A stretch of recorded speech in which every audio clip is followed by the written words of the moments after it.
And a very pleasant good afternoon, baseball fans, and welcome to another edition of Falcons Baseball on 104.3 and 960 Sports and mybasin.com. Tonight, the Falcons take their final road trip of the season to Roseburg to take on the Doc Stewarts. So glad to be with you. My name's John Bridge, coming to you live from Bill Gray Stadium and Legion Stadium at Champion Car Wash Field, just on the banks of the South Umpqua River, ready for some American League baseball this evening. Falcons enter play 3-13 in Area 4 play. They are mathematically eliminated from playoff contention, but can still play a bit of spoiler for Roseburg as they jockey for playoff positioning. The Doc Stewarts have already shored up their spot in the state tournament, but the Falcons looking to close out the season strong, beginning a 4-game set with the Doc Stewarts tonight. That will wrap up on Monday at Kiger Stadium for the final games of the Falcons season. In just a few minutes, we'll get to know the starters for tonight's game. Also give you an idea of what settings look like. Although the playoffs won't include the Falcons, they will include at least 4 teams from our conference. We'll give you an idea of who coming up in just a minute. As we get closer to first pitch, this is Falcons Baseball on 104.3 and 960 Sports and mybasin.com.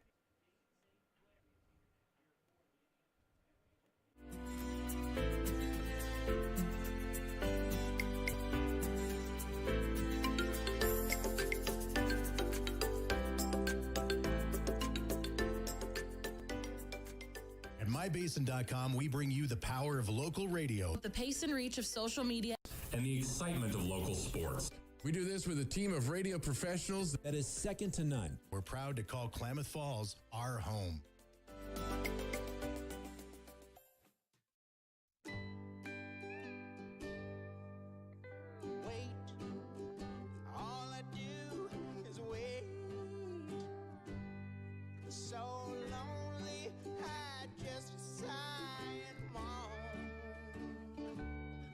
Seems like I've been away forever, wondering if you're coming home.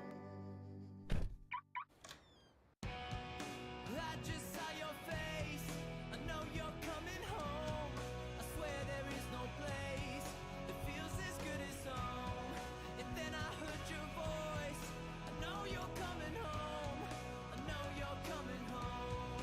This is where unconditional love and immeasurable happiness reside. This is home. Coltwell Banker, where home begins. Introducing Smith Bates Marcom Solutions, your trusted partner in marketing and communication. We specialize in crafting compelling campaigns, eye-catching graphics, and impactful branding materials. Smith Bates is like working with dependable friends. They always help us build our professional image. Through the innovative strategies that the team at Smith Bates suggested, we've been able to give the brand at Calor the boost that it desperately needed. Unlock your potential with Smith Bates Marcom Solutions. Threads. There are many threads that run through our region. There are churches and schools and Little League teams that bring us together and bind us into communities. There are roads and cars, there are houses and jobs and business, all woven together to make the fabric of our communities. There are financial threads that are part of that tapestry as well. For over 80 years, it's been our pleasure to be headquartered here, providing financial services to generations of our friends and neighbors. From that first savings account to retirement planning and all of the cars and houses and groceries in between, we keep your money local, investing it back into our communities, adding more threads to the fabric to make our communities stronger. Pacific Crest Federal Credit Union. Find your path. Klamath Falls Falcons gets to take the Roseburg Ducks. We talked about the Falcons mathematically eliminated from postseason contention, 3-13 in league play. They are 9-24 overall. The Doc Stewarts, though, in second place, or in a tie for second place with Medford. That was coming into play today. We'll look at the standings as they were earlier today, and there you have them right there on our live stream on mybasin.com. A bit of a visual aid there for you, with Eugene leading the conference 13-3. They're 34-8 overall. These Docs are 5. They are 19-15-1 overall.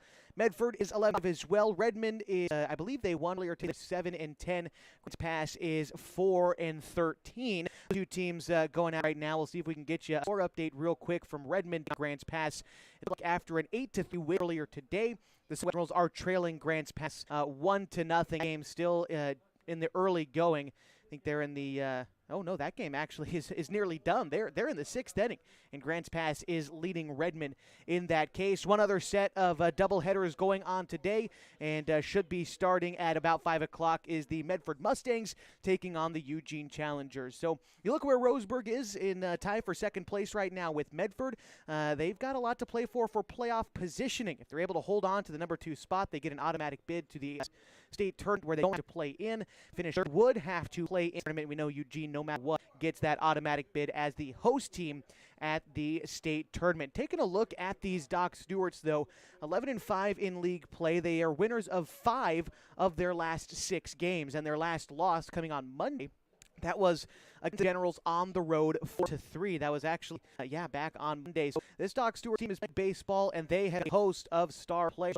A guy like Tyler, who's the 2A, 1A player of the year from the prep season. Roseburg also has 5 all-conference selections, a number of guys who just finished up their freshman year in college as well. This Doc Stewarts team is looking to finish strong and make a serious push, potentially get an automatic bid to the state, and potentially maybe knock off Eugene for the overall Area 4 state title.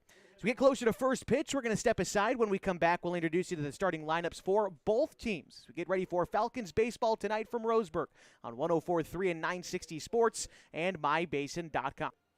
Sports was kind of what defined me as a person. I loved to play every sport I could possibly play. The Abbeys was really the family stomping ground for all of our community. Saturday afternoon soccer tournaments, we'd head over to Abbeys afterwards. And then when we got up into middle school, on our way home, we'd stop at Abbeys after basketball games. When I go home, I want to see 2 things when I drive through Winston. I want to see my Abbeys, and I want to see my high school. And those are the 2 memories that stick out the most to me. The innocence of youth. Is there anything any better? But soon they'll be in high school and facing all the same challenges you faced. How to make friends, how to fit in, how to be cool. We want our children to have everything they'll need to live fulfilling and productive lives.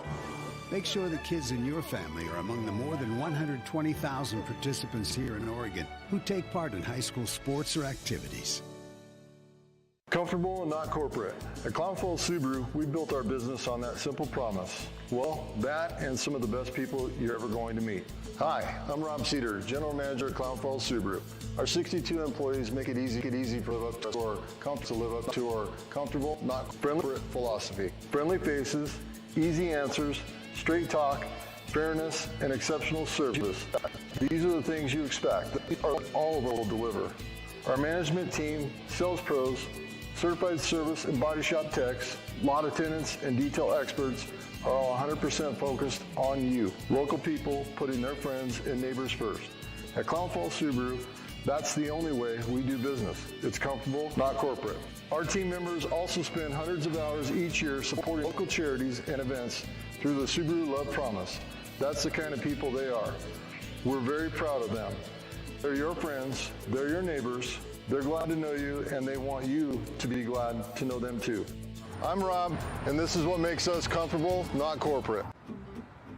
Thanks to Les Schwab Tires, I'm a confident backseat driver, but Mom's a little stressed about spending. Remember, deep breaths and watch your speed. Even though we're watching our wallets, Les Schwab is still watching out for our safety. So turn here. Roll into summer. Save up to $200 instantly on a wide selection of tires and wheels. Les Schwab Tires, doing the right thing since 1952. Introducing Smith Bates Marcom Solutions, your trusted partner in marketing and communication. We specialize in crafting compelling campaigns, eye-catching graphics, and impactful branding materials. Smith Bates is like working with dependable friends. They always help us build our professional image. Through the innovative strategies that the team at Smith Bates suggested, we've been able to give the brand at Calor the boost that it desperately needed. Unlock your potential with Smith Bates Marcom Solutions.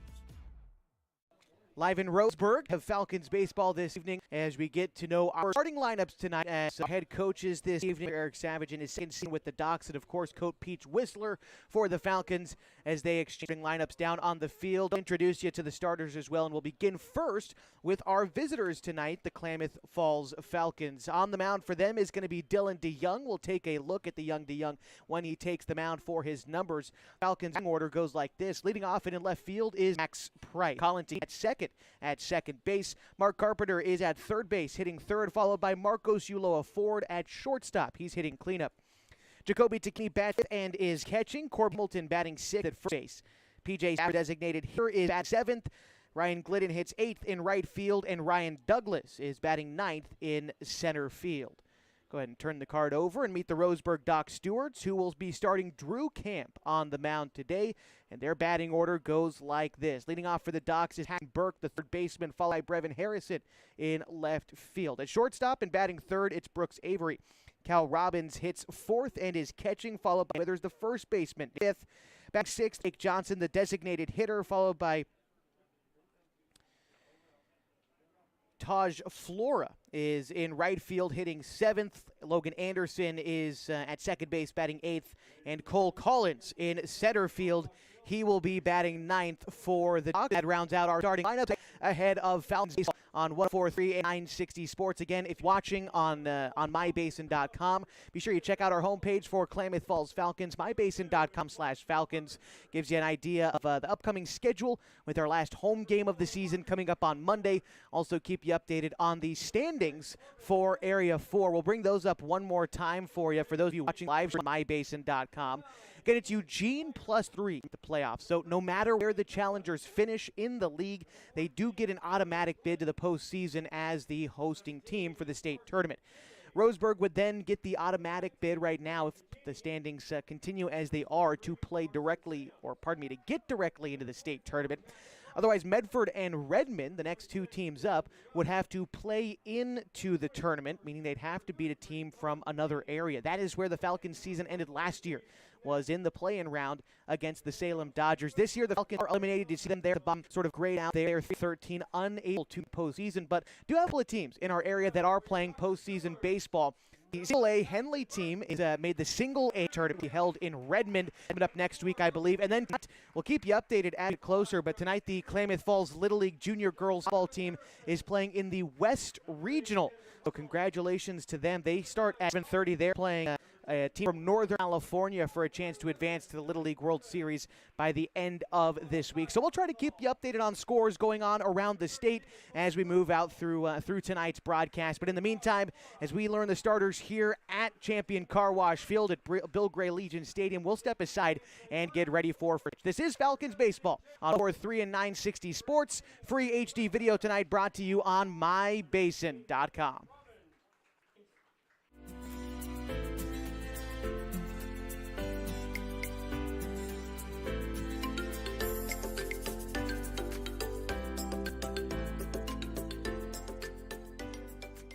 At mybasin.com, we bring you the power of local radio. The pace and reach of social media. And the excitement of local sports. We do this with a team of radio professionals that is second to none. We're proud to call Klamath Falls our home.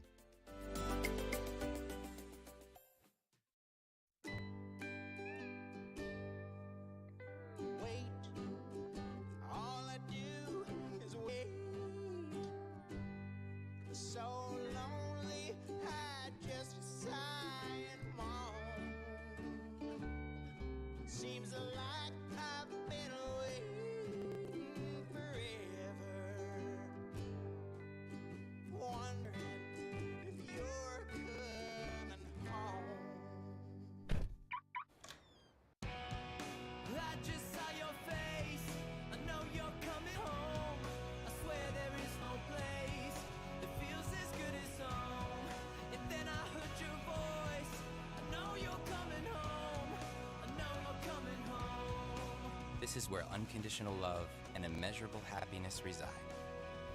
This is home. Coltwell Banker, where home begins. Introducing Smith Bates Marcom Solutions, your trusted partner in marketing and communication. We specialize in crafting compelling campaigns, eye-catching graphics, and impactful branding materials. Smith Bates is like working with dependable friends. They always help us build our professional image. Through the innovative strategies that the team at Smith Bates suggested, we've been able to give the brand at Calor the boost that it desperately needed. Unlock your potential with Smith Bates Marcom Solutions.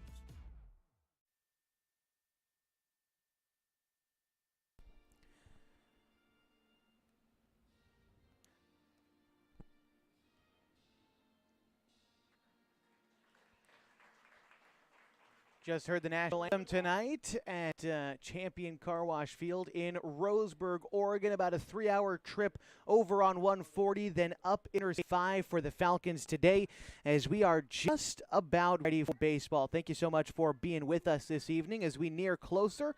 And the Falcons tonight in their road red uniforms with Falcons written across their chest in blue and white trim. They've got blue numbers on the back with the gray pants. The Docs tonight in their home white uniforms with white tops and white pants. They got blue socks with the blue hats and the orange R across the top, signifying the Doc Stewarts as they take the field. Let's go ahead and take a look at the numbers on the season for the Roseburg starters, for the Roseburg Doc Stewarts. It's Drew Camp on the season for Drew. I mean, even taking a look at his season and All-State at South Umpqua High School. Camp is making his 5th start of the season. It'll be his 6th overall appearance. He carries a 2-1 record. And in 22 2/3 innings pitched, Drew Camp has an ERA of 3.39. So he's efficient this year for the Ducks. The left-handed ready to go from Southall High School. The Lancers made a run exit this year after finishing 17-11. But overall, we'll talk about a good year for baseball in Douglas County. And the exclamation point was Umpqua Valley winning the state championship over Napa. And that was the 2A, 1A state championship. They've got the 2A, 1A of the year on their team, Ellenthal, going up against our 4A player of the year in Mark Carpenter. Excited to see how these two teams compete this year. The Docs have been very good and consistent for the most part. It seems like when the Docs have been get beat, they've been beat pretty good, save for their loss against the Generals on Monday, where they lost 4-3. Go back to the losses before that. L at Medford 0-0. They lost 8-4 against Eugene. They lost at a tournament. They lost 8-1, and those have been more harsh losses on the season. But you look at some of their better wins on the year. Back in June, they beat Salem 27-0. They beat Grants Pass 7-2 and 17-1. When they beat the Dodgers, it was a 12-4 decision. They beat Salem again 17-5 in their stretch of winning 5 last 6 contests. And so the Docs in good shape as we are ready for first pitch tonight. Max Price stepped into the handed batter's box for Falcons. First pitch on its way, and it is taken for a strike on the inner third, and that's how we get things started in Roseburg. First pitch coming to you from 5:06 p.m. And the weather is not so bad here in Douglas County. Less smoke, that's for certain. And as far as temperature-wise, 87 degrees at first pitch. That's an 0-2 count to Max Price. And here we go with the 0-2 to Price. That is looked at for strike 3. Price down on 3 straight pitches to start the evening. This will bring up Colin Tacchini.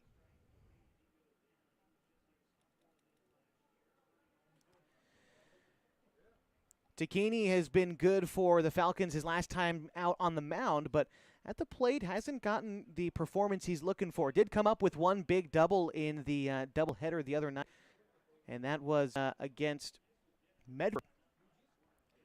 But for the season, after he fouls up that pitch, Colin is batting .238 on the year. The 0-1 on its way to Tacchini, fouls it off again behind first base. The count 0-2. Quite a bit of foul territory here at Champion Car Wash Field. Artificial turf surface as well. 320 down either line and 385 to straightaway center. Mentions at the ballpark. Here's the 0-2 on its way from handed out towards right field. Flora giving chase, backpedaling. He'll make the catch for the second out of the inning.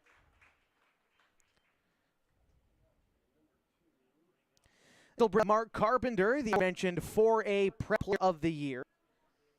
Carpenter this summer batted .400 and leads the team in extra base hits with 11 this season on the team in RBI. But here, top of the first inning with 2 outs, looking to get a rally started. Camp, the lefty, kicks and fires to Carpenter, who'll take ball 1 outside, count 1-0.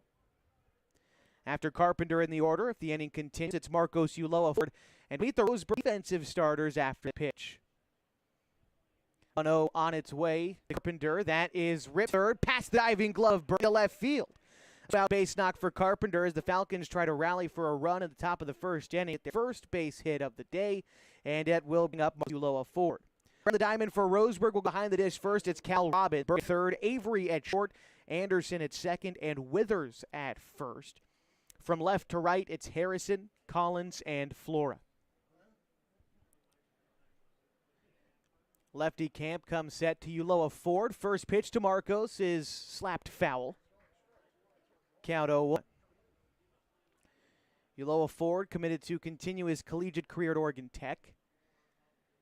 Just graduated from Mazama. Mark Carpenter on the move on the 0-1 pitch. It was foul off. Carpenter will scurry back and 0-2 count goes. This season at the plate for Ulloa Ford bats .333. Most doubles on the team with 6 this year. And he's got 21 RBIs. That also leads his team. A bit of speed on first for Carpenter. So Ulloa Ford looking to punch one in the gap. Here's the 0-2 pitch on its way. Off speed that rung up Ulloa Ford inside. 2 strikes in the first inning. 0 run, 1 hit for the Falcons. They leave one stranded, and it's the Doc Stewart chance in the bottom of the first. Still scoreless on 104.3 and 960 Sports and mybasin.com.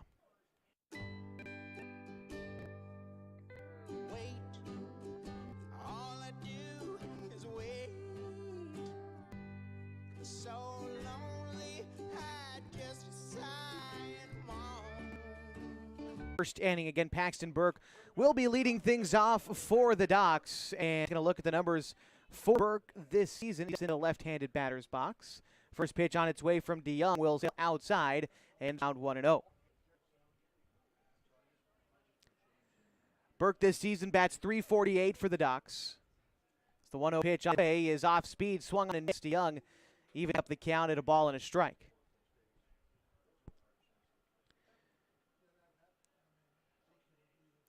At .348 average, it's Burke at third in hitting on this team, as he's now ahead 2-1 in the count. Burke attends Roseburg High School.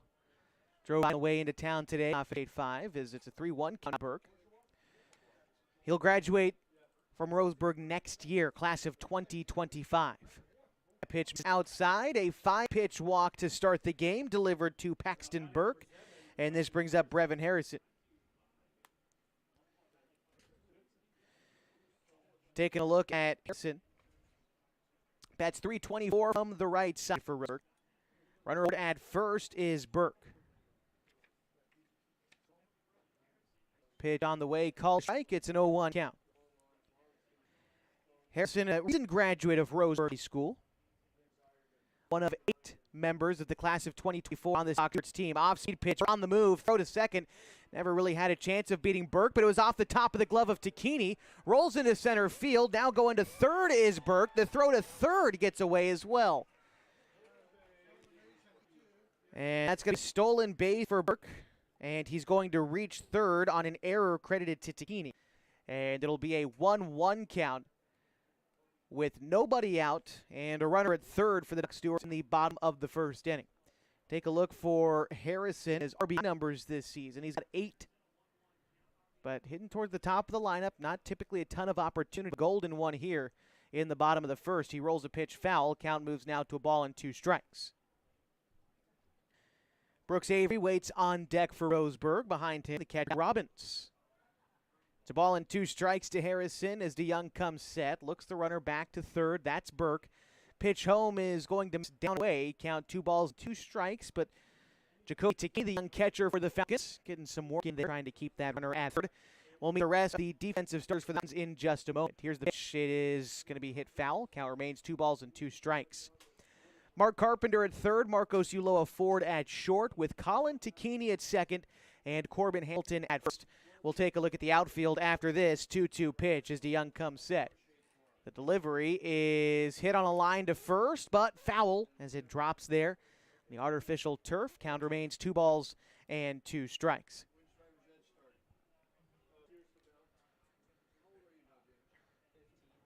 Hardly any wind to speak of here in Roseburg, and again, the AQI much better today. When I left town in Klamath Falls, AQI up around 150. Here it is below 50. And nice, and a nice crowd here in Roseburg as well. Got to say, the Doc Stewarts faithful always coming out to support this team, and quite a few folks from Klamath Falls I recognize as well. 2 balls and 2 strikes. The pitch home is hit in the air, center field. Douglas having to get on his horse, come, and it bounces off the edge of his glove. That's going to get down, and now trying to stretch it into a 2-bagger is Harrison. That's going to go down as an error against Ryan Douglas. Leads to a run as Burke scores to Roseburg 1-0. Winding up at second is Brevin Harrison, and Brooks Avery to bat now for Roseburg.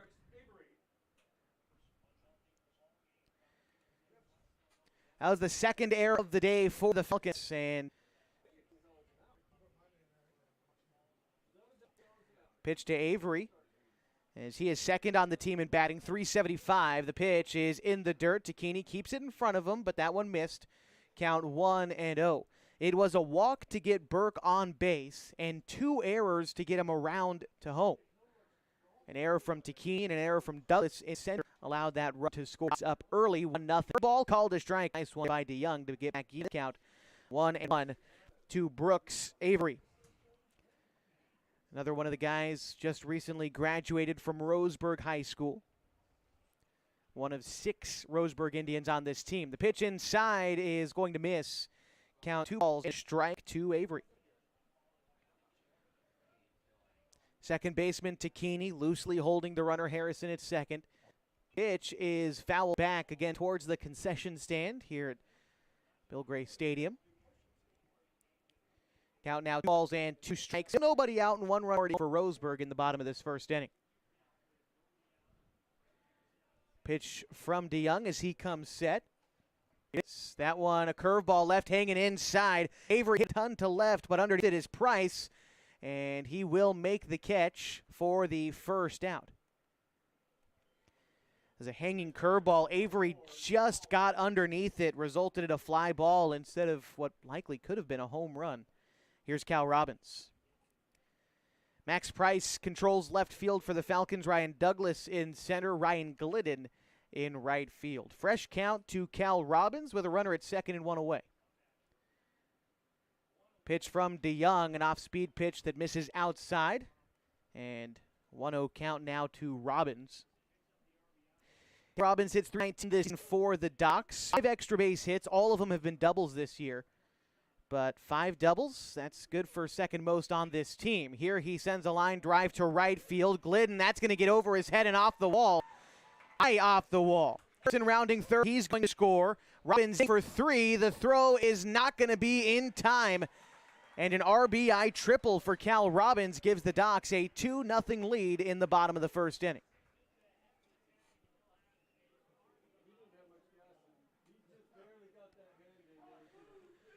Brings up Dan Withers for Roseburg as the Falcons trail 2-0 early. Dan Withers hitting .213 on season for the Docs. 12 of his 16 base hits have been singles this year. A pitch down to Keene, and staying busy blocking that one. And it's a 1-0 count. That ball that Robbins hit was a shot over the head of Ryan Glidden, a chance to get to it. Thought of a ground rule double, but he pulled up and hit high off the wall. Allowed Robbins to slide into safely. Here's a fly ball in infield. Uloa Ford moves behind second to make it. And that'll be the second inning. Robbins staying put at third. Here comes Johnson.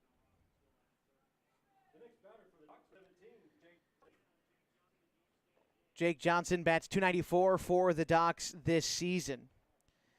Johnson, another Roseburg Indian, although he'll graduate in the class of 2025.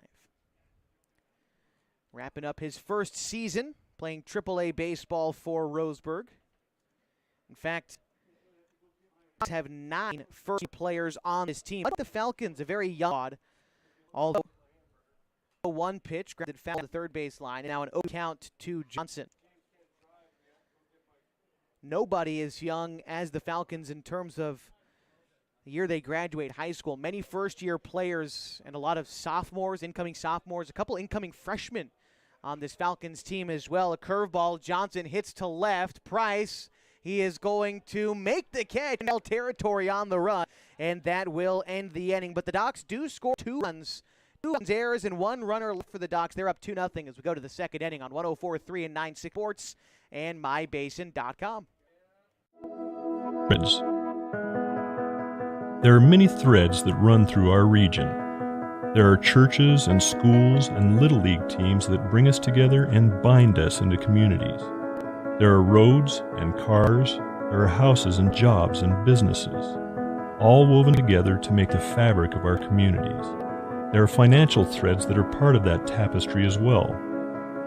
For over 80 years, it's been our pleasure to be headquartered here, providing financial services to generations of our friends and neighbors. From that first savings account, the retirement planning, and all of the cars and houses and groceries in between, we keep your money local, investing it back into our communities, adding more threads to the fabric to make our communities stronger. Pacific Crest Federal Credit Union. Find your path.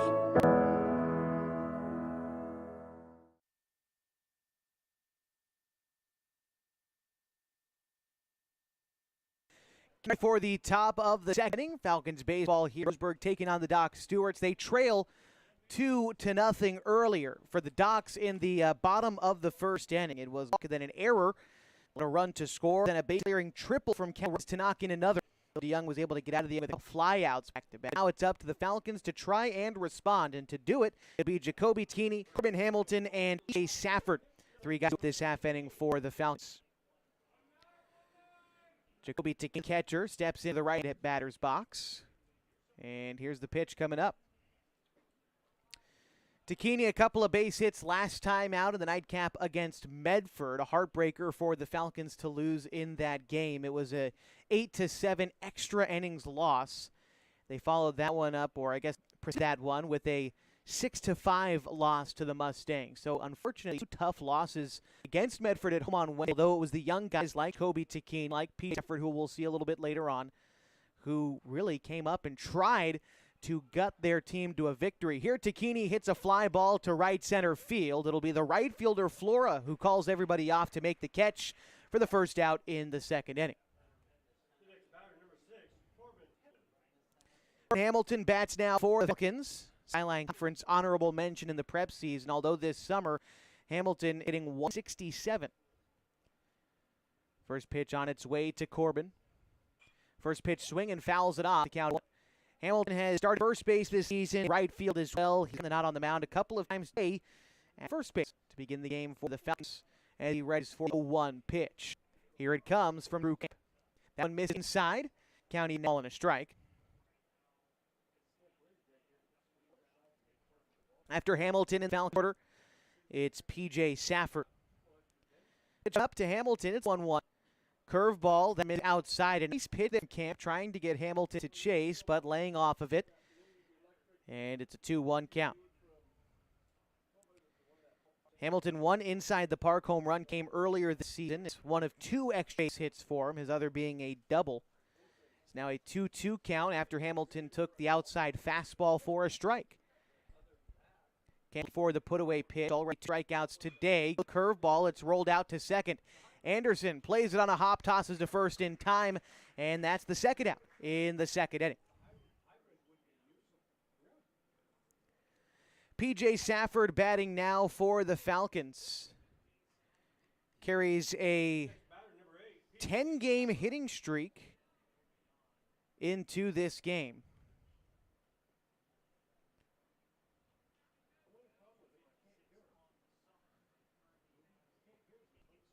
Pitch to Safford is going to be taken up there. PJ pitched and earned the loss in the extra inning games against Medford on Wednesday. Unfortunately, so pitched 4 innings and just got hung with the loss, giving up the 1 consequential run. The 1-0, he takes it high, count 2-0. Safford, that hitting streak that I mentioned, his longest of his career. Was talking to his dad, Mike Safford, during the game and after the game on Wednesday. It's PJ's longest hitting streak since he was 9 years old. Now up at 10 games. 3-0 now to PJ.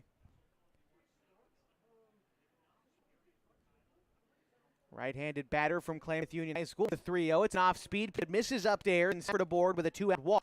And that'll bring up Ryan.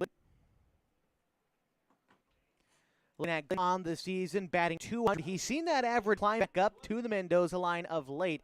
Glidden's been performing well in these last handful of games for the Falcons, and in fact, himself, he's been this in the last 3 games. Before that, did hits in 3 last 4 contests. Doesn't usually get a ton of opportunities, but has a good idea of the strike zone. He'll take strike 1 there on a fastball outside. Glidden will try and work the count, and he's got a little bit of pop to the outfield. Here's the 0-1 Glidden. It is fouled back. Out 0-2 now. 2 out. Runner aboard at first is P.J. Safford. And Glidden 0-2. Here it comes from Drew Camp. That pitch is in turf. Bounces to the Robbins and 1-2. Nice artificial turf here at Champion Car Wash Field.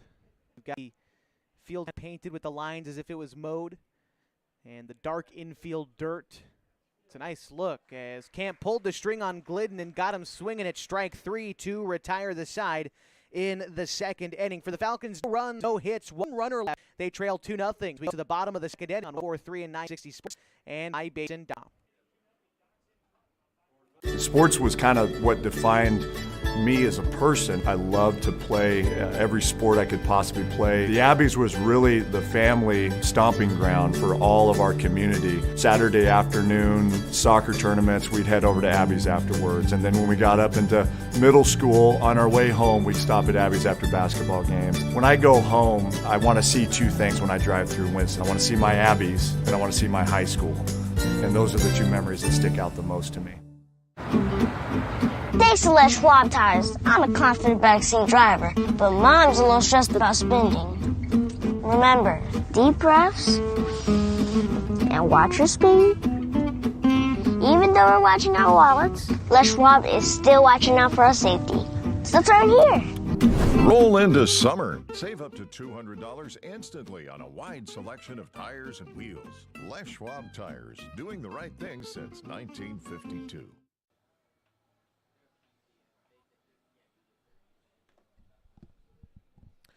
Back with you for Falcons baseball on 104.3 and 960 Sports and mybasin.com. Due up this half for Roseburg is going to be Taj Flora, Logan Anderson, and Cole Collins. That's 7, 8, 9 in the Doc's order. Getting started against Dylan DeYoung in his second inning. Ones that came across against DeYoung in the first unearned. He's going to try to keep things where they are. Give his team a chance in the top half of next inning. Look at Taj Flora, Sutherland High School senior to be, and an all-state selection as well. Flora, as he hits a line drive out of Carpenter, drops behind fair, and he's going to dig for 2. A big turnaround first, but he slams on the brakes as Price got that back into the infield quickly. A leadoff single on 1 pitch for Flora, and that is the 2nd hit of the day for Roseburg, and it brings up Logan Anderson.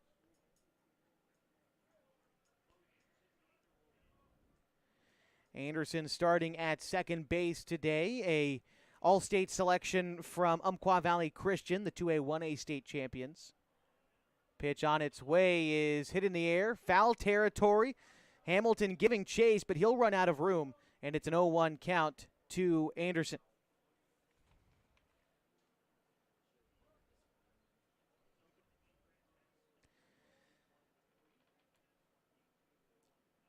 Logan Anderson on the season for Roseburg. Bats .306. Small lead off first for Flora, and that one misses in the dirt. Strike to Aaron Cole Collins, waiting on deck for the Docs. Takini delivers the sign.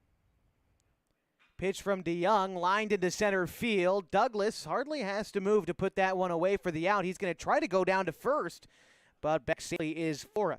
One away, remains at first, and here's Cole Collins.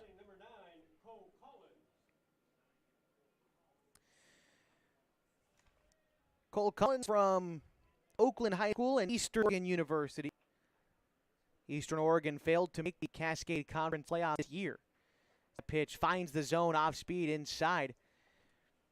The Mounties played Oregon Tech in their same conference, whether it was in LeGrand or in Klamath Falls. The Owls won the season series 7-1 over Eastern Oregon. That pitch finds the zone, and nice break from Dylan DeYoung to find the side corner around the knees of right-handed hitting Collins. DeYoung had 0-2 in the count with one out, runner ordered first. Away. A hit foul down third base, so we'll do it again in a count. After calls, though, the Roseburg lineup turns over for Paxton Burke to bat next. Small lead off of first again from Flora. The 0-2, he's off from first. The throw down is going to be, and the pitch was a ball.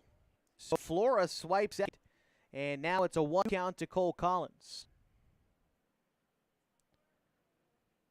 For Flora this season, that's only his second stolen base in as many attempts.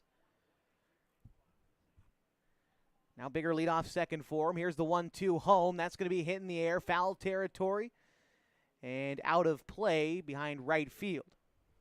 Count remains the ball and 2 strikes. Some other games on around Area 4. Right now, the Eugene challenged Medford 3-0. I'm just getting underway as well. Redmond and Grants Pass split today. A curveball taken. Collins for strike 3 for the second out in the second inning. To the top of the order, Roseburg, it's Paxton Burke. He walked and would score his last time around. So we talked about Grants Pass and Redmond splitting. It was an 8-3 victory for Redmond earlier today, followed by a 1-0 loss. So now the only other game we keep track of moving throughout the day is Eugene and Medford. And as I said, challengers up 0. Deeps off, looks the runner back to second, and it's Flora out there at second.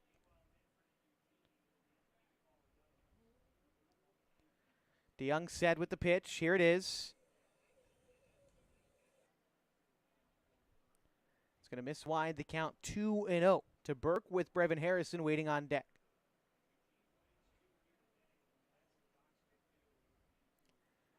DeYoung looks in, gathers the sign from Takini. Jacoby sets up a touch outside. DeYoung fire pitch fouled off, and the count now to 2-1. Tried to go outside two-seam fastball just off the edge of the bat. Burke. Shortstop below a 4, holding the runner loosely at second with Colin Takini, the second baseman, playing straight away. Here's the 2-1 pitch home. That's going to miss down and in. Takini stick with the dish, and the count moves to 3 balls and a strike. Leadoff sing from a fly out and a strikeout gets us here. And a 3-1 with 2 away and a runner on second. Pitch from DeYoung is called a strike. Looked like it had been a changeup that found the outside corner. Count is full now to Paxton Burke. DeYoung looking to get out of this inning. He'll step off before the 3-2 pitch. DeYoung likes to take his time out on the hill. Now he likes to work very fast. But now ready to again with a 3-2 pitch. It is grounded back to DeYoung.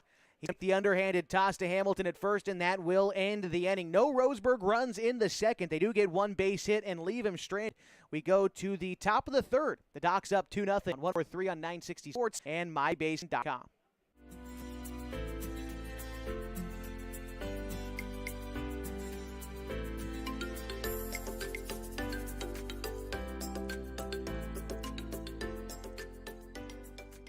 At mybasin.com, we bring you the power of local radio. The pace and reach of social media. And the excitement of local sports. We do this with a team of radio professionals that is second to none. We're proud to call Klamath Falls our home. What rhymes with great? Participate. Where does greatness start? Here, in the classroom. On the stage. In the pool. On the field. Where will your greatness take you? To better grades. To more friends. Yeah! Be great. Participate.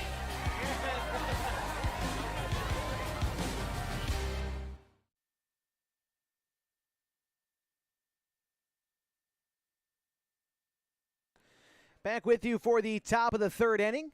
The Falcons get things started with 9-1-2 in the order. It's Ryan Douglas Max Price and Colin Takini. They trail 2-0 to Roseburg as we get started with this third inning, and it looks like it's going to be Drew Camp still out there on the hill for Roseburg. He's been efficient through the first couple of innings, hasn't had to throw all that many pitches, even with his 3 strikeouts through the first 2 frames. All right, looks like we're ready to begin the third inning as Ryan Douglas gets ready to step in for the Falcons.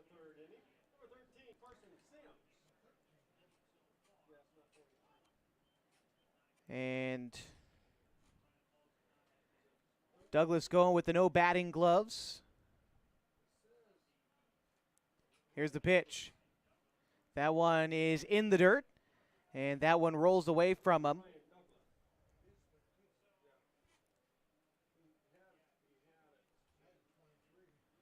One-0 on its way to Douglas. That pitch is called strike, 1-1. Douglas got a bit of speed, get on base, starts sending a long way. Swings and misses at 1. Now it's a ball and 2 strikes. Lefty Camp looks in, gets the sign from Robbins. Robbins sets up outside for the 1-2. And that one's right down the middle, throws up Douglas, and he's down for a strikeout to begin the third inning. Max Price 0 for 1 in the contest as he steps in. He was a strikeout casualty his first time up. Went down looking to start the ball game. That was now 4 strikeouts for Drew Camp total. Fouls one off, out 0-1 to Max Price. Again, second on the team, and it's 364. Price is going to miss outside the count, even now, ball and a strike. Price class of 2027 at Henley High School. Pitch is wide, 2-1. Now I said class of 27 for Price. A number of guys, the class of 2027 for the Falcons. The Docs only have one, and it's the man behind the dish, Al Robbins. It's a 2-2 count now after the called strike against Price. He's the pitch. It's going to miss upstairs, and the count's full. After Price in the Colin Takini for the Falcons, his Camp gets ready to deliver the full count pitch. It's fouled straight back, and the count remains full. Falcons is a team this season hitting .254. Their average dip is a team about 10 points since starting Area 4 league play. The 3-2. That one's taken inside. Price down looking at strike 3 for the second time today. Back-to-back strikeouts to begin the third inning for Drew Camp. James Colin Takini. Takini 0 for 1 today, although he popped out to right field in the first inning. The outfield for Rose toward the left side. It's another ball to right center field. A little bit of trouble behind second base, but it's Anderson, second baseman, who moves into the gap and makes the catch to end the inning. The Falcons down in order in the third. They trail 2-0 going to the half of the third. This is Falcons baseball on 104.360 Sports and MyBasin.com.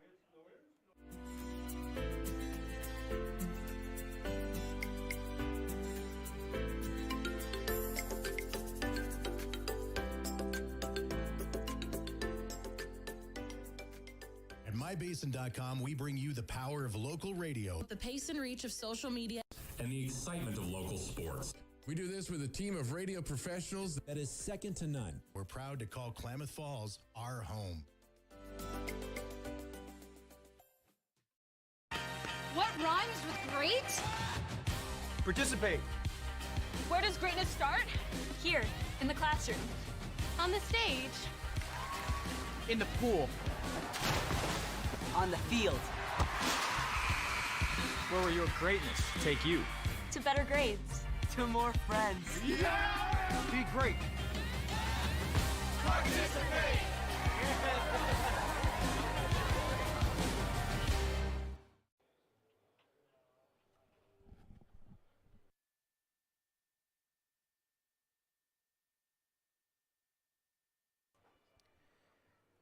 It's Brevin Harrison, Brooks Avery, Cal Robbins to lead things off for the Docs in the third inning. They're up 2-0 over the Klamath Falls Falcons.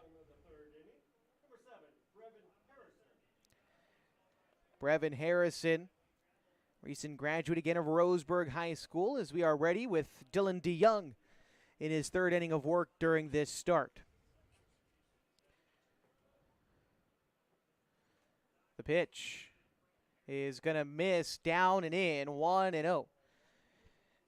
Brevin Harrison, one of 6 guys from Roseburg High School on this Roseburg Doc Stewarts team. Roseburg during the prep season went 14-13. They made the opening round of the playoffs, but they lost in that first round. Here's the 1-0 pitch. It's hit foul, and the count 1-1 to Brevin Harrison.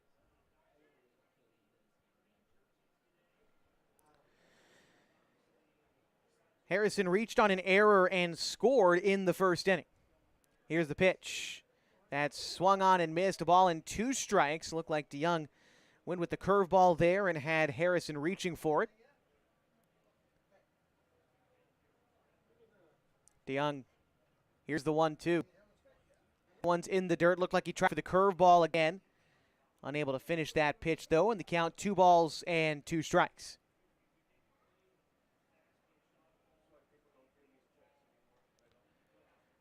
The 2-2. That is hit hard into the left center field gap. That's going to take a big hop, but Douglas plays it. And a leadoff single for Brevin Harrison has the Docs in order in the third inning. Here comes Brooks Avery.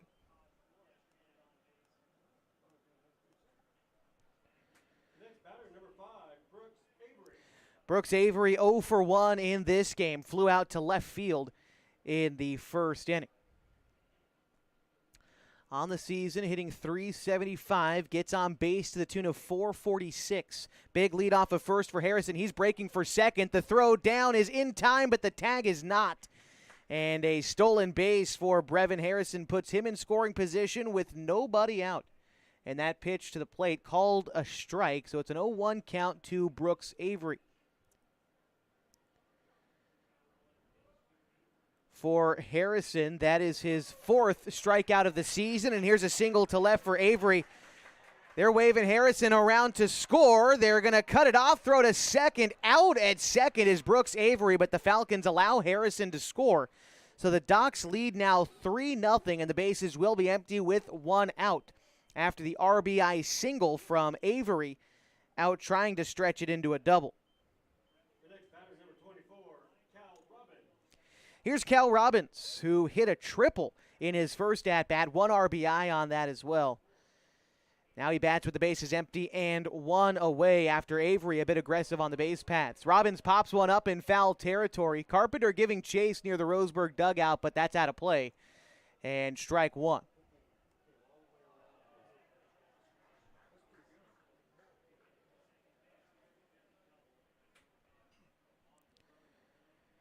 Score 3-0 Docs after that RBI.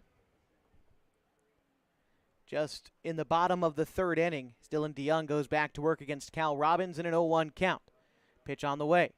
Ground ball to second base. Takini over a few steps to come up with it. Throw on to first will be in time. And that's the second out in the third inning. Here comes Dan Withers to bat now for Roseburg.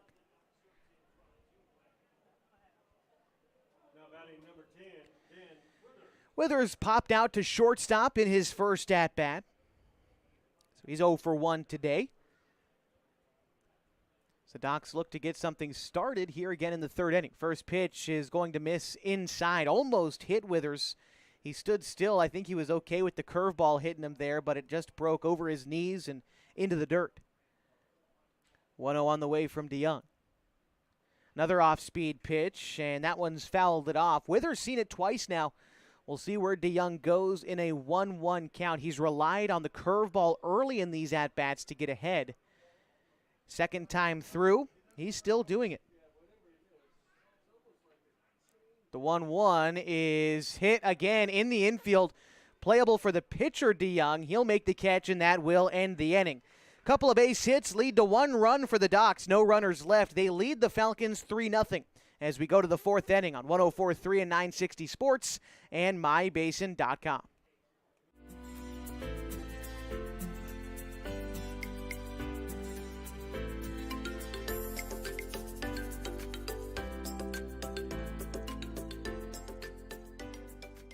At MyBasin.com, we bring you the power of local radio. The pace and reach of social media. And the excitement of local sports. We do this with a team of radio professionals that is second to none. We're proud to call Klamath Falls our home.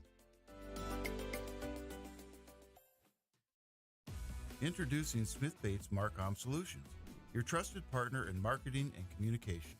We specialize in crafting compelling campaigns, eye-catching graphics, and impactful branding materials.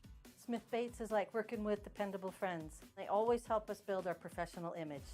Through the innovative strategies that the team at Smith Bates suggested, we've been able to give the brand at Calor the boost that it desperately needed. Unlock your potential with Smith Bates Marcom Solutions.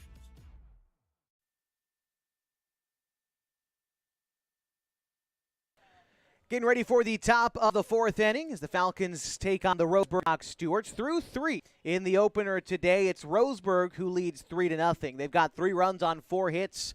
No errors for the Docs. They've left runners on base so far. For the Falcons, no runs on 1 hit. They've committed 2 errors. They've left 1 runner on base. And as we begin the top of the fourth inning, it'll be the Falcons who have an opportunity to respond. It's Mark Carpenter, Marcos Ulloa Ford, and Jacoby Tacchini due up for Klamath Falls this inning. Carpenter 1 for 1 today. He singled in the first, but was left stranded. And again, that's the only hit of the game so far for Klamath Falls. First pitch from the left-hander Camp. Here it comes. That one is going to miss low. 1-0. Carpenter, the 4A Player of the Year during the spring, and this summer he leads his team in batting average at .400. The 1-0 is taken for a ball low, 2-0. Couple of fastballs right around the knees of Mark. Hasn't bit at either of them and finds himself ahead. Wide batting stance for Carpenter. His leg kicked out. Big leg kick when he gets ready to swing, although that time takes a fastball upstairs. 3-0.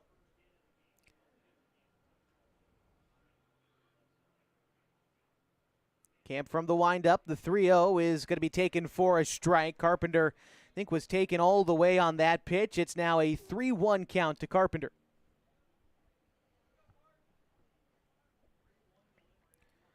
Camp delivers the 3-1. That one gets away from him, and it's going to be a 5-pitch walk delivered to Carpenter. A leadoff base runner for the Falcons in the fourth inning brings up Marcos Ulloa Ford. Ulloa Ford struck out in the first inning. Right-hander looking to do some damage with his bat here. Leads the team in RBI. I mentioned 21 on the season, and he's got some pop. The pitch to Ulloa Ford is flared out to right center. That will get down for a base hit. 2 runners on for the Falcons and nobody out. And here comes Jacoby Tacchini.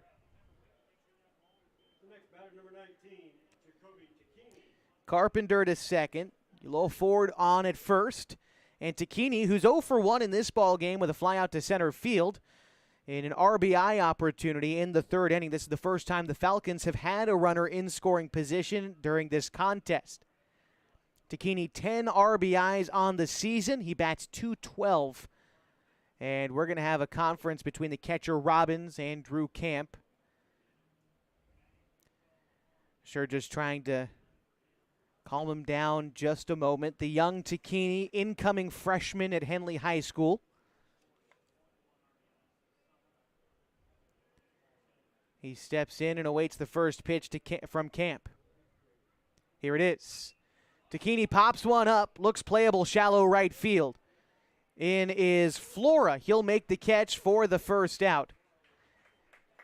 Everybody on base stays put. Here's Corbin Hamilton to bat now for the Falcons. Hamilton 0 for 1 in this game, grounded out to second in the second inning.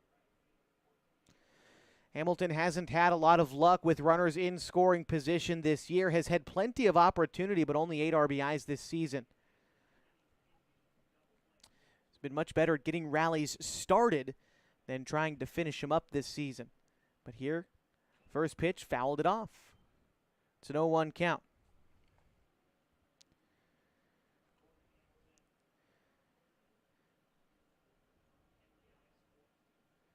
Now, batting with runners in scoring position hasn't necessarily been a strong suit for the Falcons as a team this year, but Corbin Hamilton specifically batting 188 with runners in scoring position. As a team, Falcons batting just about 300. Pardon me, batting about 252 with runners in scoring position. Here he flares one out to right field, foul. The count, no balls and 2 strikes to Corbin, with P.J. Safford waiting on deck.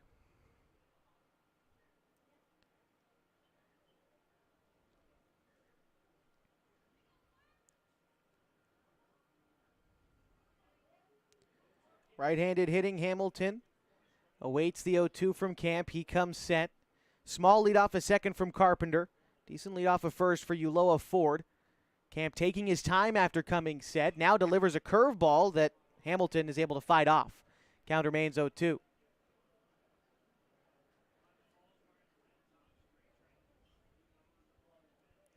Wind picking up a little bit, blowing out towards center field, just a touch. 0-2 on the way to Corbin.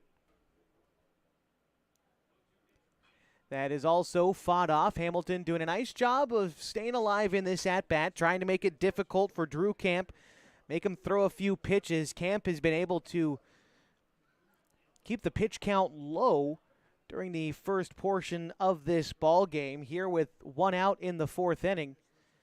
This will be the 48th pitch for Camp, and another foul ball from Hamilton. Most of those pitches coming in this at-bat. I believe this will be the 8th pitch for Corbin this at-bat.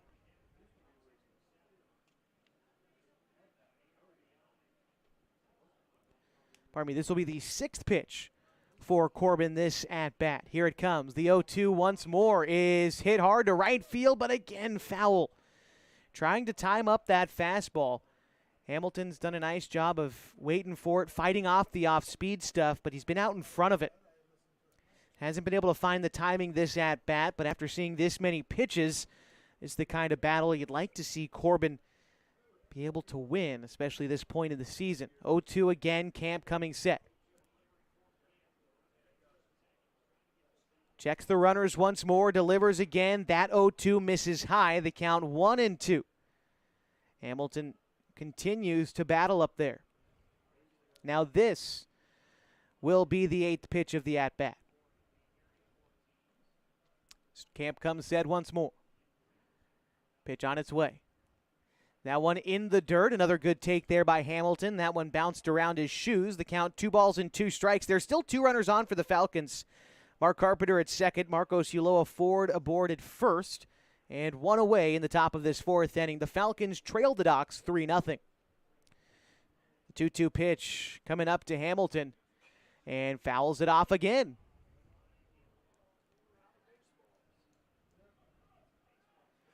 And our umpire's out of baseballs after all these foul balls hit from Hamilton. I think I saw Safford on deck had one, and I'm sure there's a few others floating around these dugouts. But we've got 1 baseball left here. We'll see if Camp can make it count against Hamilton. The 2-2 is going to miss low. So the count runs full, 3-2. We get to keep the baseball for at least 1 more toss. And again, P.J. Safford waits on deck for the Falcons. Camp trying to avoid loading the bases. Big gap on the left side of the outfield. This will be a ground ball to short. Avery plays it on a hop, tosses to Anderson for 1. The throw to first takes Withers off the bag. And in the meantime, Carpenter is going to score from second on the ground ball in the infield. So the Falcons on the board. They're still trailing 3-1. There's 2 outs in the inning. And a runner aboard at first is Corbin Hamilton. So he'll reach on a fielder's choice and get the RBI. Uloa Ford was out at second, and Carpenter came around to score. So here's P.J. Safford stepping in. He's without an at-bat in this game, although still looking to extend his hitting streak to a career-best 11 games. Here he swings and misses at the first pitch, the count 0-1.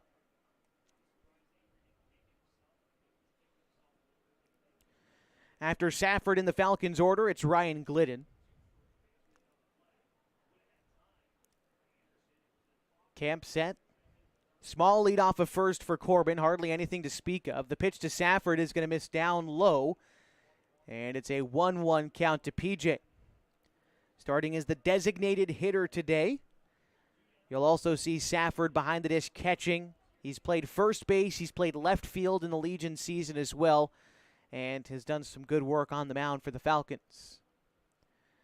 1-1 coming up to Safford.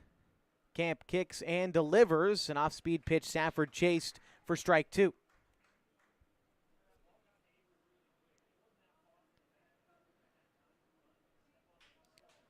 We'll see about PJ's 2-strike approach here. Been good at times, but it really depends on where Camp goes. In a 1-2 count, he's got some options. Here it comes. Check swing. Safford went around. No, he didn't. I think the home plate umpire thought he would have. They asked for help. The base umpire said Safford held up in time, so the count moves now to 2-2 strikes. Camp set. Pitch on its way. Safford swings and misses, and that will retire the side. But the Falcons do score one on one base hit in the inning. They leave one stranded. They trail 3-1 as we go to the bottom of the 4th inning. This is Falcons baseball on 104.3 and 960 Sports and mybasin.com. Thanks to Les Schwab Tires. I'm a confident backseat driver, but Mom's a little stressed about spending.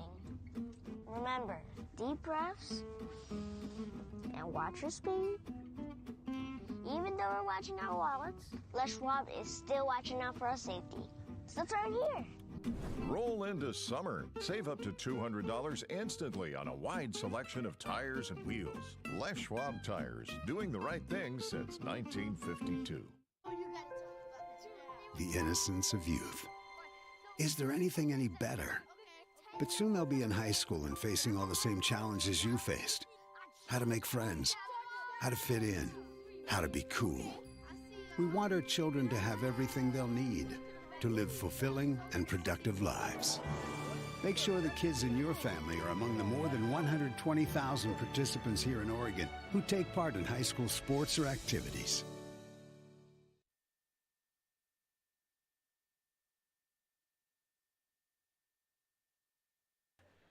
It's the bottom of the 4th inning, and the Falcons trail the Ducks 3-1. It'll be Jake Johnson, Taj Flora, and Logan Anderson to lead things off for Roseburg.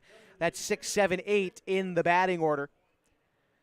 As we continue with Dylan DeYoung on the mound for the Falcons. In the 3rd inning, gave up his first earned run of the contest after 2 leadoff singles and an RBI from Brooks Avery. Pitch misses down low, 1-0. The count to Jake Johnson. It was the 1st inning in which the Docs scored 2 unearned runs. As that one is ground ball to 3rd. Carpenter plays it. Throw to 1st is going to beat him, but Hamilton unable to squeeze it, trying to pick it out of the turf. And that is going to be another error for the Falcons. Charge that one to Carpenter. And just as we were talking about it, unearned runs against Dylan DeYoung, there's an unearned base runner right there as the Falcons commit their 3rd error.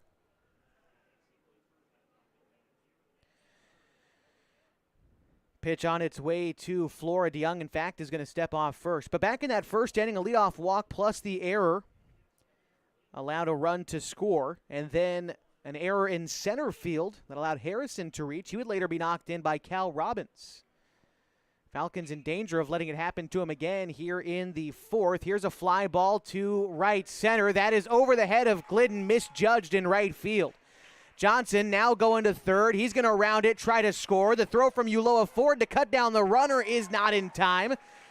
And Jake Johnson is going to score from 1st. Flora in at 3rd with a stand-up triple. That gives the Docs a 4-1 lead.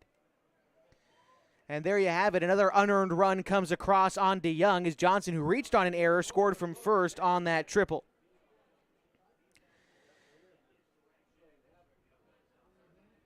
Ryan Glidden ran underneath the ball and misjudged it a bit. The wind, I think, picked up a little bit towards right center field while he was going after it probably contributed quite a bit as Flora finds himself at third. Anderson takes ball one outside. It's a 1-0 count to Logan Anderson, who's 0 for 1 in this contest. A pitch from DeYoung is grounded to short. Ulloa Ford backhands it. He'll throw to first in time for the out, but Flora will score on the play. Docs up 5-1 in the bottom of the fourth inning now with one out.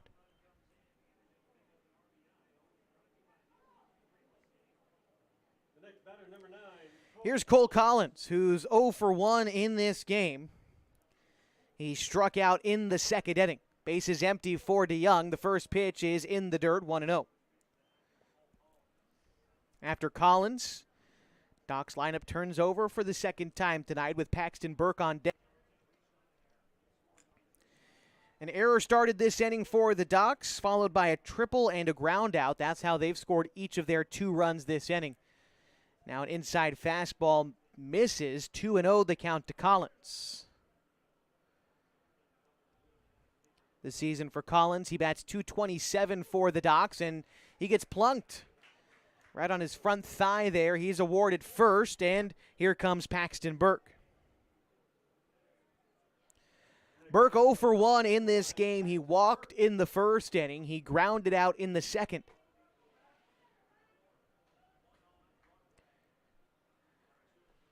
Burke, the left-handed bat, has some speed coming out of that left-handed batter's box. Burke has 8 stolen bases for his team, sends a line drive to left. That's going to be down in front of Price. And a base hit for the Docs moves Collins to second. Burke aboard at first, still 1 away, and here comes Brevin Harrison. And looks like we're going to have somebody warming up out there for the Falcons. Might be Carson Pimley back there. Unsure exactly, can't quite see. And we're going to have Coach Craig Connor come out and have a discussion with Dylan DeYoung ahead of the at-bat with Harrison. As the Docs lead the Falcons 5-1. 2 runs have been scored this inning, and they've got 2 more on the base paths. Coach Connor comes out to visit with his team, and we'll remind you that tonight's broadcast on mybasin.com is brought to you by Klamath Falls Subaru. Through the Subaru Love Promise and Subaru Share the Love events, Klamath Falls Subaru has donated thousands of dollars to dozens of hometown charities. Comfortable and not corporate at Klamath Falls Subaru. The dealership's on Washburn Way. Stop by and say hi. I think Coach Connor, maybe more than anything, wanted to buy Pimley some time to warm up out there, so used all the time allotted. The home plate umpire had to come up and break up the party, but it seems like we're about ready to resume as Connor walks back to the dugout. So runner at first is Paxton Burke. At second, it's Cole Collins. At the dish, it's Brevin Harrison for the Docs. It's .324 this season. There's 1 away in the bottom of the fourth inning. Roseburg up 5-1 over Klamath Falls. Pitch misses inside, 1-0. Another 2-seam fastball misses in against the righty Harrison. DeYoung hasn't been afraid to work inside this game and only just hit his first batter, Collins, earlier this inning. He stands at second now, the 1-0. Another inside pitch. This time, though, Harrison gets a piece of it, fouls it off. The count, a ball and a strike, and 1 out in the fourth.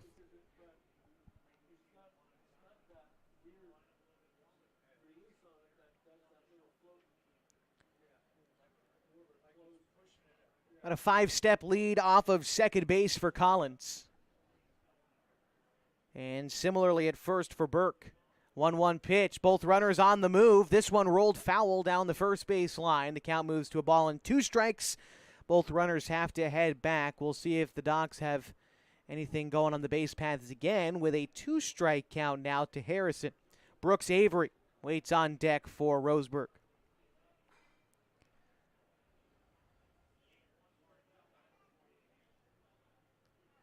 Colin Tacchini holding the runner at second. Big gap on the right side of the infield. And they're going to move over to second. And Ulloa Ford was covering the bag as well. Seemed to be some miscommunication with Colin and Marcos out there. They'll get that straightened out on the pickoff attempt to Collins. And the count will remain a ball and 2 strikes with 1 away in the 4th. Docs lead 5-1.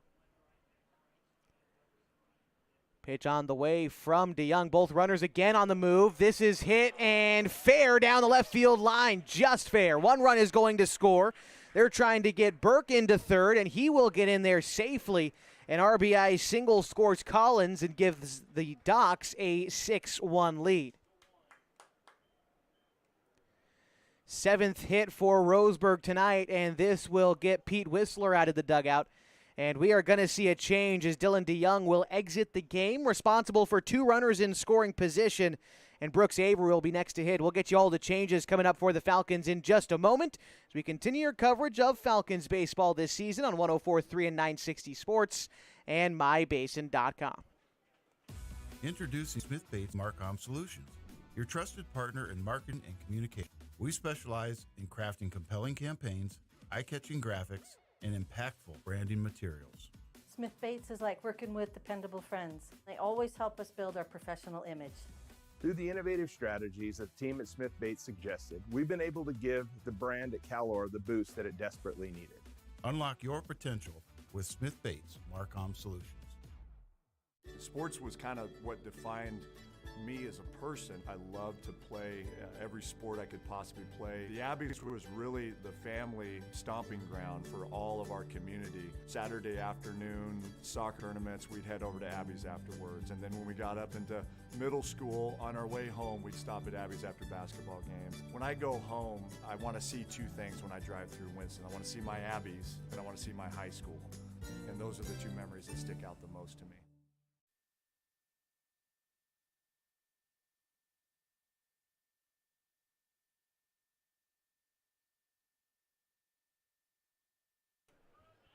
New pitcher on the mound for the Falcons is going to be Carson Pimley, just a straight across swap as he comes in for Dylan DeYoung. Take a look at the season for Pimley. This will be his 6th appearance out of the bullpen this year. He carries an 0-2 record. In 14 1/3 innings pitched, Pimley had an ERA of about 7.5.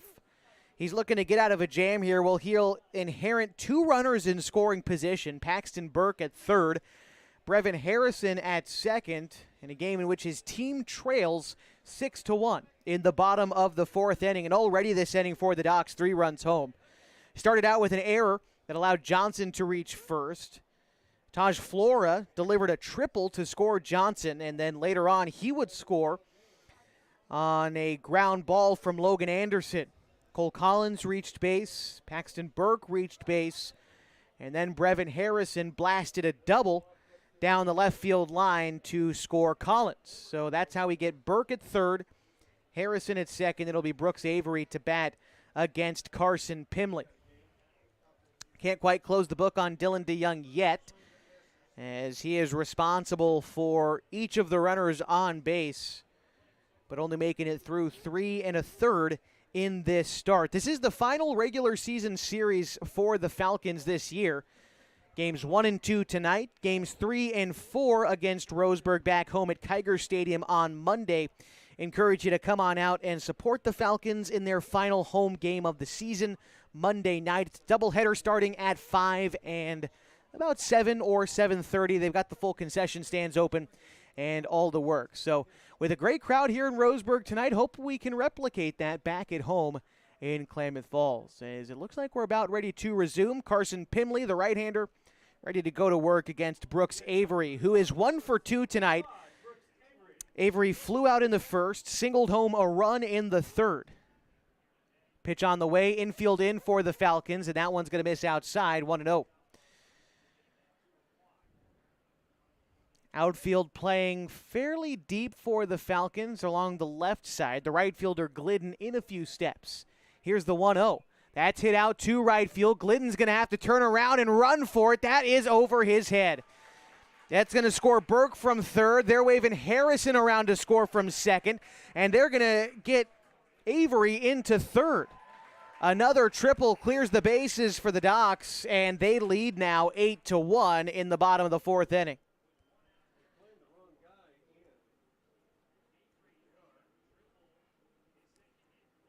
That's the 3rd triple of the game for the Docs, the 2nd this inning. And this brings up Cal Robbins, one of the other guys with a triple in the ball game with an RBI in the first. He also grounded out. Pitch on its way to Robbins. The Falcons still have the infield in as that pitch to Robbins misses high, 1-0.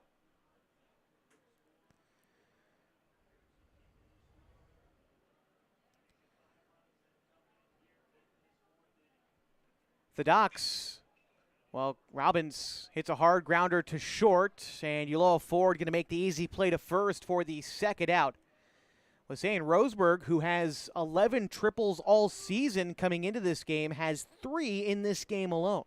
Next batter for the Ducks, number 10, Dan Withers.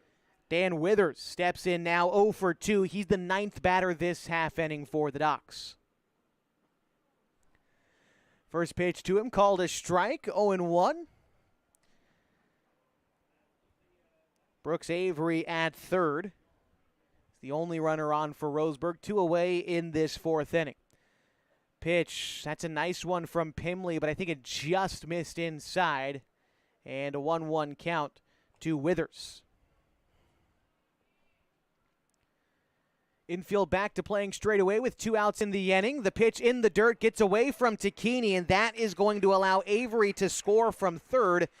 And Roseburg leads now 9-1. It's now a 2-1 count to Dan Withers.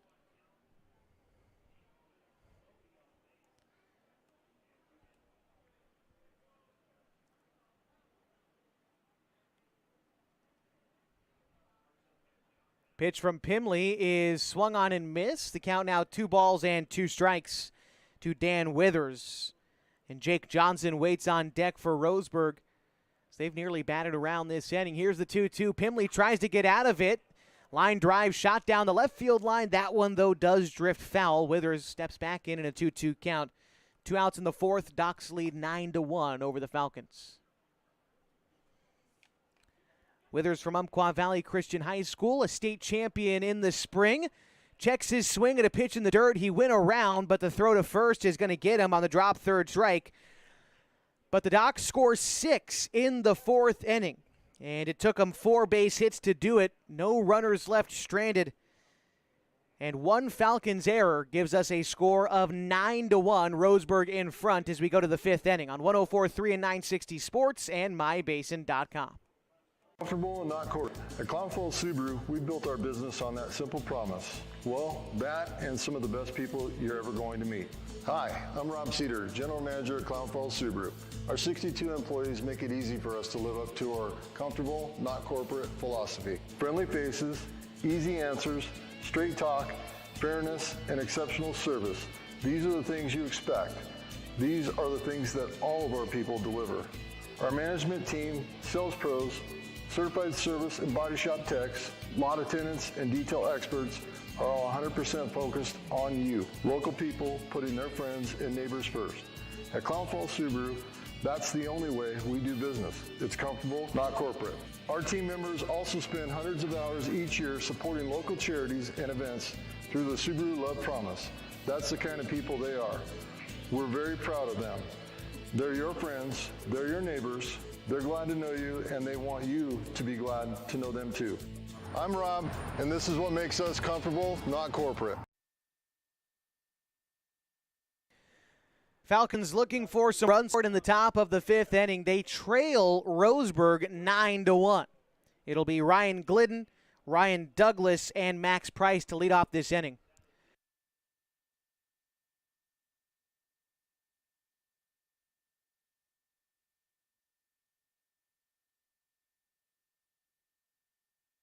First pitch to Glidden, taken for a ball, 1-0 on the game for Ryan. He's 0 for 1 with a strikeout, and that came in the 2nd inning. Drew Camp has quite a bit of wiggle room out there, an 8-run advantage. He can afford to come right after these Falcons hitters. His confidence already seemed very high before that, and now I got to imagine he feels like he can go right after these guys with the hard stuff, although so far falling behind Glidden 3-0. He'll have to find it here. The 3-0 pitch is going to find the zone. 3-1 looked like the outside pitch froze up Glidden, although still a good hitter's count. for the young right fielder of the Falcons. The 3-1 on its way. That one will miss, and a leadoff walk. The Falcons, all they need is base runners here. They got to try to chip away if they don't want this one to end early. They are in that territory, down by 8. You want to avoid a mercy rule. Ryan Douglas stepping in now for the Falcons. Douglas 0 for 1 with a strikeout. That led off the third inning. Pitch to Douglas, and that'll be popped foul. Count 0-1. Coach Whistler coaching in third base for the Falcons. Coach Craig Connor down at first.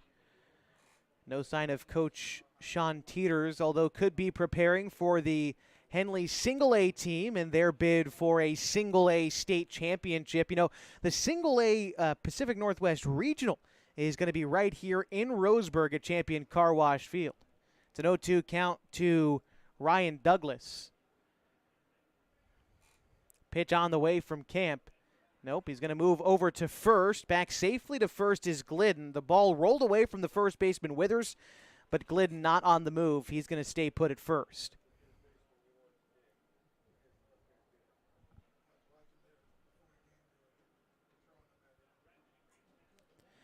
After Douglas, lineup turns over for the Falcons. Max Price waits on deck. Camp ready to deliver the 0-2. That one finds the zone, and again, down on strikes looking Ryan Douglas for the first out in the fifth inning. Falcons having a tough time swinging the bat in this game. 7 strikeouts already for Drew Camp. First 2 times through the order, and here's Max Price, who's struck out a pair of times. He takes ball 1 outside.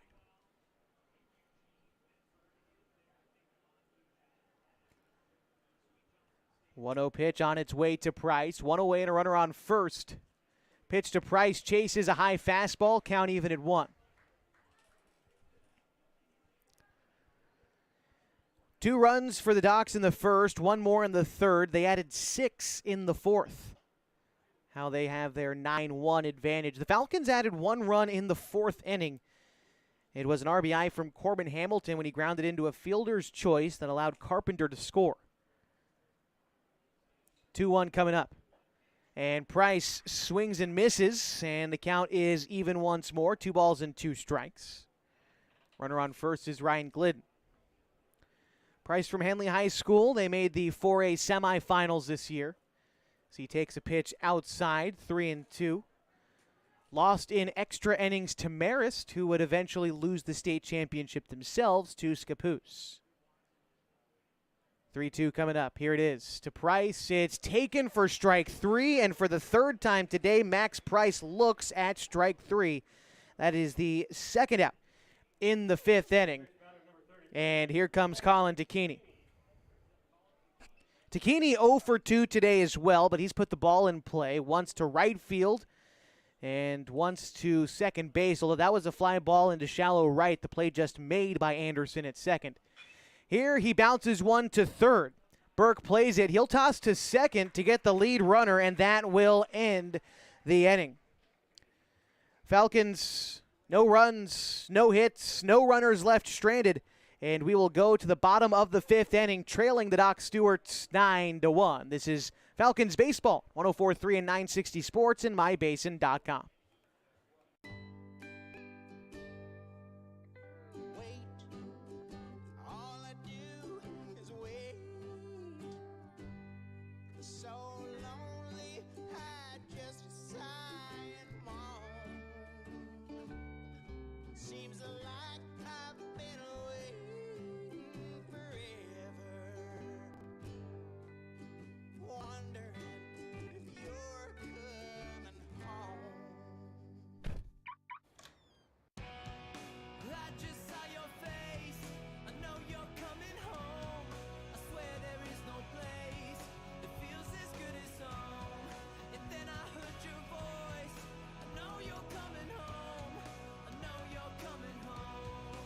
This is where unconditional love and immeasurable happiness reside. This is home. Coltwell Banker, where home begins.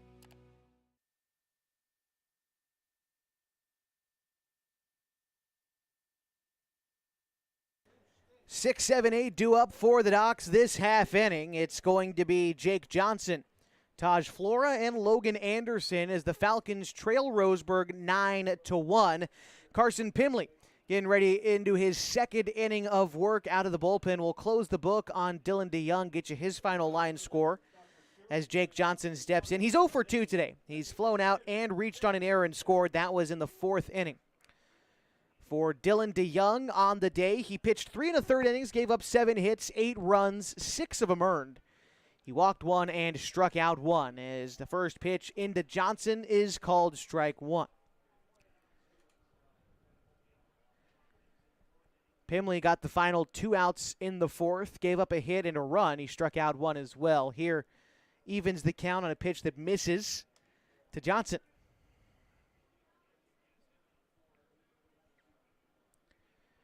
Delivery from Pimley is lifted foul. The count 1-2.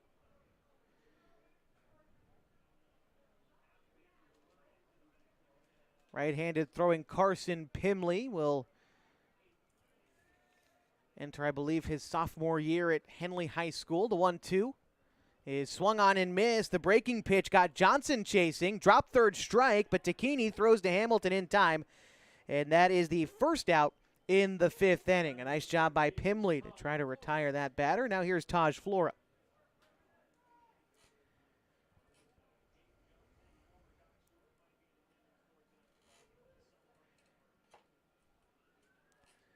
Pimley, as we take a look at a couple of his last outings, he's been solid over his last 3 or 4 games. He pitched against Medford last on July 15th.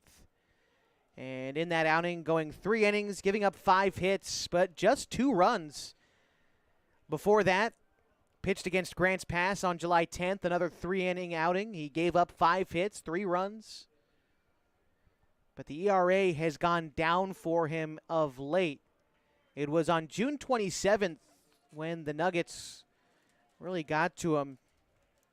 He gave up 5 runs in that outing for his ERA to jump up to where it was at 10.50. He's seen it come down over his last 4 outings. The 1-2 pitch to Taj Flora was a curveball in on his hands. That struck him out looking. Back-to-back Ks to begin the 5th for Carson Pimley. And that will bring up Logan Anderson. Anderson 0 for 1 today and a sacrifice in the 4th with an RBI. First pitch rolled out to short. Ulloa Ford has to make a strong throw to beat the speedy Anderson, and he does. The Docs down in order in the 5th inning, but they lead 9-1 as we go to the 6th on 104.3 and 960 Sports and MyBasin.com. Threads. There are many threads that run through our region. There are churches and schools and Little League teams that bring us together and bind us into communities. There are roads and cars, there are houses and jobs and businesses, all woven together to make the fabric of our communities. There are financial threads that are part of that tapestry as well. For over 80 years, it's been our pleasure to be headquartered here, providing financial services to generations of our friends and neighbors. From that first savings account to retirement planning and all of the cars and houses and groceries in between, we keep your money local, investing it back into our communities, adding more threads to the fabric to make our communities stronger. Pacific Crest Federal Credit Union. Find your path.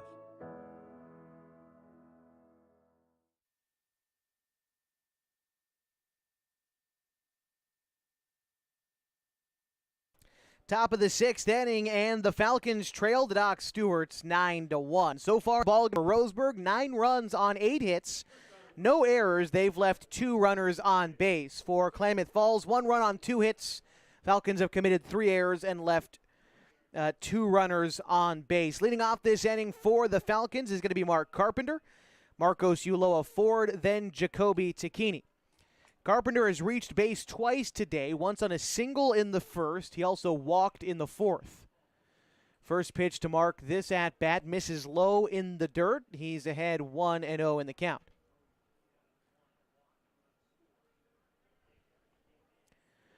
Carpenter came around to score a run in the fourth inning. It's the lone run for the Falcons to this point in the game. Here, a bouncing ball out towards short. Avery makes a strong throw in time, and that's the first out in the sixth inning.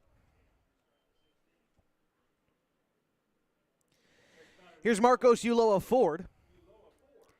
He struck out in the first, singled in the fourth, but was out on the base paths on a fielder's choice in that inning. Ulloa Ford bats .333 on the season. Here's the first pitch. It's taken low and maybe a bit inside as well to Marcos. The count 1-0.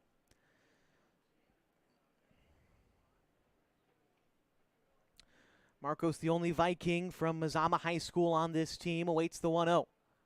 Swings and misses at a pitch over the plate. Count even at 1 strike.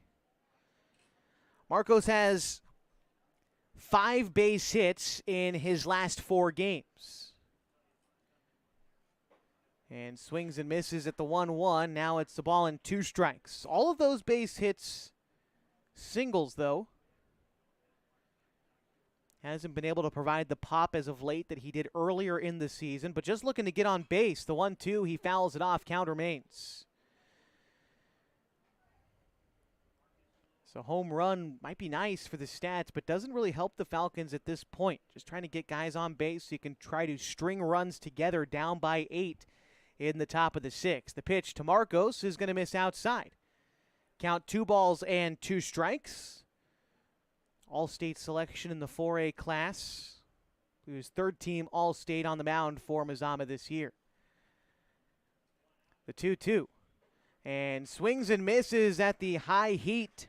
Ulloa Ford down on strikes for the second time today, brings up Jacoby Tacchini. Tacchini 0 for 2 in this game, once flying out to center field, once to right. Tacchini bats .212 this year for the Falcons.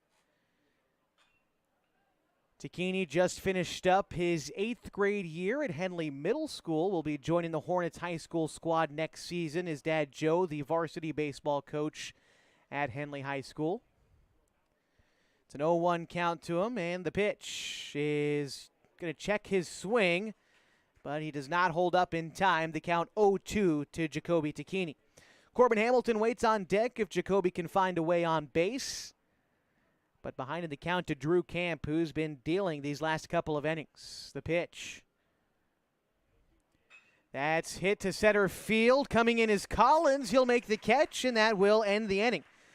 Falcons down in order in the 6th inning. They trail 9-1 as we go to the bottom of the 6th on 104.3 and 960 Sports and MyBasin.com. Sports was kind of what defined me as a person. I loved to play every sport I could possibly play. The Abbeys was really the family stomping ground for all of our community. Saturday afternoon soccer tournaments, we'd head over to Abbeys afterwards. And then when we got up into middle school, on our way home, we'd stop at Abbeys after basketball games. When I go home, I want to see 2 things when I drive through Winston. I want to see my Abbeys, and I want to see my high school. And those are the 2 memories that stick out the most to me. Thanks to Les Schwab Tires, I'm a confident backseat driver, but Mom's a little stressed about spending. Remember, deep breaths and watch your speed. Even though we're watching our wallets, Les Schwab is still watching out for our safety. So turn here. Roll into summer. Save up to $200 instantly on a wide selection of tires and wheels. Les Schwab Tires, doing the right thing since 1952.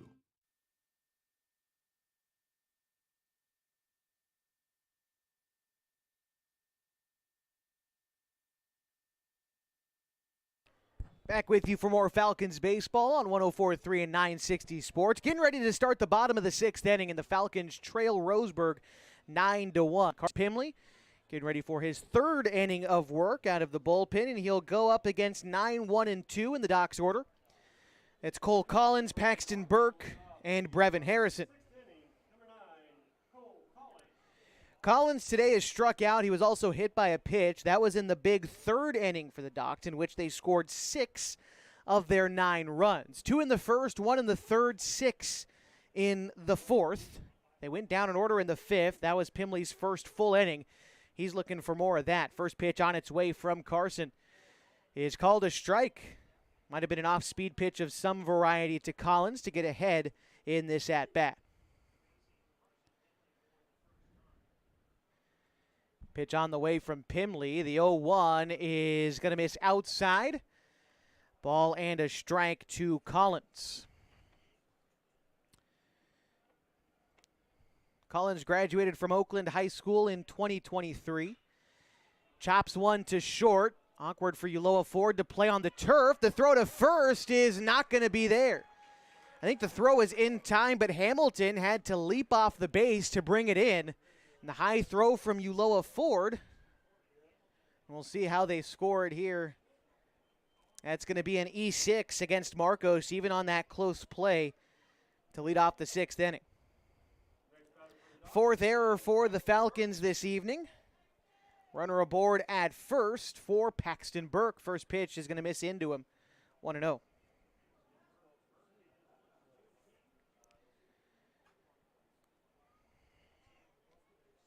Burke today is 1 for 2. So he takes ball 2 there. Burke walked and scored in the first. He grounded out in the second, and then singled and scored in the big 4th inning for Roseburg. The 2-0 on the way is rolled out to second. Colin Tacchini, underhand toss to Marcos for 1. Turn 2, it's there. 4-6-3 double play for the Falcons in the 6th inning. There's 2 away now for Brevin Harrison. Fine job there by Tacchini. Then Uloa Ford to turn 2. 2 away in the 6th.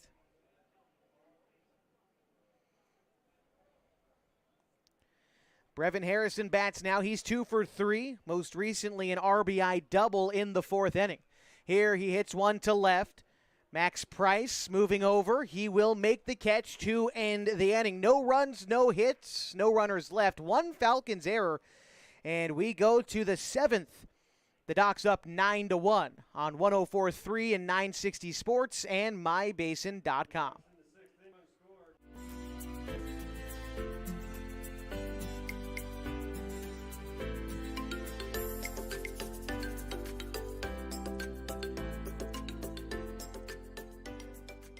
At mybasin.com, we bring you the power of local radio, The pace and reach of social media, and the excitement of local sports.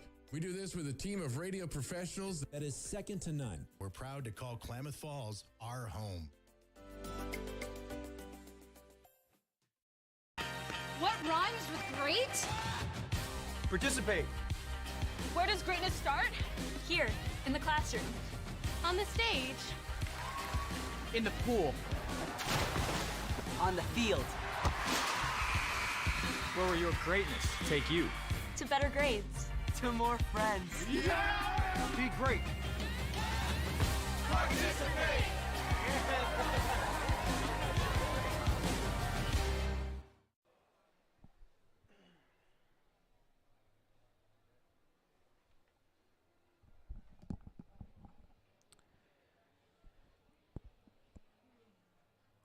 Top of the 7th inning, the Falcons trailed the Doc Stewarts 9-1. The Falcons try to avoid an opening game loss today in this doubleheader. It'll be Corbin Hamilton, P.J. Safford, and Ryan Glidden. The three guys to try and get a rally started and avoid another loss. Pitch is going to find the zone. A nice inside fastball from Drew Camp, who's trying to go the distance for the complete game today. He's been efficient, to say the very least. Drew Camp, this is be his 88th pitch coming up.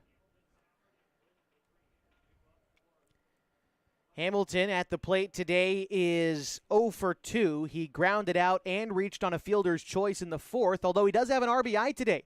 Here he slaps one to left. That's through for a single. Just what the doctor ordered for the Falcons. If they want a chance, they're going to need more of that. It's P.J. Safford's turn next.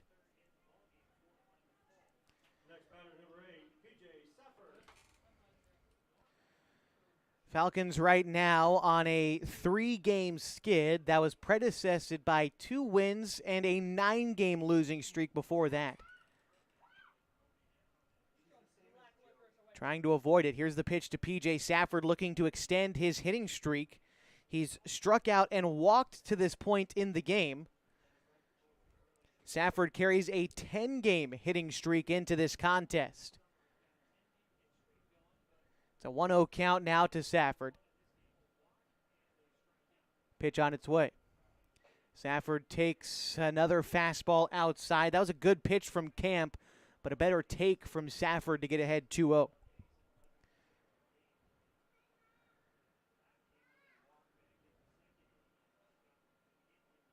Safford bats .256 for this team as he swings and misses at the 2-0. He's seen his batting average jump up about 80 points in this 10-game hit streak.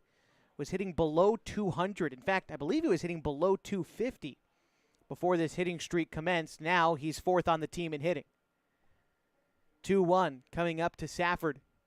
And he flares that one foul. Now in a 2-2 count. After Safford, it's Ryan Glidden. Runner aboard at first is Hamilton. Led off this inning with a single. That was only the 3rd base hit for the Falcons all day.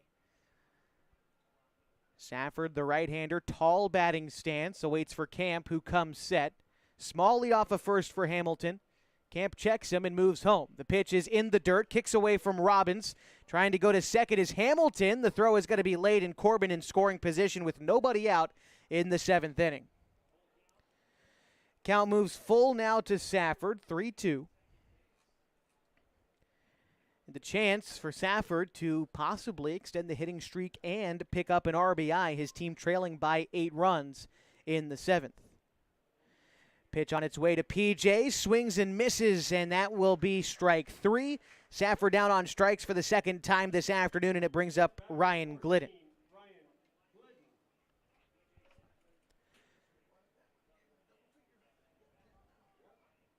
Glidden has struck out and walked in order today. It was in the 2nd and 5th innings, his last 2 plate appearances. When he walked, he was left stranded. Pitch on the way to Glidden. He'll take it low for a ball, 1-0. This is game 1 of 2 tonight from Roseburg. We'll be back with game 2 about, I'd say about 25 or so minutes after the conclusion of this game. If you're watching on mybasin.com, you don't have to go anywhere. We'll be right where you are, the very same link. If you're listening on the radio, same deal. Just stick around. We'll have more baseball tonight from Roseburg. A doubleheader tonight, a doubleheader on Monday, and that finishes the season for the Falcons. 1-1 pitch on its way to Glidden, and he'll take it in the turf, 2-1 to the Falcons' right fielder.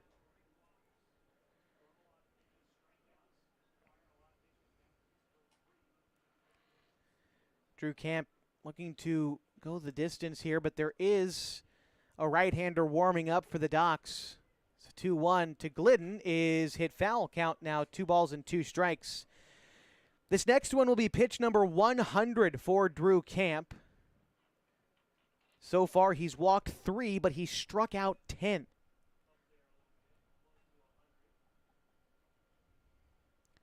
(2-2) coming up as Camp set.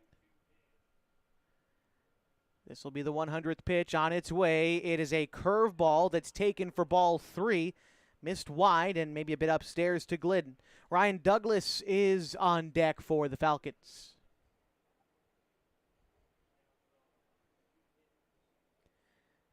Here's the pitch. That is swung on and missed. Down goes Glidden on strikes. 11 Ks for Drew Camp. That's 2 away in the 7th. Here's Ryan Douglas.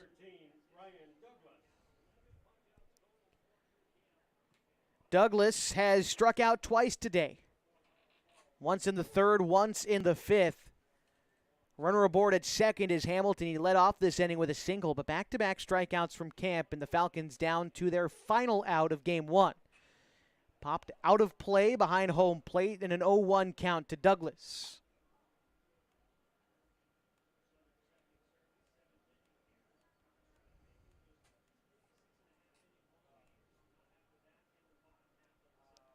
Set now is Camp with the 0-1.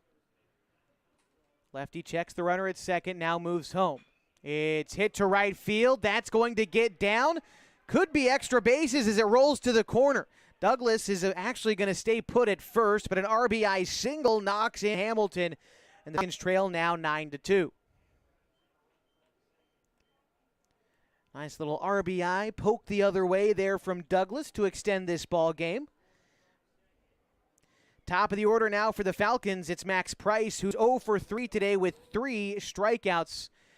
And with that being the 104th pitch for Drew Camp, we'll see. It looks like they are taking the ball from him. So we'll take a break with 2 outs in the 7th as the Docs get ready to bring in a new arm. This is Falcons baseball on 104.3 and 960 Sports. And we've got HD video tonight on mybasin.com. Keep it right here.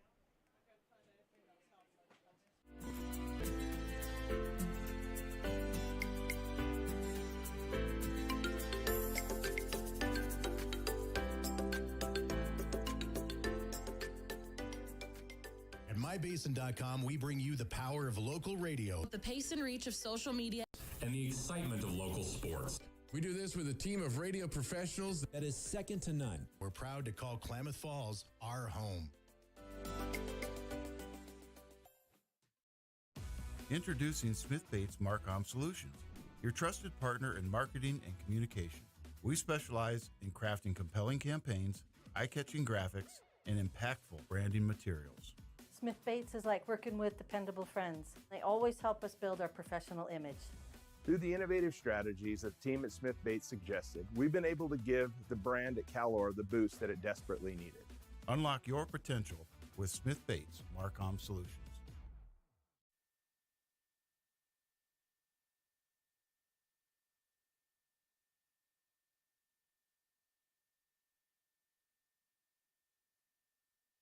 New pitcher for the Docs is going to be Tristan Ledbetter from Douglas High School.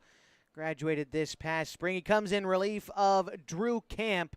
What a day it was for Drew Camp. Can't quite give you the final line score for Drew yet, but 11 strikeouts across 6 2/3 innings. He is responsible for Ryan Douglas aboard at first, and it'll be Max Price, his first task out of the bullpen. Ledbetter, the right-hander, try to find some time to get you a look at him on the season as the first pitch is going to miss low to Max Price, who is 0 for 3 today with 3 strikeouts. All of those, though, coming against Drew Camp. Pitch is going to find the zone outside. A 1-1 count and a runner at first base for the Falcons as they trail the Docs 9-2. For Ledbetter this season, this is his 8th appearance out of the bullpen and an ERA of under 3. Here's a pop fly to right field, gloved by Flora, and that will be the ball game. The Docs take game 1 of a doubleheader tonight in Roseburg by a score of 9-2. We'll be back to recap the action, get you squared away for the nightcap on 104.3 and 960 Sports and mybasin.com.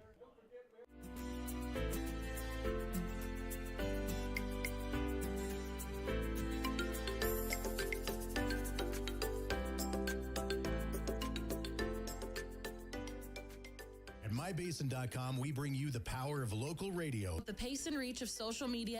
And the excitement of local sports. We do this with a team of radio professionals that is second to none. We're proud to call Klamath Falls our home.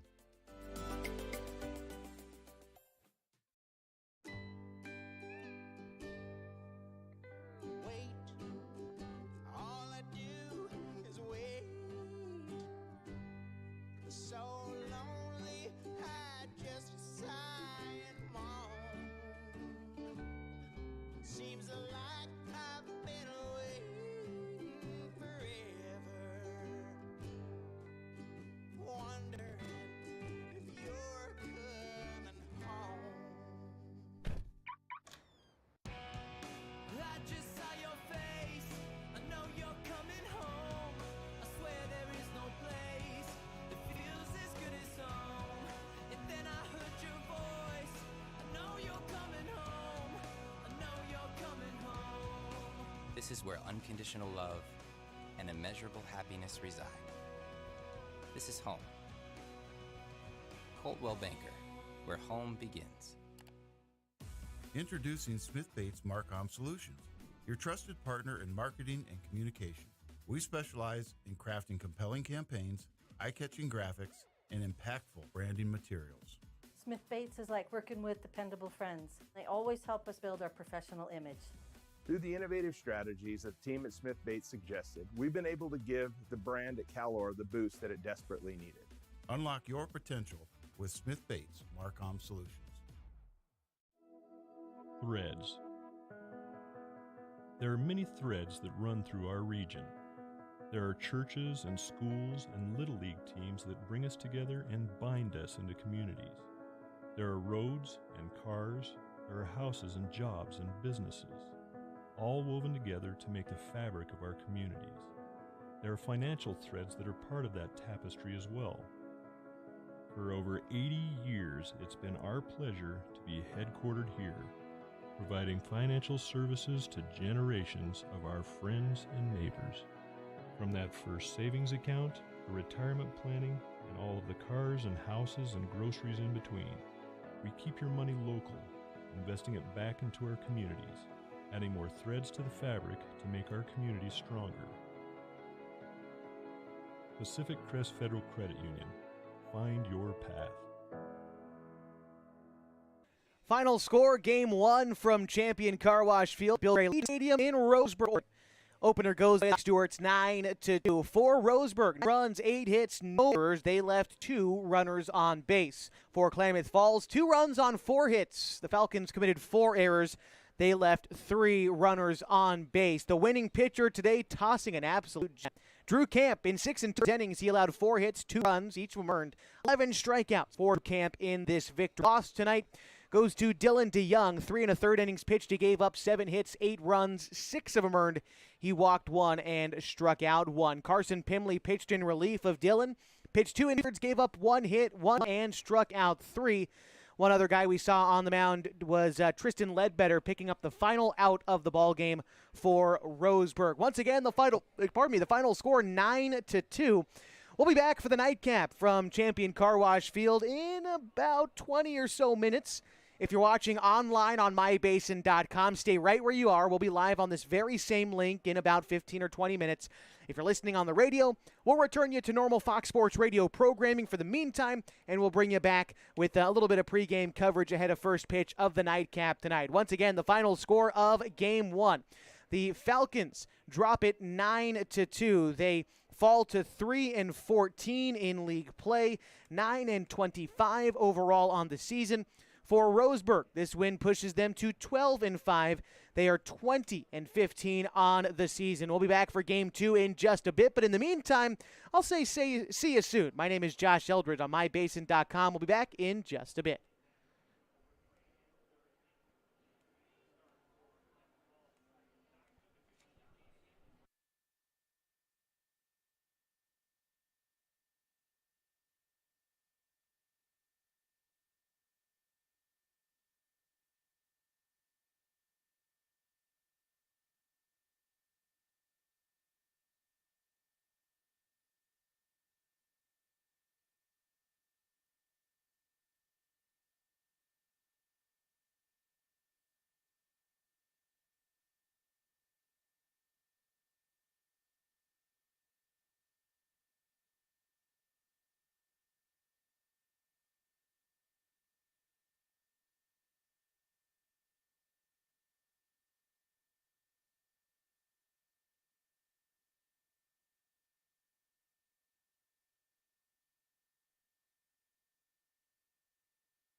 And we welcome you back to, or for the first time, Falcons baseball continues this evening on 104.3 and 960 Sports and MyBasin.com. My name is Josh Eldridge, coming to you live from Champion Car Wash Field at Bill Gray Legion Stadium in Roseburg, Oregon, as we get ready for the nightcap between the Falcons and the Doc Stewarts. Game one went the way of Roseburg. It was a 9-2 victory for the Doc Stewarts to improve them to 12-5 on the season. The Falcons fell to 3-14 on the year after that loss earlier today. Let's take a look at the Area 4 standings. The Docs in second place still as they continue to fight for playoff positioning with the Oregon State Tournament just getting started next week in Eugene. We'll take a look around our area, get your score updates throughout the night.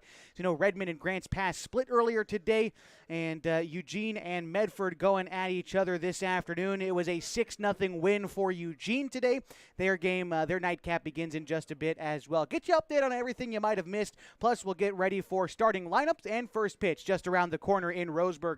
This is Falcons baseball on 104.3 and 960 Sports and MyBasin.com. Sports kind of defined me as a person. I love to play every sport I could possibly play. The Abbeys was really the family stomping ground for all of our community. Saturday afternoon, soccer tournaments, we'd head over to Abbeys afterwards. And then when we got up into middle school, on our way home, we'd stop at Abbeys after basketball games. When I go home, I want to see two things when I drive through Winston. I want to see my Abbeys, and I want to see my high school. And those are the two memories that stick out the most to me. The innocence of youth. Is there anything any better? But soon they'll be in high school and facing all the same challenges you faced. How to make friends, how to fit in, how to be cool. We want our children to have everything they'll need to live fulfilling and productive lives. Make sure the kids in your family are among the more than 120,000 participants here in Oregon who take part in high school sports or activities. Comfortable and not corporate. At Klamath Subaru, we built our business on that simple promise. Well, that and some of the best people you're ever going to meet. Hi, I'm Rob Cedar, General Manager at Klamath Subaru. Our 62 employees make it easy for us to live up to our comfortable, not corporate philosophy. Friendly faces, easy answers, straight talk, fairness, and exceptional service. These are the things you expect. These are the things that all of our people deliver. Our management team, sales pros, certified service and body shop techs, lot attendants, and detail experts are all 100% focused on you. Local people putting their friends and neighbors first. At Klamath Subaru, that's the only way we do business. It's comfortable, not corporate. Our team members also spend hundreds of hours each year supporting local charities and events through the Subaru Love Promise. That's the kind of people they are. We're very proud of them. They're your friends, they're your neighbors, they're glad to know you, and they want you to be glad to know them too. I'm Rob, and this is what makes us comfortable, not corporate. Thanks to Les Schwab Tires, I'm a confident backseat driver, but Mom's a little stressed about spending. Remember, deep breaths and watch your speed. Even though we're watching our wallets, Les Schwab is still watching out for our safety. So turn here. Roll into summer. Save up to $200 instantly on a wide selection of tires and wheels. Les Schwab Tires, doing the right thing since 1952. Introducing Smith Bates Marcom Solutions, your trusted partner in marketing and communication. We specialize in crafting compelling campaigns, eye-catching graphics, and impactful branding materials. Smith Bates is like working with dependable friends. They always help us build our professional image. Through the innovative strategies that the team at Smith Bates suggested, we've been able to give the brand at Calor the boost that it desperately needed. Unlock your potential with Smith Bates Marcom Solutions. As we join the top of the first inning, already in progress. It'll be Price leading things off for the Falcons against Cam Hartzell. It's a 1-2 count as we get this ball game started, and we'll introduce you to the starting order for the Falcons after this 1-2 pitch. It misses outside. Leading off is Max Price at second base. Colini is pitching, and Mark Carpenter hit third at base. Marcos Ulloa Ford, the shortstop, hitting fourth, followed by Jacoby Tacchini, batting fifth at first base. Corbin Hamilton is in right field. He'll be batting sixth, by P.J. Safford hitting seventh at catching. In left field, it's Carson Pimley, and in center field, it's Carson Sims. That rounds out the order for the Falcons. So we've got a leadoff walk to Max Price to begin the ball game. This brings up Colin Tacchini, getting a chance to hit before he'll take the start on the mound for the Falcons. Let's go look at starter for Roseburg. That's Camden Hartzell.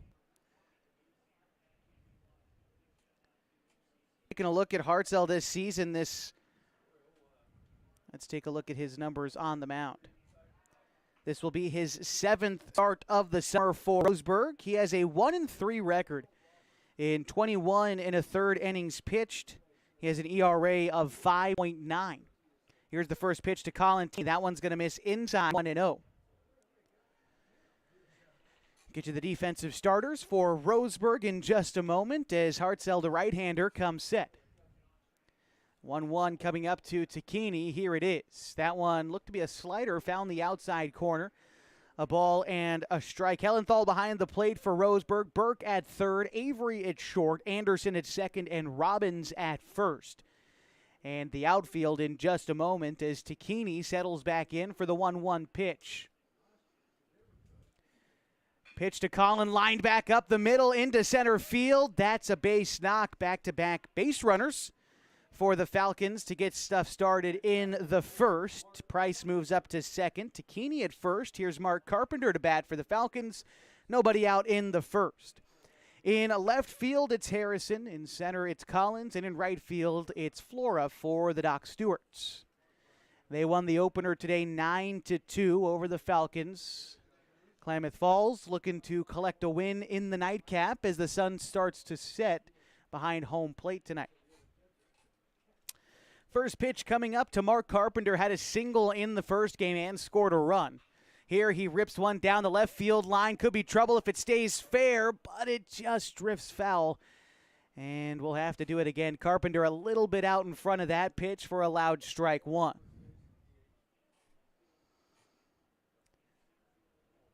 Mark, the 4A player of the year. He'll be a senior next year at Henley High School. Saw him on the mound against Medford back on Wednesday. They'll try to probably throw him again on Monday when the Docs come to town to Kiger Stadium for the final games of the season. Right now an 0-1 count to Mark. Today he's starting at third base. Pitch to Carpenter, chases a breaking ball in the dirt, 0-2. Carpenter a bit out in front of that one as well.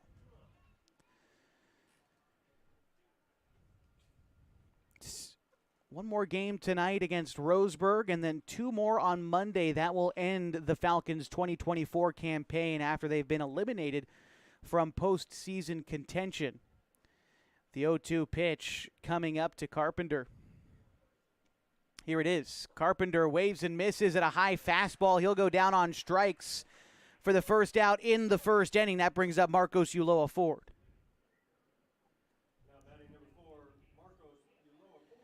Carpenter picking up his 11th strikeout there. He's struck out, now tied for third most on this team. It'll be Marcos Ulloa Ford who steps in to try to pick him up with 2 runners on and now 1 out in the first inning. Big lead off a second for Max Price. Colin Tacchini, shorter lead off a first. The pitcher Hartzell looking back, the runner at second, moving home, but the pitch fouled off by Marcos, the count 0-1. Marcos batting .333 on the season. He'll be taking his talents across town to Oregon Tech. From Mazama High School up to Campus Drive. Playing with the Owls, who once again made the Cascade Collegiate Conference Tournament in 2024. Finds himself behind in the count 0-2 with Jacoby Tacchini waiting on deck. Pitch coming up. That is weakly hit to third. Burke is going to take it to the third base bag himself, throw across the diamond, try to turn 2, but Ulloa Ford beats it out. So runners will remain at first and second, though now with 2 outs for Jacoby Tacchini. As Max Price out, Ulloa Ford reaching on the fielder's choice. Tacchini advancing to second on the same play. And here's Jacoby Tacchini trying to come up in a nice spot for his team. Take a look at Jacoby in his recent outings. He'll be starting at first base defensively in this game. Takes the first pitch for a strike 0-1. Takini in the series against Medford picked up 4 RBIs and 4 hits across that 4-game set with Medford.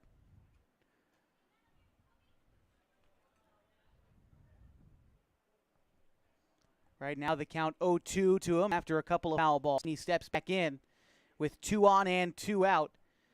And Hartzell trying to get out of this inning without giving up a first inning run. The pitch, 0-2, is in the dirt. A nice job by Hellenthal to keep that one in front of him. Didn't see him in the first game, but a guy like Hellenthal, the 2A, 1A player of the year, expect him to be very talented behind the plate. I'm excited to watch him go to work. Here's the 1-2. It is lined back up the middle and off the glove of the shortstop, Avery, into center field. They're going to wave Takini around to score, and he will. An RBI single from Jacoby Takini scores Colin Takini. With the first run of the game for the Falcons, they're up 1-0 in the first. What you like to see, big-time hitting for Jacoby, coming through when his team needs him most. And here's Corbin Hamilton.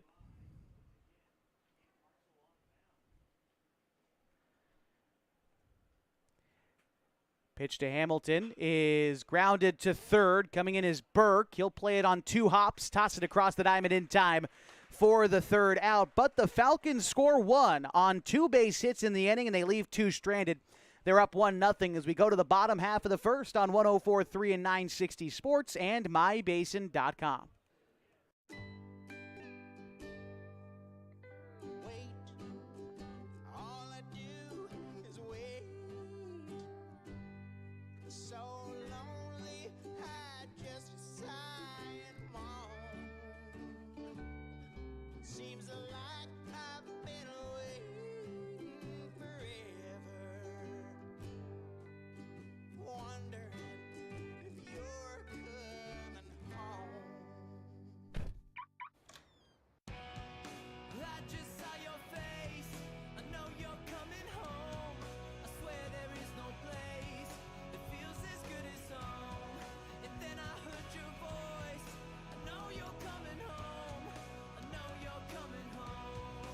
This is where unconditional love and immeasurable happiness reside. This is home. Coltwell Banker, where home begins.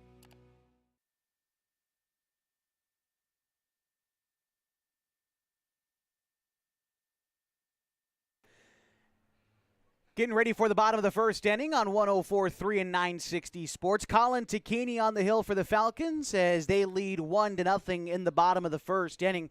Take a look at the season totals for Colin Takini. This will be his 7th start of the year. Carries a record of 2-4 in 35 1/3 innings pitched. Colin has an ERA of 4.9, but his last 2 starts have been his best of the season. You'll see that from a guy who's playing his first year of Legion baseball. Back on July 10th, he pitched 6 innings, only gave up 4 hits and 2 runs. Only one of those runs earned. He struck out 5. Then on July 15th against Medford, pitched a complete game, giving up just 1 earned run.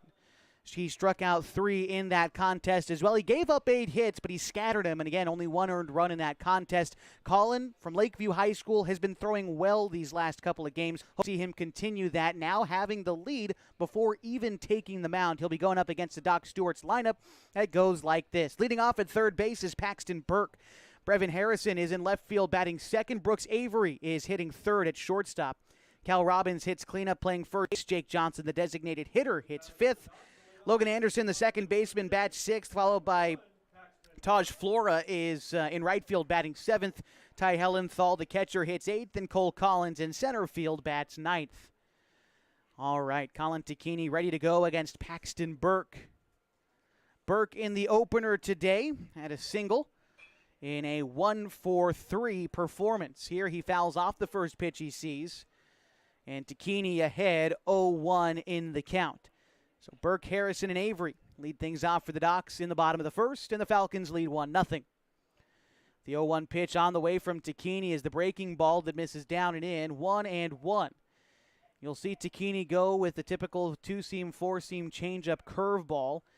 He's got a little bit of a slider, although he doesn't go to it all that often. It's a 1-1 coming up from Takini. That pitch in the dirt, the count now 2-1. Paxton Burke was 1 for 3 in the opener today, a game in which the Docs won 9-2, but for the season, Burke hits .348. 2-1 on its way. That one finds the inside corner. Looked like Burke thought it was low, but the count now even at 2 balls and 2 strikes. Pitch from Takini. That one, an off-speed pitch that Burke blasts to right field. Hamilton, that's over his head, takes a high bounce off the wall. Burke gonna round second, head for third. He could have a chance to go all the way. A big turnaround third. He's gonna stay put after a big throw in the outfield. Hamilton had trouble getting to that ball once it was by the fence. A leadoff triple for Burke as the Docs in a perfect opportunity to respond in this first inning.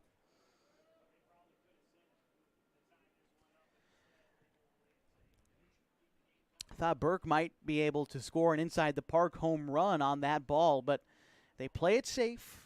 They give Brevin Harrison a chance to knock in a tying run in the first inning. Harrison bats .342 with 9 RBI this season. First pitch, a breaking pitch right over the heart of the plate and an 0-1 count to Harrison.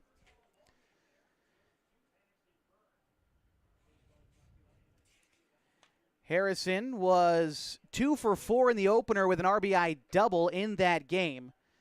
That came in the 4th inning, in which the Docs scored 6 runs in the opener. Now the count, a ball and a strike to Brevin Harrison. As the right-hander awaits the pitch from Colin Takini. Here it comes. Swung on and missed. Maybe got a piece of it into the glove of Safford behind the plate. PJ, the other half of the battery, will get you the defense for the Falcons in just a moment after this 1-2 pitch. Takini kicks, fires, off-speed pitch, taken for strike 3. Harrison down looking for the first out this inning. Going around the diamond for the Falcons, Mark Carpenter at third, Uloa Ford at short, Max Price at second, and Jacoby Takini at first. In the outfield from left to right, it's Carson Pimley, Carson Sims, and Corbin Hamilton. 1 away in the first, a runner at third. Here's Brooks Avery. Takes an off-speed pitch for a strike, 0-1. Avery leads this team in batting average, .383. He also leads them in RBI with 28 this season. Has a runner at third and 1 out. The pitch is a ground ball towards short. Uloa Ford dives, comes up with it, but the throw is going to wind up short. And an RBI infield single for Brooks Avery ties us at 1 in the bottom of the first inning.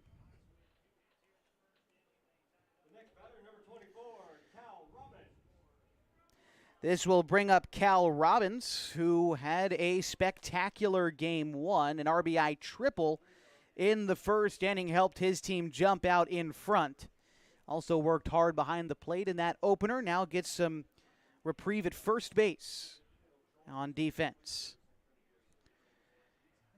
Big lead off of first from Avery. He's going. The pitch is going to be in the dirt. Safford kept it in front of him, but no throw. Avery in at second safely.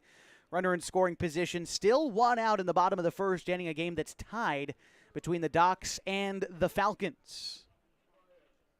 After Robbins in the order, it's Jake Johnson. Second baseman Price holding the runner at second. That's Avery.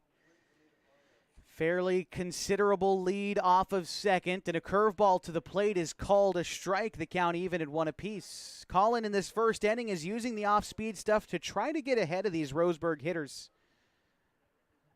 Too small of a sample size to tell if it's going to work long term, but it's similar to what DeYoung did in the first game, and it didn't start to cost him until that third time through the order. Here's a 1-1 pitch that misses outside, maybe a bit upstairs to Robbins.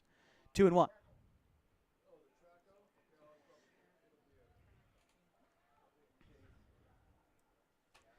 Takini gets the sign from Safford. Safford going to set up high down the middle. The pitch is fouled off and evens us at 2-2 with 1 out and a runner at second base.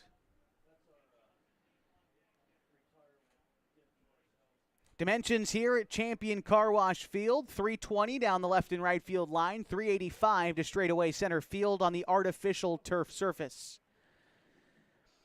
2-2 is going to have to wait. Takini steps off, fakes the throw to second, but Avery back safely. Of course, there was no throw.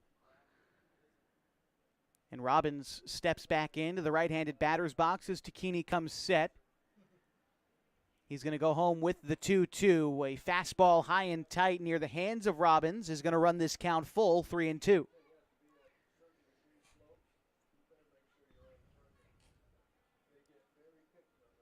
Robbins bats .319 this season. Gets on base to a .420 clip. And the delivery from Takini will miss inside. Borderline pitch almost got Robbins, but ball 4, and that'll bring up Jake Johnson with 2 on and 1 out for the Docs.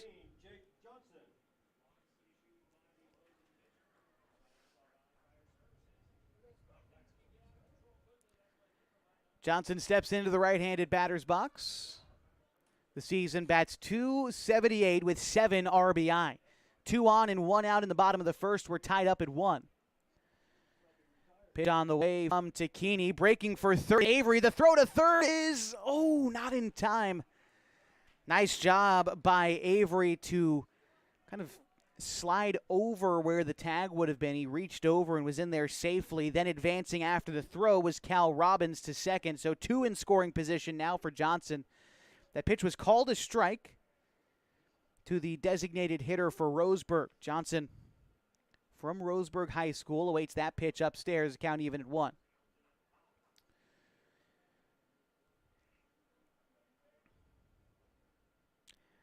Roseburg unable to make it out of the first round of the 6A OSAA playoffs after a 14-13 prep campaign. 1-1 pitch coming up from Colin Takini, and that's a foul ball. No, it looks like it hit Johnson in on the hand. Thought it might have hit the knob of the bat, but in fact, no, Johnson was hit by that pitch. That will load the bases for Logan Anderson.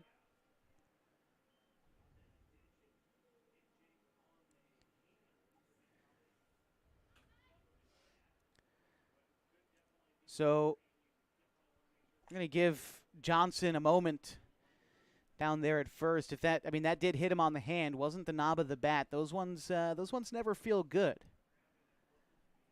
So it'll be Anderson to bat next. He bats .295 on the season. 23 of his 26 hits this year have been singles. He does have 12 RBI.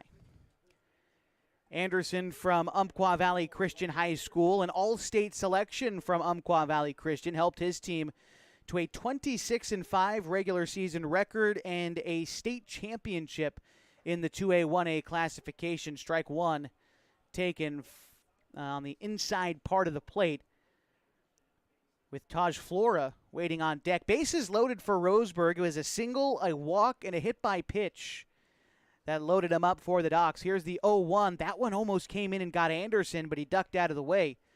Now a ball and a strike to Anderson.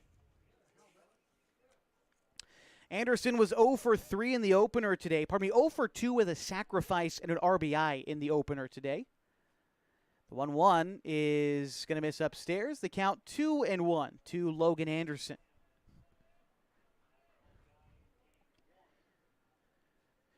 At third, it's Avery. Robbins at second. Johnson aboard at first for Roseburg.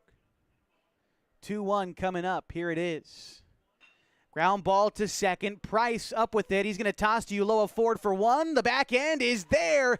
And a 4-6-3 double play gets Colin Takini out of the jam. Although one Roseburg run does come across on 2 base hits.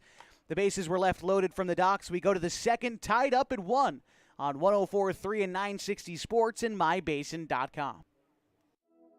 Threads.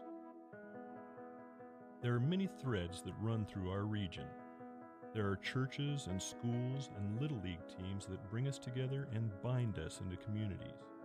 There are roads and cars, there are houses and jobs and businesses, all woven together to make the fabric of our communities. There are financial threads that are part of that tapestry as well. For over 80 years, it's been our pleasure to be headquartered here, providing financial services to generations of our friends and neighbors. From that first savings account, to retirement planning, and all of the cars and houses and groceries in between, we keep your money local, investing it back into our communities, adding more threads to the fabric to make our communities stronger. Pacific Crest Federal Credit Union. Find your path.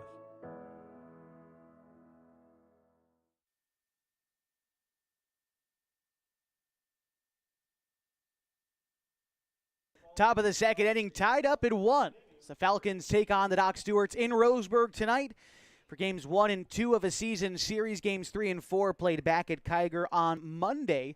Your last chance to see the Falcons this season. They hope to split tonight. Right now tied at 1. P.J. Safford, Carson Pimley, Carson Sims do up this half for the Falcons. And Camden Hartzell still on the mound. That one will roll foul.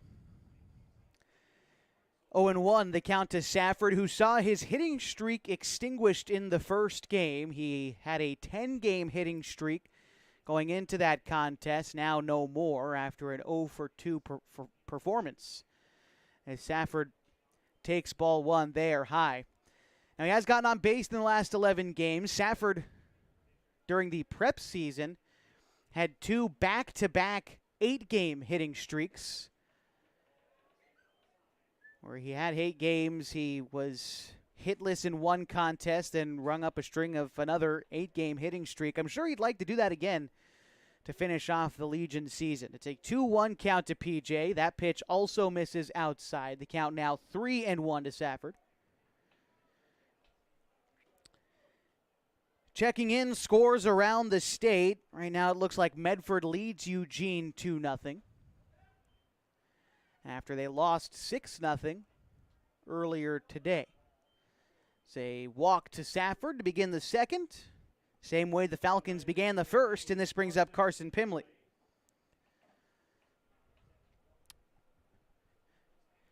Pimley did not get an at-bat in the opener tonight. In fact, he pitched 2 1/3 innings. Gave up a run, couple of hits, couple of strikeouts, finished out the loss for the Falcons, a game that they dropped again 9-2. Here he shows bunt, and that came up and in. Pimley's going to hit the deck, and he pops straight back up. Whoa, that is extremely lucky for Pimley that he was able to get back up after catching that fastball high and tight. And Camden Hartzell going over there as the pitcher. They're trying to get him away, but Whistler comes out. Coach Connor comes out. Want to make sure that he's okay even after jumping up like that. Safford's going to advance to second after the hit by pitch. And they're going to give him time, well-deserved. Carson Sims will come in on deck, and Pimley's going to stay aboard at first. Going to get some applause from the folks here at Bill Gray Stadium. Pimley, it looked like that might have got him in the top of the helmet. At first glance, it looked worse. Pimley stayed down on the ground for 2 or 3 seconds and then popped straight up. It's like it hardly even happened. So now he's aboard at first, Safford at second. Here's Carson Sims, who did not see any action in the opener tonight. He's been playing well as of late. Sims has seen his batting average jump up about 60 points over the last 5 or 6 games. Sims is now 5th on the team in hitting at .250.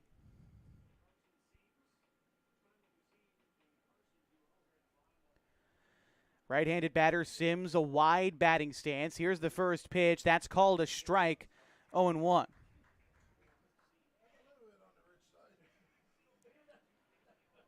After Sims, the lineup turns over for the Falcons with Max Price waiting on deck. Corners in for the Doc Stewarts, trying to protect bunt against Sims. He shows it there, but pulls back in time. A 1-1 count now to Carson. He'll be a sophomore next year at Henley High School.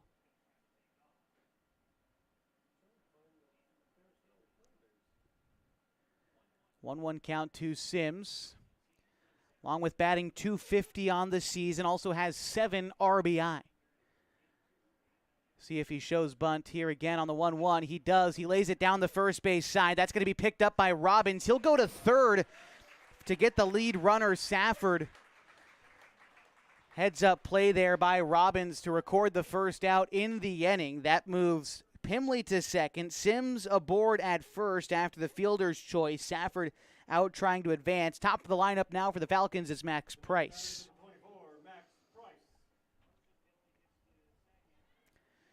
Price walked and was out on the base paths his first time around. See if they have him try to bunt with just one away. Instead, Price lifts one into shallow left field. Coming in is the left fielder Harrison. He'll put that one away for the second out.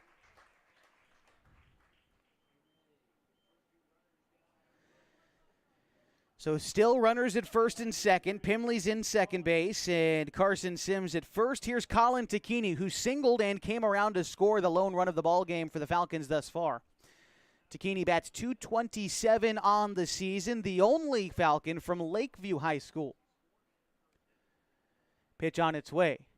Swung on and missed. Takini bit out in front of what looked like a changeup. It's an 0-1 count. After Takini in the order, it's Mark Carpenter. Runner in scoring position for the Falcons as Hartzell comes set. Pitch on the way.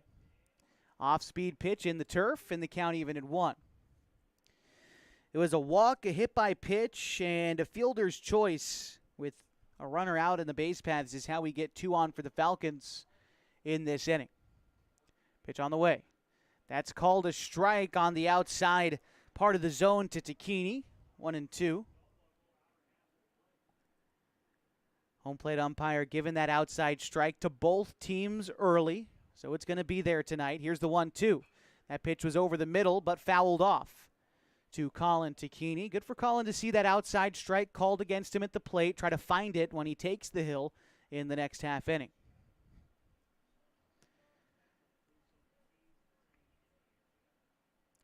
The 1-2, once more a fantastic curveball from Hartzell, froze up Takini. Can't get much better than that, and it will end the inning. No runs for the Falcons, no base hits either, but they do leave 2 stranded. So we go to the bottom of the second, tied up at 1. This is Falcons baseball on 104.3 and 960 Sports and MyBasin.com.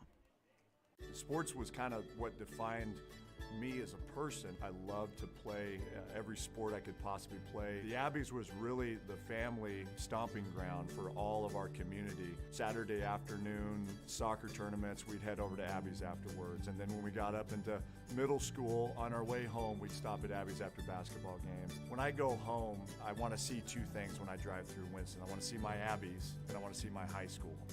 And those are the 2 memories that stick out the most to me.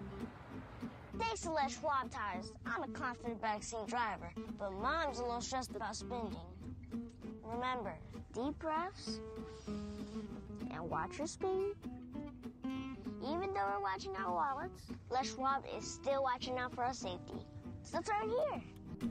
Roll into summer. Save up to $200 instantly on a wide selection of tires and wheels. Les Schwab Tires, doing the right thing since 1952.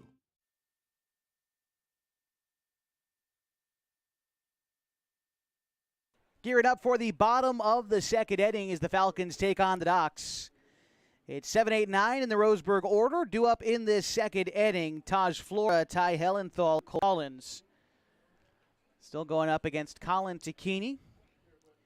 Could have been worse at the end of that first inning. In fact, the Ducks had the bases loaded with 1 out. But Anderson grounded into a 4-6-3 double play that ended the inning and stopped what could have been a big inning for the Ducks. Now it's up to Takini to try to lock it down against the bottom of the order, looking for a quick inning.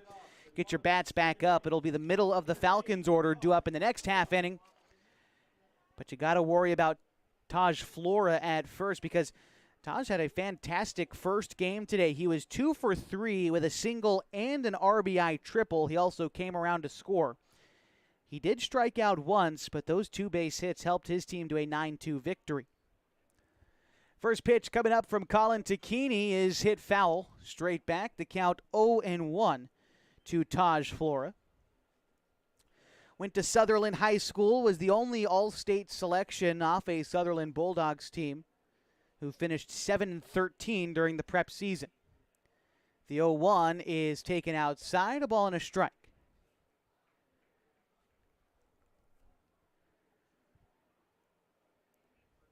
Believe P.J. Safford, who's catching, will be seeing more of Sutherland High School next year. The 1-1 coming up to Flora is going to miss outside. Safford also plays football for Klamath Union. They've dropped down to the 3A class and I believe have joined the same league that Sutherland is in. 2-1 coming up. Ground ball to third. Carpenter is up with it. He'll take his time on the throw to first. And that'll be the first out in the second inning.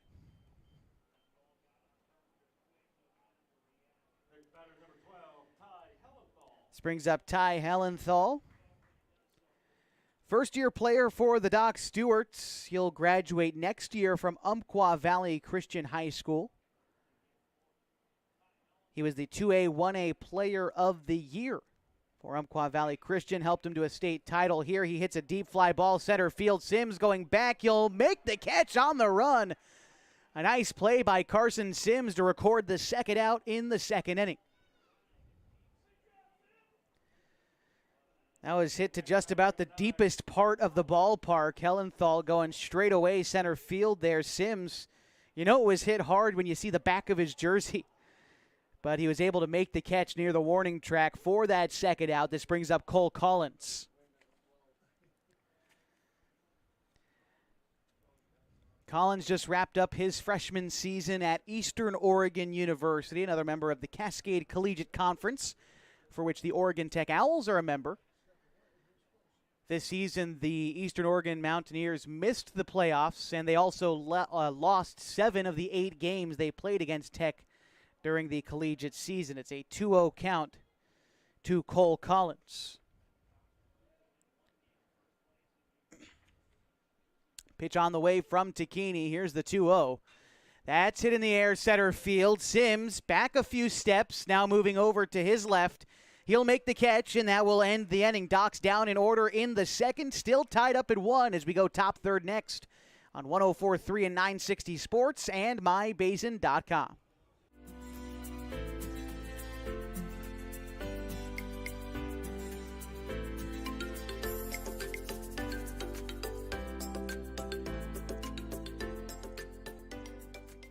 At mybasin.com, we bring you the power of local radio. The pace and reach of social media. And the excitement of local sports. We do this with a team of radio professionals that is second to none. We're proud to call Klamath Falls our home. What rhymes with great? Participate. Where does greatness start? Here, in the classroom. On the stage. In the pool. On the field.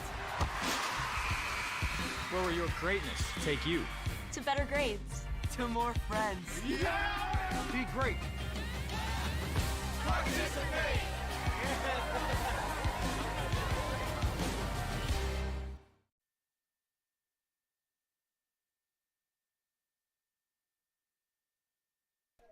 Welcome you back to 104.3 and 960 Sports. HD video on mybasin.com. Getting ready for the top of the third inning. We're tied up at 1 in Roseburg. And it'll be Mark Carpenter, Marcos Ulloa Ford, and Jacoby Takini to lead things off for the Falcons. We've got both Falcons coaches talking to our home plate umpire. Doesn't seem particularly inflammatory, so everyone going back to their spot. All right, we're about ready for baseball. Mark Carpenter getting ready to step in the right-handed batter's box. He struck out swinging in his first at-bat. First game, Carpenter picked up a single, but he also struck out in that game. And here he rips one into left field, and that's a knock for Carpenter to lead off this third inning. It's the third inning in a row in which the Falcons have led off with a base runner, and that'll bring up Marcos Ulloa Ford. Third hit of the night for the Falcons. Ulloa Ford to bat now. He grounded into a fielder's choice in his first at-bat. Small lead off of first from Carpenter. He'll dive back safely on the pickoff attempt from Hartzell. These are the guys you rely on in some cases to get the rally started for the Falcons. Mark and Marcos batting in the 3-4 spot. Mark is aboard at first. Here's Marcos taking the first pitch outside, 1-0.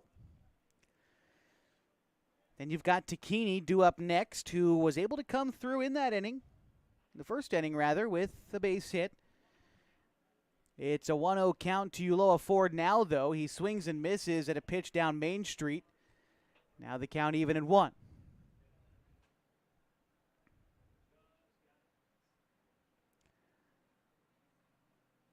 Right fielder playing in against Ulloa Ford. The center fielder shaded a bit towards the left. Here's a deep fly ball right field, but now moving over is Flora. He had to make that catch on the run.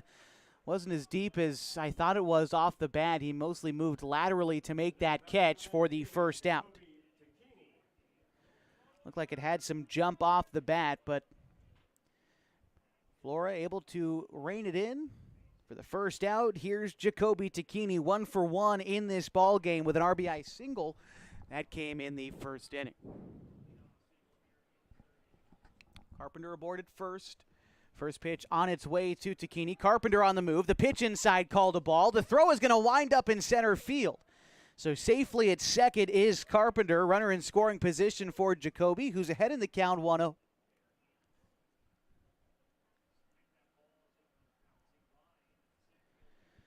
Corbin Hamilton is on deck for the Falcons and a chance to take the lead in this third inning.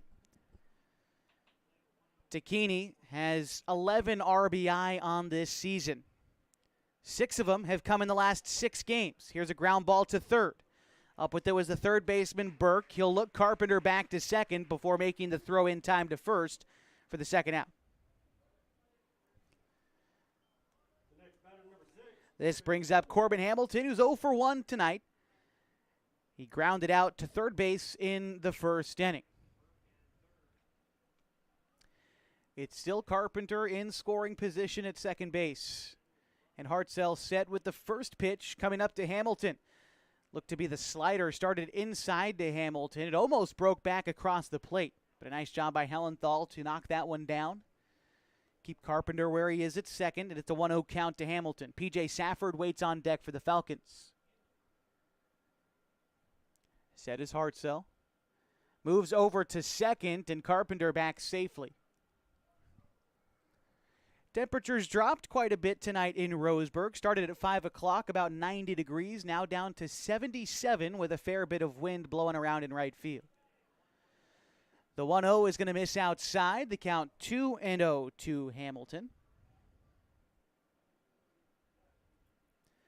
Falcons in their red tops tonight. Blue Falcons written across their chest with white trim and blue letters on the back. Docs in their home whites tonight. As that pitch sails down and away, a 3-0 count to Hamilton. Hartzell has walked 2 batters in this game, but he's balanced it with 2 strikeouts in the early going. Now faces a 3-0 count against Corbin Hamilton. Pitch on the way. Here it comes.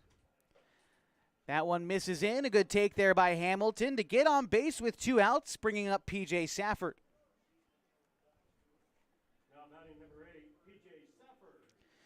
Safford walked and was out on a fielder's choice in the infield in the second inning. He has reached base in 12 consecutive games. Even though he lost his hitting streak last game, still reached base and has already reached base in this contest. Safford for the season bats .250. 19 of his 20 base hits this year have been singles.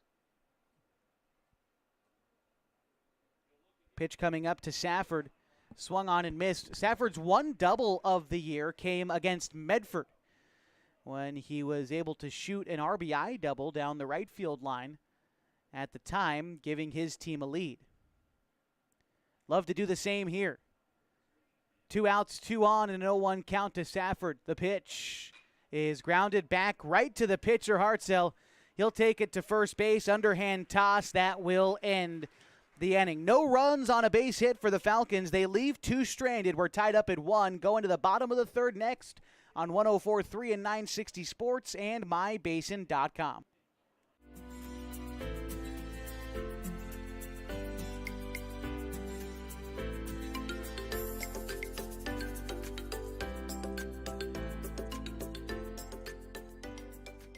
At mybasin.com, we bring you the power of local radio. The pace and reach of social media. And the excitement of local sports. We do this with a team of radio professionals that is second to none. We're proud to call Klamath Falls our home. What rhymes with great? Participate. Where does greatness start? Here, in the classroom. On the stage. In the pool. On the field. Where will your greatness take you? To better grades. To more friends. Be great.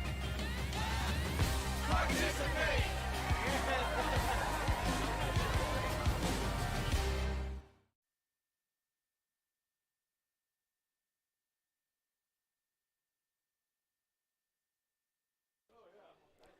Bottom of the third inning, it'll be the top of the Roseburg order due up, a game that's tied up at 1. Paxton Burke, Brevin Harrison, and Brooks Avery due up for the Docs this half, and it'll still be against Colin Tacchini getting into his third inning of this start. 1 run in the first inning for both of these teams, and then set down in order for the Docs in the second. They scored their first run after a leadoff triple, then an RBI single later in the inning. Eventually the Docs had the bases loaded, but Tacchini was able to wiggle out of a jam, coaxing a double play ball from Anderson. He'd like to keep this game again where it is. His team has flirted with taking the lead a couple of times, but unable to come through with runners in scoring position. Tacchini's got to keep working out there. Here's the first pitch on the way to Burke. It's hit out to left. Pimley moves over, gets underneath it quickly, puts it away for the first out off 1 pitch in the third inning. Here's Brevin Harrison, who's 0 for 1 in this contest with a strikeout. It's the only Doc who's struck out in the first time through the order. We'll see if Tacchini still has that same command second time through. Pitch from Colin, misses upstairs. It's 1-0. Keep you updated on some other games going on. It'll still be the Medford Mustangs who lead the Eugene Challengers 2-0. Also want to remind you that our Klamath Falls junior softball girls from Klamath Falls Little League playing in Tucson, Arizona at the West Regional. Right now they are scoreless in a tie with a team from Northern California. We'll keep you updated on the junior girls as they try to take the Western Regional Championship and move on to the Little League World Series. 3-0 coming up to Harrison. That one found the zone. A nice pitch there from Tacchini to try to battle back into this at-bat. Still trailing 3-1. Brooks Avery waits on deck for the Docs. Pitch on its way. That one misses high and in. And a 5-pitch walk delivered to Harrison. That's the second walk surrendered by Tacchini. And it brings up Brooks Avery.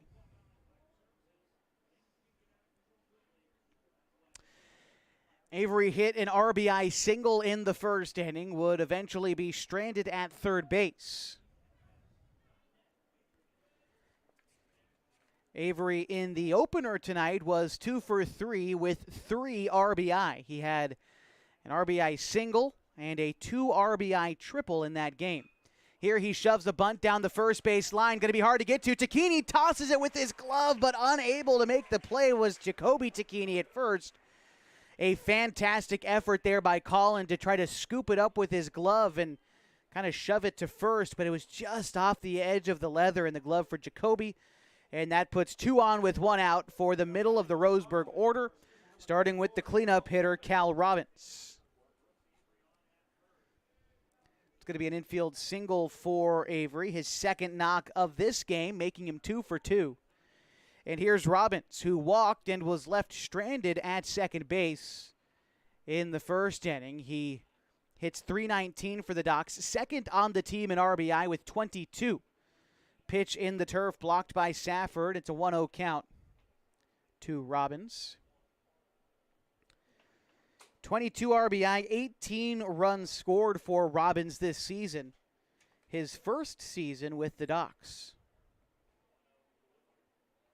He's the class of 2027 at Douglas High School. Here's the 1-0. That one misses as well, 2-0.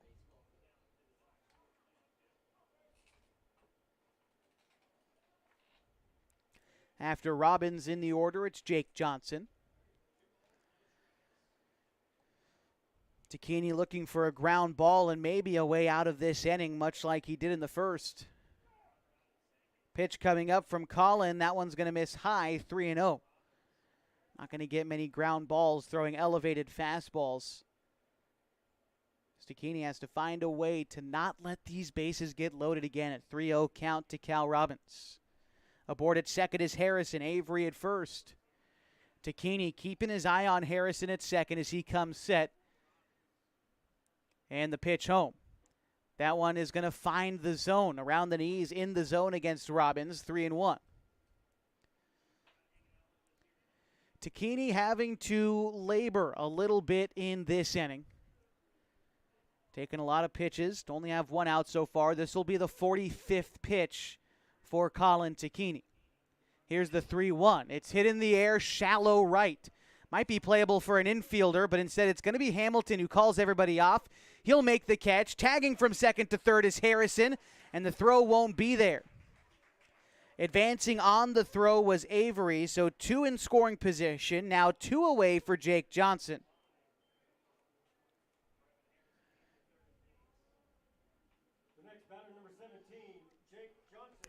Jake Johnson was hit by a pitch in his first at-bat. The designated hitter is a 2025 graduate to be of Roseburg High School, his first year with the Docs.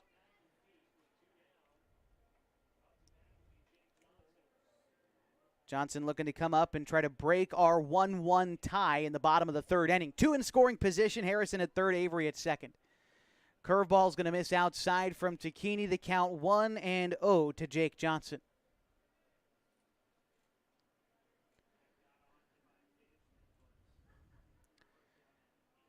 Johnson has 7 runs batted in this season for the Docs as he takes a pitch away. Kicks away from Safford for a moment, but a nice job there by Safford to try to rally and keep it in front of him there. One thing, curious if the Docs noticed, Takini didn't really rush off the hill there. You wonder, another pitch in the dirt they might try to take home. 2-0 coming up. Another off-speed pitch, though that one found the zone. 2 balls and a strike. Takini's finding the bottom third of the zone more so in these last 2 hitters than he had to start this inning. Those are the places you want to find it if you're Colin Takini. He comes set with the 2-1. Here it comes. Another breaking pitch. That one misses high and away. 3-1.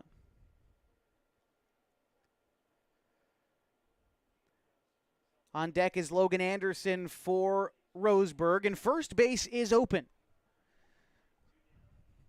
With 2 away, you don't have to come in the zone here if you don't want to for Takini.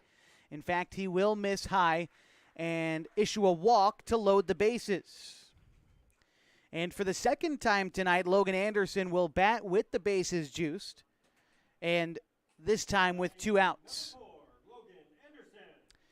It was in the first inning where Anderson was up to bat with the bases loaded and grounded into a double play. And now we're going to see Coach Craig Connor emerge from the Falcons dugout to have a conversation with P.J. Safford and Colin Takini. And while they do, we'll remind you that tonight's broadcast on mybasin.com is brought to you by Les Schwab Tires. Having the right set of tires and wheels on your vehicle is just part of an essential safety checklist. That's why Les Schwab does more than install just tires and wheels.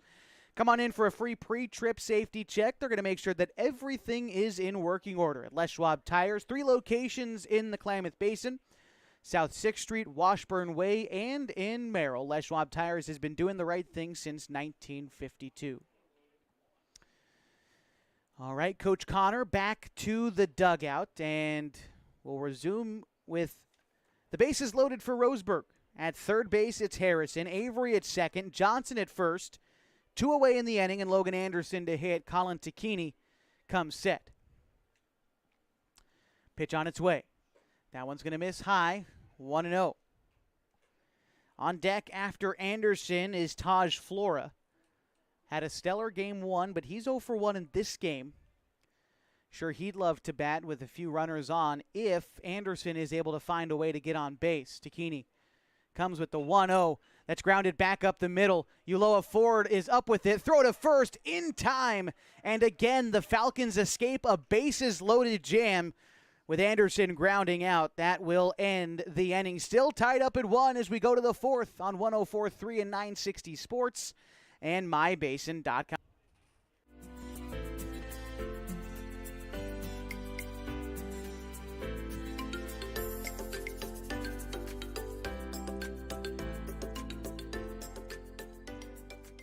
At mybasin.com, we bring you the power of local radio. The pace and reach of social media. And the excitement of local sports. We do this with a team of radio professionals that is second to none. We're proud to call Klamath Falls our home. Introducing Smith Bates Marcom Solutions, your trusted partner in marketing and communication. We specialize in crafting compelling campaigns, eye-catching graphics, and impactful branding materials. Smith Bates is like working with dependable friends. They always help us build our professional image. Through the innovative strategies that the team at Smith Bates suggested, we've been able to give the brand at Calor the boost that it desperately needed. Unlock your potential with Smith Bates Marcom Solutions.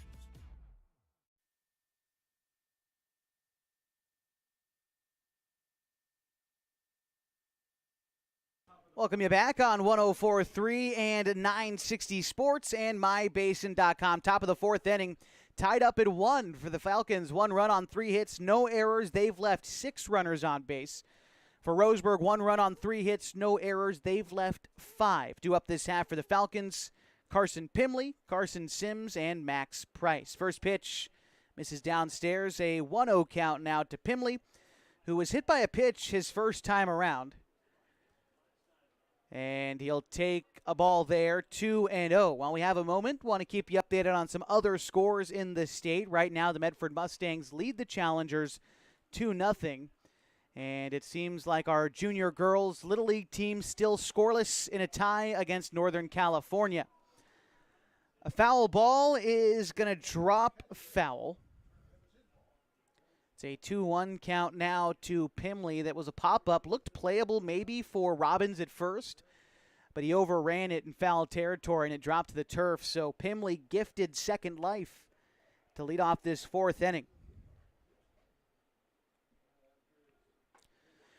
Pitch to Pimley. A fine slider from Hartzell to freeze up Pimley. He takes strike 2.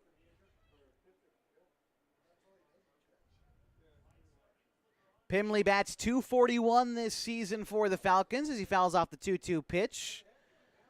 Looks like we've turned the lights on at Champion Car Wash Field at Bill Gray Legion Stadium. Just on the edge of the South Umpqua River in Roseburg tonight. It's a beautiful scene for a baseball game as the 2-2 pitch misses in, 3-2. Our vantage point in the press box tonight looking almost directly north. The 3-2 is going to miss low. And a walk issued to Pimley. He might try to stretch this into 2. Nope, he's going to stay there at first. And he's back safely after they tried to backpick him. Pimley has a walk and a leadoff base runner for the Falcons. Each inning, they've had a leadoff base runner, although they've only been able to turn it into 1 run. Here's Carson Sims, reached on a fielder's choice in his first at-bat.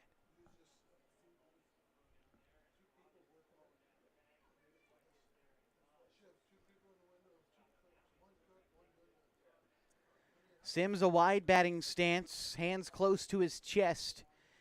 On the move is Pimley. The throw down to second is gonna beat Pimley, but he beats the tag. The shortstop Avery ran up in front of second base. It seemed like trying to cut off the throw from Hellenthal, and he overran him and was unable to apply the tag to Pimley, so he's in safely at second. Go ahead run in scoring position. Nobody out for the Falcons in the 4th, and Sims to bat. It's an 0-1 count to Carson. Here's the pitch. It's in the dirt. 1-1. After Sims, it's Max Price on deck for Klamath Falls. Corners in for the Docs as they protect bunt with Carson batting. And that pitch finds the zone, a ball and 2 strikes.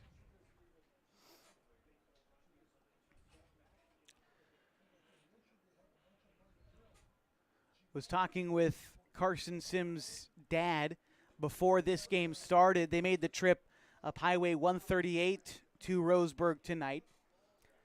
So they drove through some of the landscape, which had caught on fire around Diamond Lake, and even here in Roseburg tonight, seeing a little bit of that haze, a touch of that smoke that's coming in from some of these area fires all around Oregon. Sims lifts one into left field. Harrison is going to make the catch for the first out. It will keep Pimley at second. One away, and the Falcons lineup turns over. It's Max Price.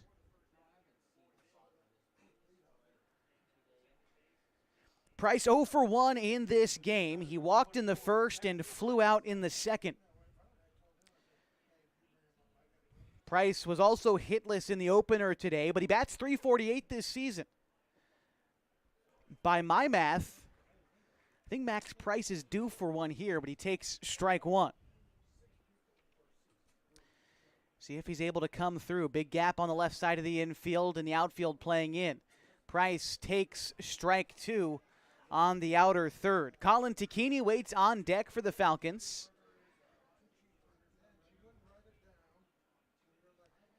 Set is Hartzell, the 0-2. That one misses inside, looked like a two-seamer, ran back towards the hands of the right-handed hitting Price. It's a 1-2 count.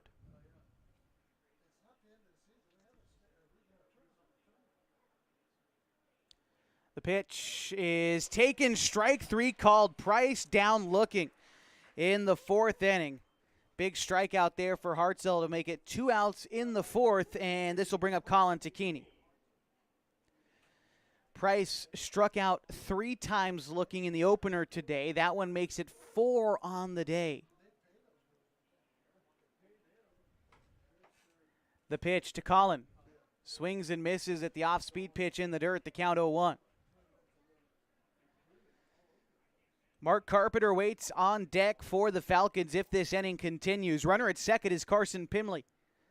We're tied up at 1, 2 outs in the fourth, and Tacchini will take that pitch. It gets away from the catcher, Hellenthal, but Pimley stays at second base. That ball rolled all the way to the backstop, and no movement from Pimley on the base paths.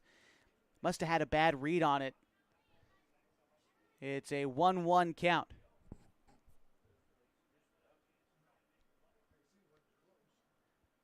The 1-1. That's hit up the middle, and diving to knock it down is Avery. Up with the throw, but it takes Robbins off the bag. Pimley's breaking for home. Robbins is going to throw it, but it is not in time, and the Falcons break our 1-1 tie. They're up 2-1 after a single from Tacchini up the middle, and just a fantastic job as the Falcons take a 2-1 lead in the top of the fourth. Big 2-out hitting from Colin Tacchini. He does it again. And they're scoring that an error up here in the box. I guess we'll give Tacchini the error as well, as Avery made a fantastic stop in the gap. Without that, sure thing would have been a single. And now Mark Carpenter, a chance to try and expand this lead. Carpenter 1 for 2, throwback over to second. And Tacchini back safely after reaching on the error.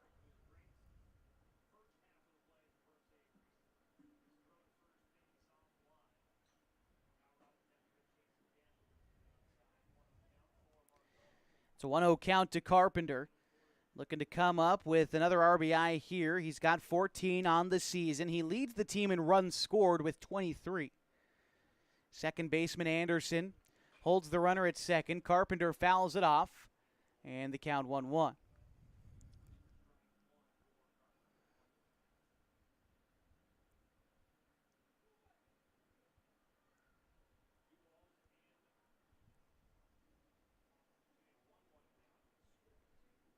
Marcos Ulloa Ford on deck for the Falcons. That pitch was called a strike, a fastball on the outer third, 1-2 to Carpenter.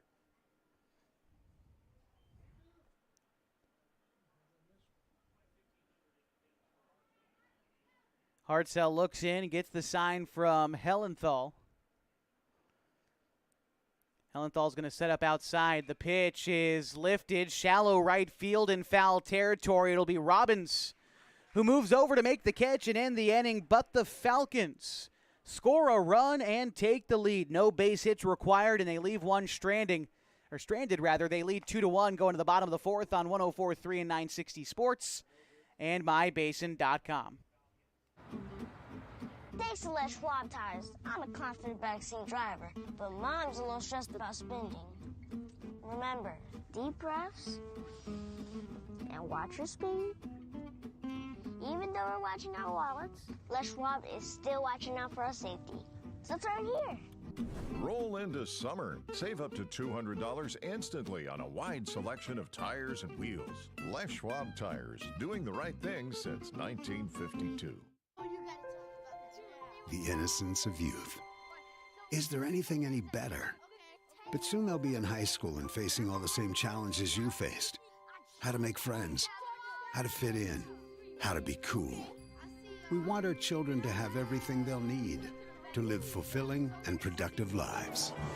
Make sure the kids in your family are among the more than 120,000 participants here in Oregon who take part in high school sports or activities.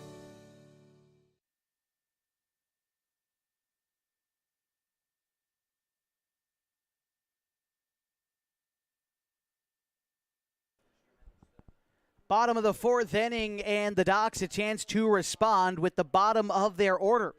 They trail the Falcons 2-1 in this fourth inning. It'll be Taj Flora, Ty Hellenthal, and Cole Collins. Just got a new score update from our Klamath Falls Junior Girls, the Little League team competing in the West Regional in Tucson, Arizona. They lead the team from Northern California 3-0 in their opening round matchup. They are in the bottom of the fourth inning.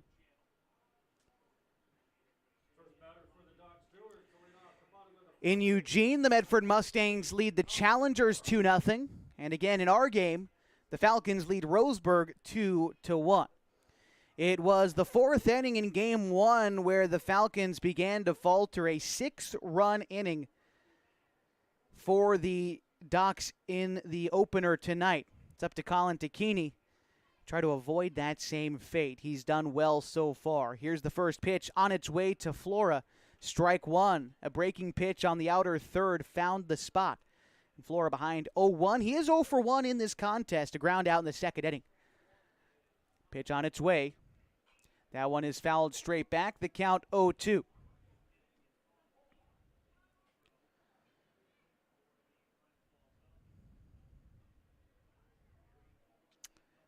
For Flora on the season, he bats .269. In an 0-2 count now against Tacchini. Fights one off the inside part of the plate. Stays alive. The count remains 0-2.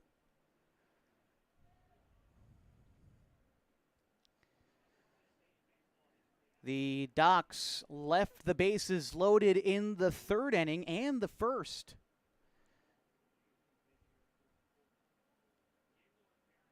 .0-2 as Tacchini ready to go against Taj Flora. That one misses high and away, 1-2. After Flora, it's Hellenthal waiting on deck for the Docs. Here's the 1-2. Off-speed pitch. Safford tried to frame that one up nicely, but the home plate umpire having none of it. The count 2-2 to Flora. Tall batting stance for Flora. He awaits the 2-2. Off-speed pitch fouled off. And we'll do it again. 2-2. And although the Docs haven't been able to get many across, they've gotten plenty on base, and they've made Colin Tacchini throw a fair bit of pitches. This will be pitch number 59. The 2-2 rolled to third, and that's actually going to be off the foot of Flora. And so a foul ball. We'll get to do it again. Flora's going to take a break.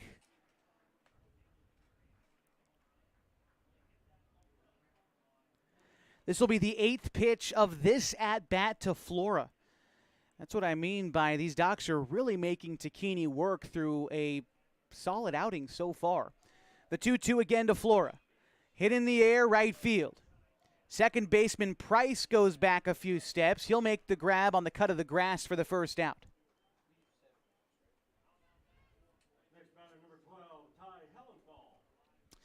Ty Hellenthal batting now for the Docs. He's 0 for 1 today. Flew out to center field. Hit it to about the deepest part of the field that you can, but Sims, who is manning center, raced back near the warning track to make a catch on a run. Gets his second look at Colin Takini here. The pitch is going to miss outside, 1-0.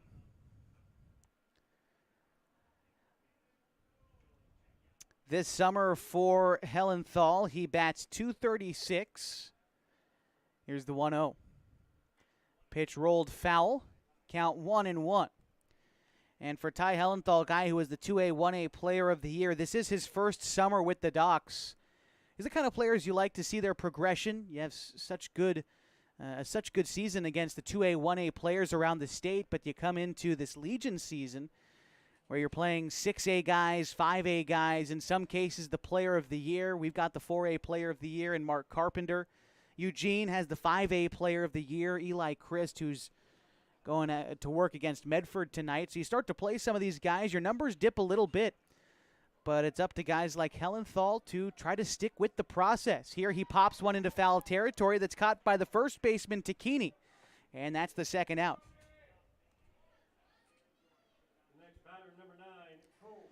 Cole Collins bats now. He also flew out to center field. That was also in the second inning. Collins on the season batting .221, has 5 extra base hits this season, 4 doubles and a triple, and 17 runs batted in. Collins, however, does lead his team with the most strikeouts, 26 this summer. Pitch on the way. It's a curveball that's taken upstairs for a ball, 1-0.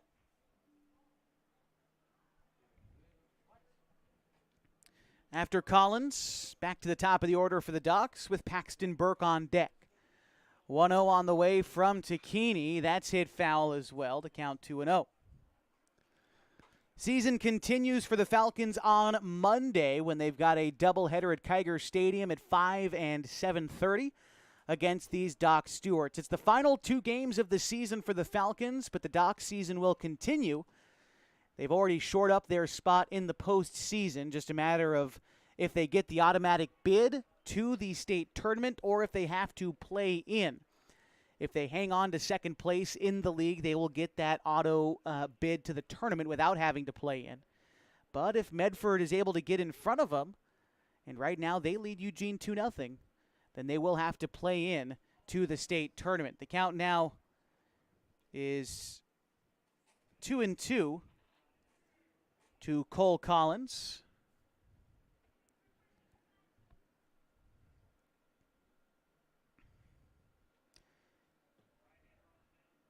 Here's the pitch. Curveball fouled off. Count remains 2-2. Now for Medford, they did lose their opener today, and Roseburg won the opener today. So right now the Docs a 1-game advantage on Medford in the standings. And actually Medford tied up with Eugene 2 apiece right now. And another foul ball. Count remains 2-2 to Cole Collins. That game that's being played in Eugene at Swede Johnson Stadium just finished the 3rd inning. Here we're in the bottom of the 4th, and the Falcons lead Roseburg 2-1. 2 outs in this inning and a 2-strike count to Collins. Here's the delivery from Colin Takini. It's a breaking pitch, again fouled off. And again, the Docs, these at-bats, they are not going down easy. Here's the 9th pitch of this at-bat to Collins. Takini has thrown well over 20 pitches this inning. The 2-2 on its way is rolled to third, foul.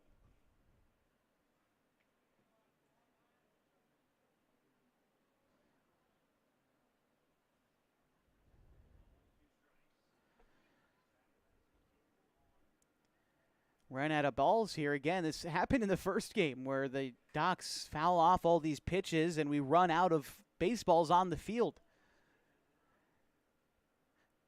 2-2 coming up to Collins. That one in the dirt, 3-2. I used to remember when I played in Little League in high school, we never ran out of baseballs at home plate. You used to turn them in to the snack shack, get a free hot dog if you did it. The little kids would run around and retrieve the baseballs around the ballpark. Don't know if they offer the same amenities to the young ones here in Roseburg, but it was a high incentive. Full count pitch, swung on and missed. It's in the dirt, so Safford has to throw down to first, and that will retire the side. It took Colin Tacchini 23 pitches, but he set down the Docs in order in the fourth. His team leads 2-1 going to the fifth on 104.3 and 960 Sports and mybasin.com. Thanks to Les Schwab Tires. I'm a confident backseat driver, but Mom's a little stressed about spending. Remember, deep breaths and watch your speed. Even though we're watching our wallets, Les Schwab is still watching out for our safety. So turn here. Roll into summer. Save up to $200 instantly on a wide selection of tires and wheels. Les Schwab Tires, doing the right thing since 1952. The innocence of youth. Is there anything any better? But soon they'll be in high school and facing all the same challenges you faced. How to make friends, how to fit in, how to be cool. We want our children to have everything they'll need to live fulfilling and productive lives. Make sure the kids in your family are among the more than 120,000 participants here in Oregon who take part in high school sports or activities.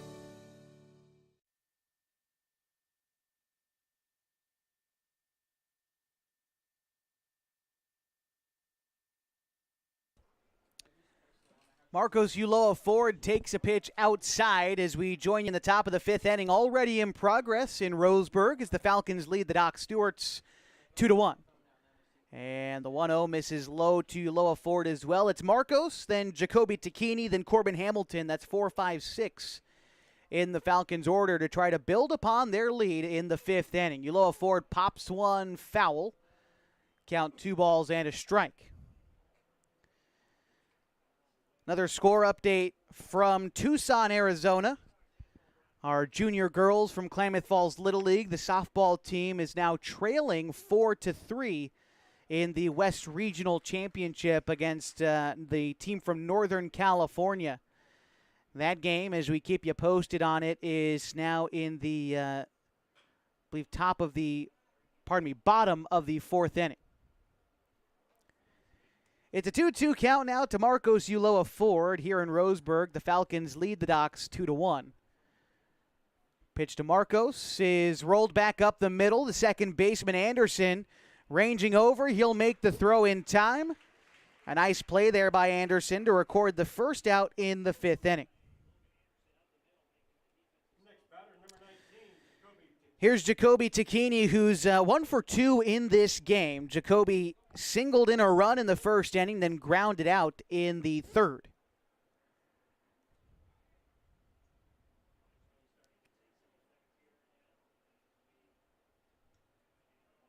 Pitch coming up to Jacoby. First pitch taken, a fastball high. 1-0. Tacchini, as I mentioned, 1 for 2 in this game as he wraps one to third. And that's the third baseman, Burke, playing it on a hop. Takes his time to get Tacchini at first, and 2 quick outs for the Falcons in the fifth. Brings up Corbin Hamilton. I like to see Corbin try to mix in a couple takes here. It's been, 3 or 4 pitches this inning, already 2 outs for the Falcons. Colin Tacchini labored for over 20 pitches for the Falcons in the bottom half of last inning. Hamilton takes a pitch low here, 1-0. I like to see to try to get some of these longer at-bats, let Colin have some rest in the dugout as he continues this outing. The 1-0 misses well outside, 2-0. P.J. Safford waits on deck for the Falcons should this inning continue. Here's the pitch to Hamilton. Misses high and in, 3-0. Hamilton grounded out and walked so far in the game. He walked in the third, but was left stranded. The 3-0 there is going to find the zone. Pitch around the knees, maybe a touch outside. Hamilton didn't love it, but a good take on a 3-0 count. Now here's the 3-1. That one is going to miss inside. Looked more over the plate than the previous pitch, but that's ball 4. Hamilton awarded first, and that'll bring up P.J. Safford. Safford is 0 for 1 tonight. He grounded out in the third inning, but he also walked in the second.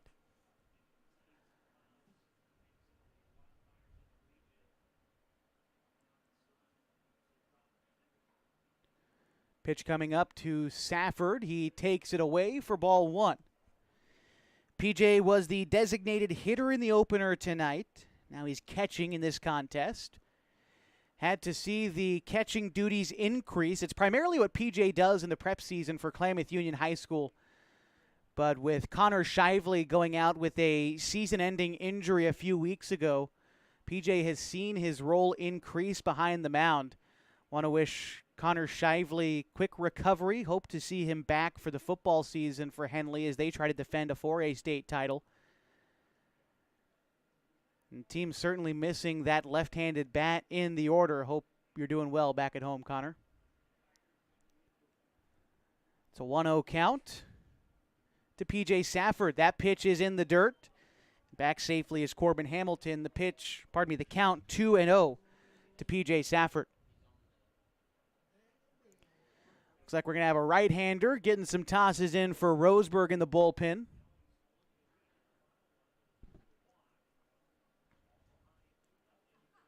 .2-0 pitch on its way to P.J. Safford is flared out right field and a single. Taking a turnaround second, digging for third is Corbin Hamilton, and we've got runners at the corners with 2 outs for Carson Pimley.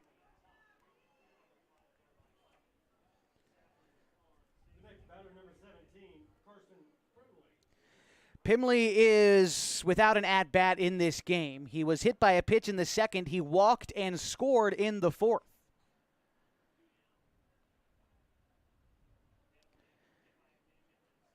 Bats now with runners at the corners. Aboard at first is Safford. Hamilton at third.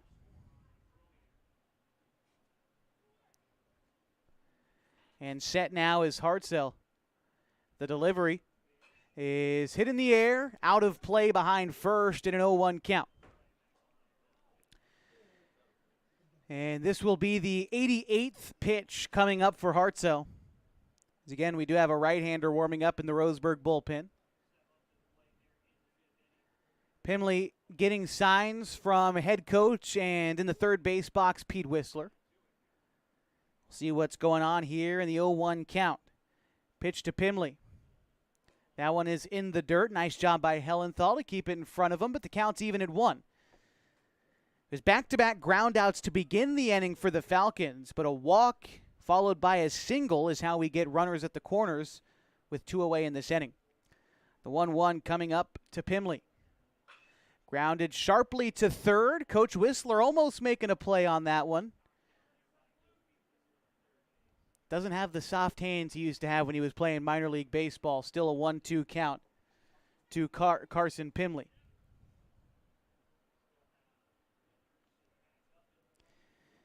Coach Whistler has coached the Falcons. He's coached with the Hornets. Graduated from Klamath Union High School. He's coached Mazama, as well as the Oregon Tech Owls. Just about every baseball program in the Klamath Basin has Pete Whistler's fingerprints somewhere on it.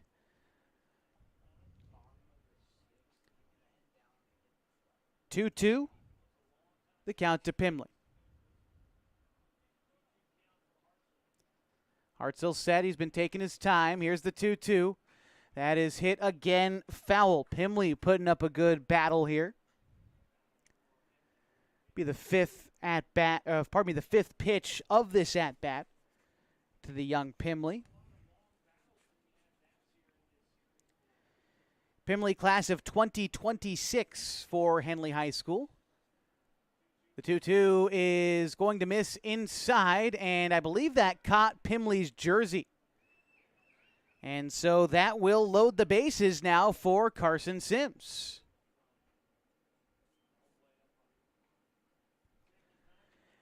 And we've got time called by Roseburg. We'll see if now is the time that they make a pitching change. That was the 92nd pitch for Hartzell.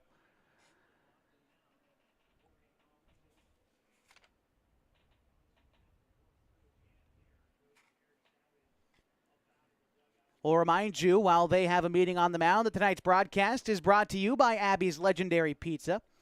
If you're looking for a great place to eat, head to one of Abby's Legendary Pizzas for some of the best pizza in the Klamath Basin at 1919 Austin Street or 2226 Shalleck Street near OIT. Abby's Legendary Pizza, proud supporter of the Klamath Falls Falcons and this broadcast, as well as high school sports in the Klamath Basin.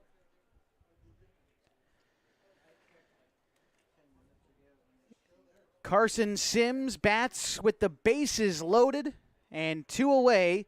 His team already leads by a run. Scored 2-1 in this 5th inning. The Falcons lead the Docks, and we've got the home plate umpire. Well, he was calling time for something or other, but it looks like we're about ready for baseball.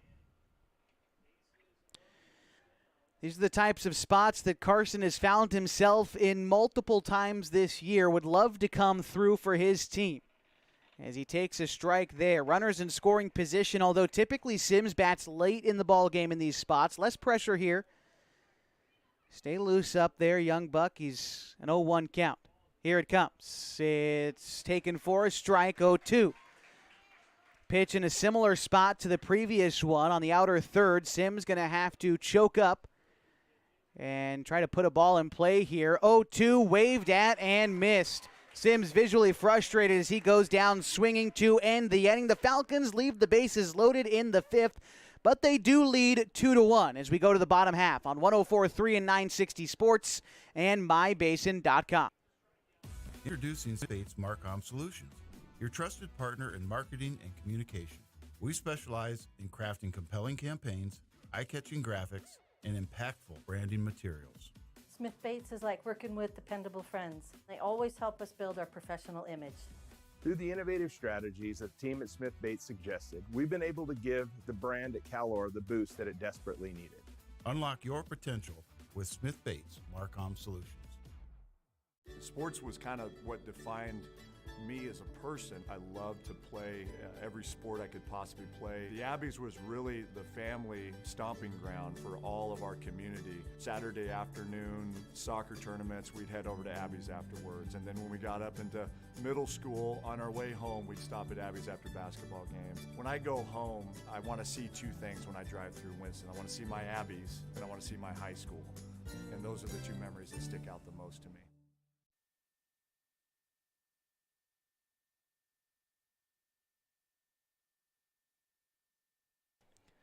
Falcons lead 2-1 as we go to the bottom of the 5th inning from Champion Car Wash Field at Bill Gray Legion Stadium in Roseburg.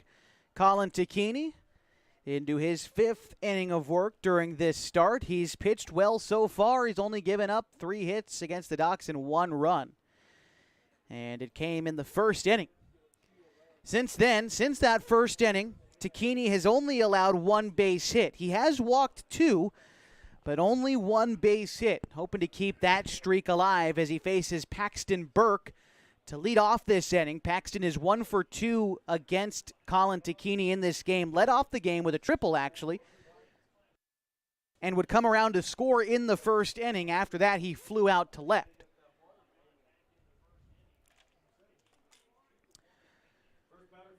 No action in the bullpen for the Falcons. Not that there would be. The only thing that I would be thinking of is the pitch count to Colin, and we'll get you an update on that number after the first pitch to Paxton Burke as the left-hander from Roseburg High School gets ready to settle in. Colin Tacchini from the windup. Here's the first pitch. It's called a ball outside, 1-0. Long at-bats against Colin in this game, and in just the 4th inning, he retired the side in order but threw over 20 pitches.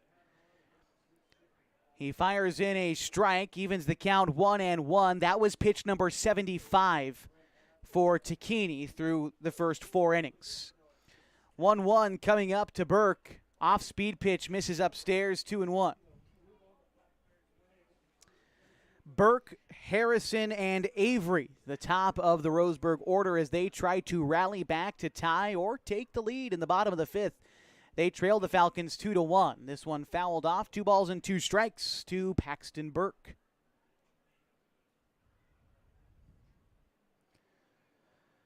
Score update between the Medford Mustangs and the Eugene Challengers. As the 2-2 misses in 3-2. In the top of the fourth inning, it's the Challengers who lead the Mustangs 3-2. Now, a Mustangs defeat favors the Doc Stewarts whether they win or lose this game because the Docs still 1 game up on Medford for second place in Area 4 as the full count pitch misses high and tight, and a walk issued to Paxton Burke to begin the fifth. Tying run on base for Roseburg. Here's Brevin Harrison. Want to give you another score update from Tucson, Arizona, as our Klamath Falls junior girls are beating the team from Northern California 5-4. That game moving into the second half. I believe they're in the 5th inning in Tucson. Brevin Harrison 0 for 1 tonight. He walked in the third, though, and was left stranded in that inning. He also struck out in the first. Move over to first. Paxton Burke back safely.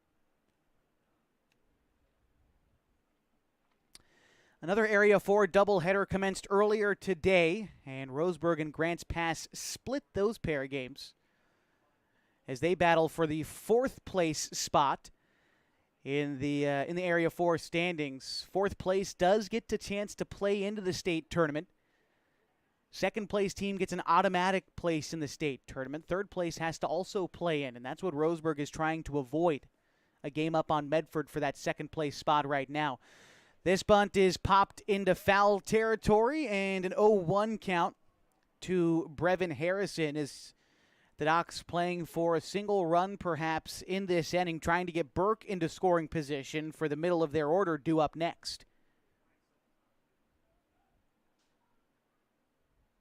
So now the corners come in for the Falcons infield. Carpenter in on the cut of the grass, and I'm sure Takini will be once he's done holding the runner at first. Throw over, and Colin does have a pretty quick move for a right-hander over to first. He's gotten a couple of guys this year napping, but doesn't seem like he will with Burke. He's ready, and he might be on the move on an 0-1 pitch. Burke awaits for the bunt, but that pitch misses low. They try to back pick him. Safford threw behind him, but back safely. It's a 1-1 count. Good idea from PJ to try and get Burke from behind home plate. But Burke was back safely.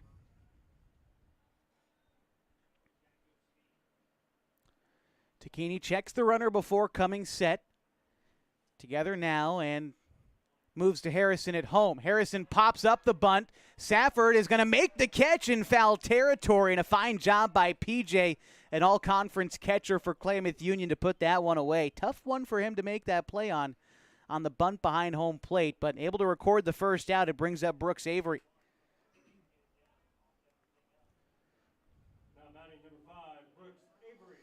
Brooks Avery 2 for 2 in this contest. A couple of singles and an RBI. That came in the first inning to knock in the Docs' only run of the game thus far.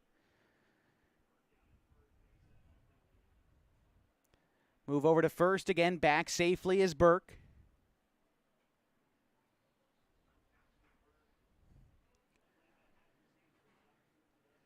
Avery's the only player to have recorded a base hit against Collins since the first inning. Here's that pitch. That's hit hard to center field. Carson Sims moving over into the right center gap, but called off by Hamilton. Nice job by the right fielder to take command of the situation and make that grab for the second out in the 5th inning. It'll be Cal Robbins to bat now with 2 outs and a runner aboard at first for Roseburg. They trail the Falcons 2-1. Cal Robbins 0 for 1 tonight in the nightcap. He walked in the first, flew out to right in the third. Robbins did some damage in the opener today, though, with a triple and an RBI in the opener tonight when he helped his team to a 9-2 victory.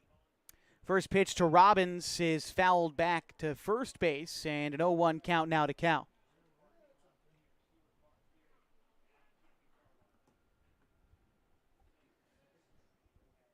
Sun set and our temperature dropping further down to 74 degrees here tonight in Roseburg. A fine night for baseball. And a healthy crowd here at Bill Gray Stadium. Runner on the first, on the move. Burke is going to make it in safely. The throw from Safford on the money, but Ulloa Ford couldn't corral it. And in safely is Burke, runner in scoring position, as Robbins is in a 1-1 count at the plate, tying run in scoring position. Jake Johnson on deck. And Coach Craig Connor going to come out of the dugout. P.J. Safford heads up to the mound to discuss with Colin as well. And again, as we move throughout this ball game and these at-bats remain long and Takini can't get these outs quickly, he's done a good job of getting them overall, but he's thrown 87 pitches in 4 2/3 innings. That's more than you'd like to see. So Coach Connor, I think, is trying to buy some time, let him rest for a moment perhaps. Nobody is in the Falcons' bullpen.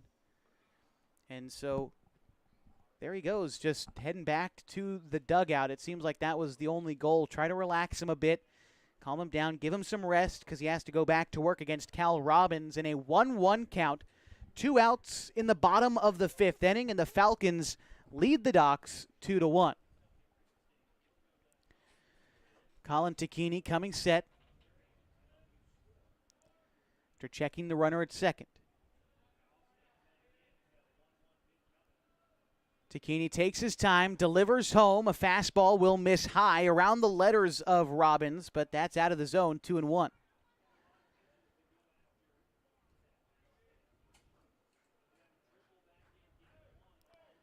Cal Robbins, a tall batting stance, is his first year with the Docs, and after falling behind 2-1, they're going to issue the free pass to Cal Robbins, and that brings up Jake Johnson. Falcons trying to pick and choose their battles as Johnson is without an at-bat today. He was hit by a pitch and he's walked so far. Logan Anderson waits on deck for Roseburg.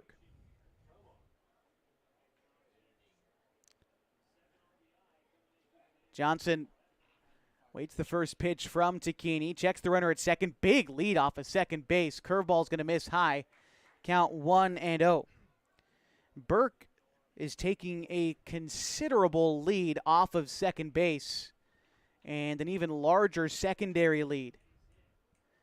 Price loosely holding him, but Takini, he's not even going to check him now. He turns around. The 1-0 home. Strike one. Taken over the heart of the plate against Johnson. A little bit low in his zone, but it's a 1-1 count. Johnson this season bats .278 for Roseburg, 7 RBI. 14 of his 15 hits have been singles this season. And the 1-1 on its way from Takini. That one's in the dirt. Skips away from Safford. He's going to have to eat that one as Burke advances to third. Robbins stayed put at first, but the tying run 90 feet away for Roseburg now, and a 2-1 count to Jake Johnson. And we'll see now with Cal Robbins at first. Cal, not a ton of speed at first, I don't think, but he does have 3 stolen bases this season. Wonder if they try to send him to perhaps score the tying run from third on the throw. Falcons have practiced these situations, though. We'll see if they break out the stops in a 2-1 count. Robbins is not on the move. This is a ground ball to third. Carpenter up with it. The throw to first is in time. And again, the Falcons escape a jam with the tying run at third. They lead 2-1 going to the 6th on 104.3 and 960 Sports and MyBasin.com. Not corporate. At Klamath Subaru, we built our business on that simple promise. Well, that and some of the best people you're ever going to meet. Hi, I'm Rob Cedar, General Manager at Klamath Subaru. Our 62 employees make it easy for us to live up to our comfortable, not corporate philosophy. Friendly faces, easy answers, straight talk, fairness, and exceptional service. These are the things you expect. These are the things that all of our people deliver. Our management team, sales pros, certified service and body shop techs, lot attendants, and detail experts are all 100% focused on you. Local people putting their friends and neighbors first. At Klamath Subaru, that's the only way we do business. It's comfortable, not corporate. Our team members also spend hundreds of hours each year supporting local charities and events through the Subaru Love Promise. That's the kind of people they are. We're very proud of them. They're your friends, they're your neighbors, they're glad to know you, and they want you to be glad to know them too. I'm Rob, and this is what makes us comfortable, not corporate. It's the top of the sixth inning from Roseburg, and the Falcons lead the Docs 2-1. For Klamath Falls to this point in the ballgame, 2 runs on 5 hits. No errors for Klamath Falls. They've left 9 runners on base. For Roseburg, 1 run on 3 hits, 1 error. They've left 7 runners on base. We've got a new pitcher on the mound for Roseburg as well. It's Dan Withers making his 4th appearance of the season. He carries a 1-0 record. And in 8 2/3 innings pitched, Withers has a 4.85 ERA. Comes in relief of Cam Hartzell. We'll get you the final line score on him in just a moment as Max Price shoots a ground ball to second base. Anderson makes a fine play to record the out for the first out in the 6th inning. Brings up Colin Tacchini with 1 out, nobody on in the 6th inning. His team up 2-1. Cam Hartzell, final line score, looking at him, 5 innings pitched. He gave up 5 hits, 2 runs. Just 1 of them earned. He walked 5 and struck out 4. Wasn't even particularly the walks that bit him in this game, although the 1 run that did score in the 4th did get aboard on the walk, but overall a good job of getting out of some tough jams for Hartzell. He stranded 9 Falcons base runners tonight. And now Withers is in an 0-2 count against Colin Tacchini, who's 1 for 3 tonight. Pitch on the way. That one sails below the zone, 1-2.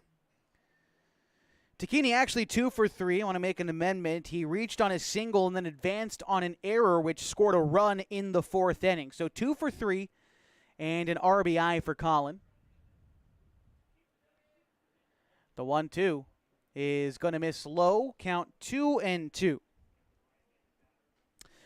Mark Carpenter waits on deck for the Falcons, and then Marcos Ulloa Ford waits in the hole.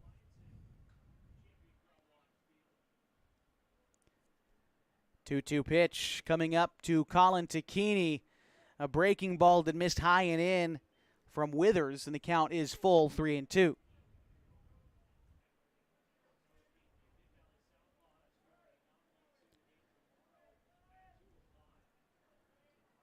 And the pitch on its way from Withers, the 3-2.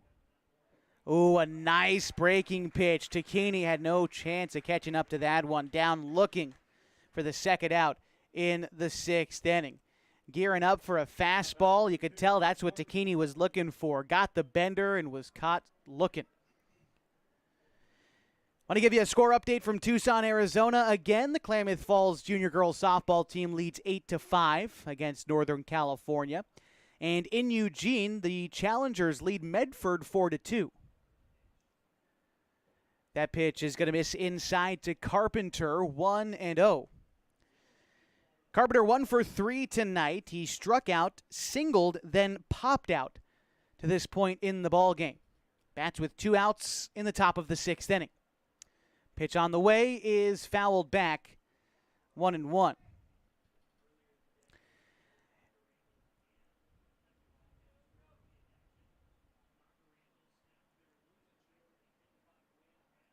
Final home game of the season for the Falcons coming up on Monday against these Docs. But baseball in the Basin does not stop on Mondays. The Henley Single A team has advanced to the state tournament, which will be held in Redmond, and hoping for a chance at advancing to the regional, which will be held here at Champion Car Wash Field, the Pacific Northwest Regional here in Roseburg. A 1-2 count to Mark Carpenter, and the pitch is lined back up the middle, but Anderson Plays it on a hop in the gap, makes a strong throw to first, and that ends the inning. Anderson staying busy at second base, making a couple of nice defensive plays as the Falcons go down in order, but they do lead 2-1 as we go to the bottom of the sixth inning on 104.3 and 960 Sports and on mybasin.com.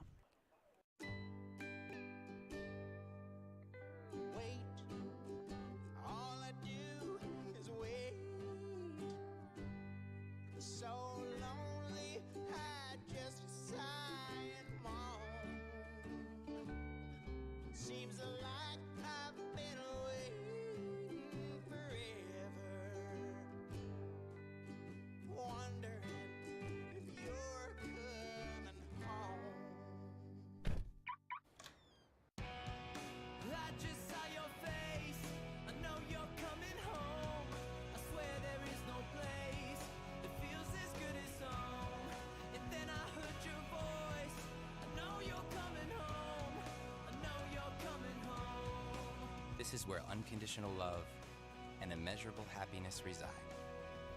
This is home. Coldwell Banker, where home begins.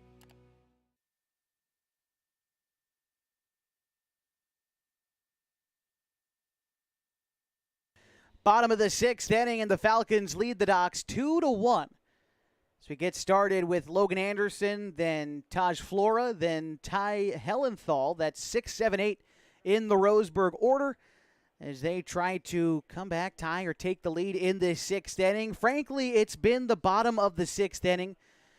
It's been the thorn in the side of the Falcons all year long on the road, coughing it up twice to Grant's Pass in the bottom of the sixth inning. And hoping to kind of get that monkey off their back here at home on the road against Roseburg. And here we go, a fly ball to start the inning. Anderson hits one deep to Sims, but he's able to move over and make the catch. One pitch, one out. That's how you want to start this inning if you're Colin Takini and want a chance at potentially finishing this game. That flyout marked Takini's 92nd pitch. He's got to be fairly conservative moving forward as Taj Flora steps in. He's 0 for 2. Pitch on its way is going to be swung on and missed for strike one. 0-1. Flora 0 for 2 in this contest, but was 2 for 3 in the opener today, where he had a single and an RBI triple. 0-1 is going to find the zone. 0-2. That pitch looked low from up here, but I'm sure Takini will take that strike any day. An 0-2 count to Flora. Going to gather the sign from Safford, who sets up outside. The 0-2 is going to miss well outside. Takini tried to go at the fastball there, but must have slipped out of his hand, wound up in the left-handed batter's box. It's a 1-2 count to Flora with Hellenthal on deck. That pitch will miss outside as well. Takini that time trying to get Flora to chase. Now even in the count, 2-2.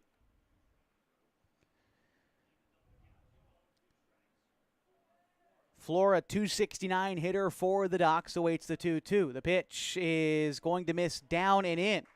A nice job by Flora, who fell behind in this at-bat 0-2 to now work it back full 3-2.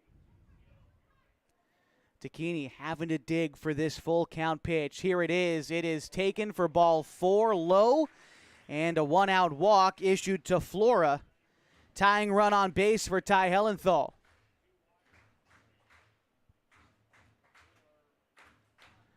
Fans here at Bill Gray Legion Stadium trying to get into it, trying to rally on their team to a late inning comeback. It's Ty Hellenthal, who's 0 for 2 today.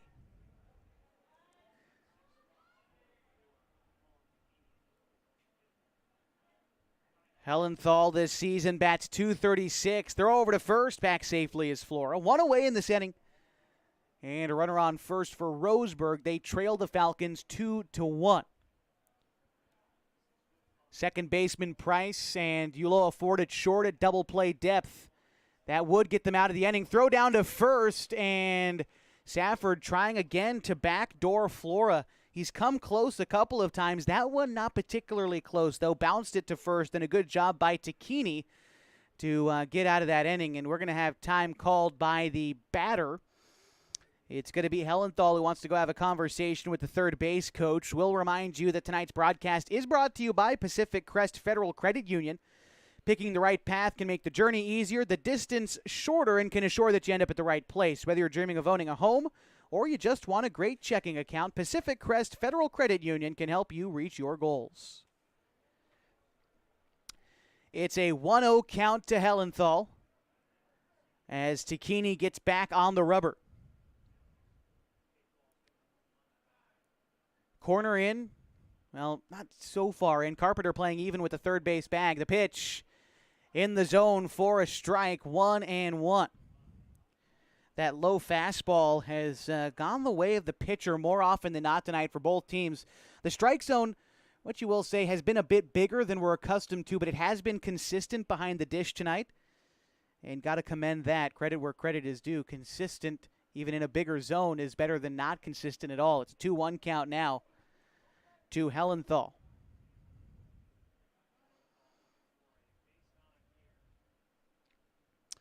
After Hellenthal, it's Cole Collins in the order, a 2-1 count, and Takini set. That's hit in the air, left field in foul territory. Might be playable for Carpenter, and it is. Nice play there by Mark, drifting over by the Roseburg dugout to put that one away for the second out.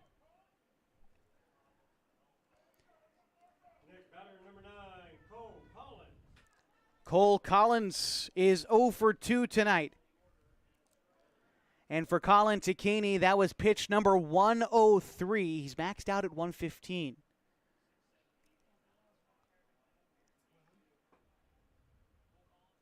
Collins has flown out and struck out in his 2 at-bats thus far. Lead off of first is Flora. And Colin disagrees with Safford on the first sign. Now comes set. Here's the pitch. It's swung on and missed. Takini bringing the heater on the first pitch. It's an 0-1 count. He's gone with the off-speed stuff to start a majority of these at-bats today. But that time, going with the fastball, gets ahead of Collins. Checks the runner at first before coming set. Small lead from Flora. And the pitch home. Swung on and missed. They're trying to get Flora again on the back door. Better throw from Safford, but Flora now aware of the play. He was back safely. It is an 0-2 count to Collins.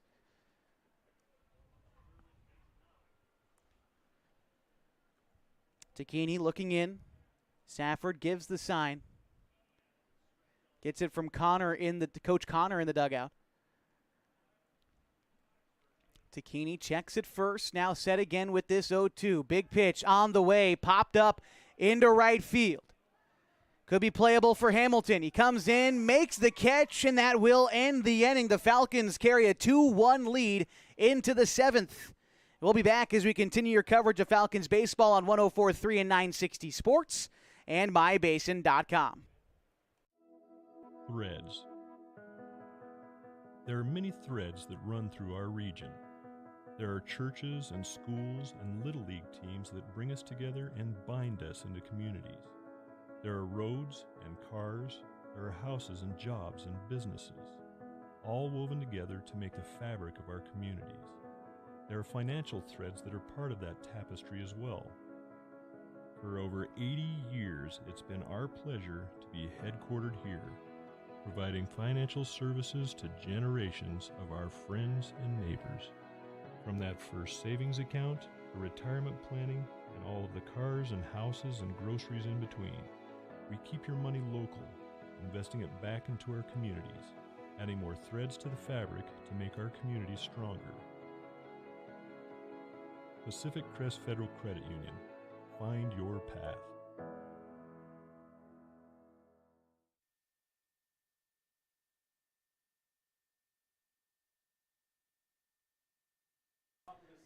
Top of the 7th inning, and the Falcons look for some insurance, leading 2-1. It'll be Marcos Ulloa Ford, Jacoby Takini, and Corbin Hamilton.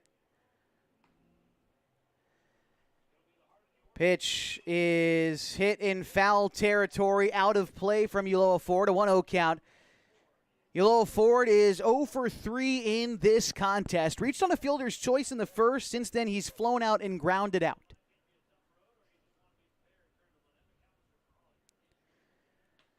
Guy you're looking to start a rally. The 0-1 is ripped foul again.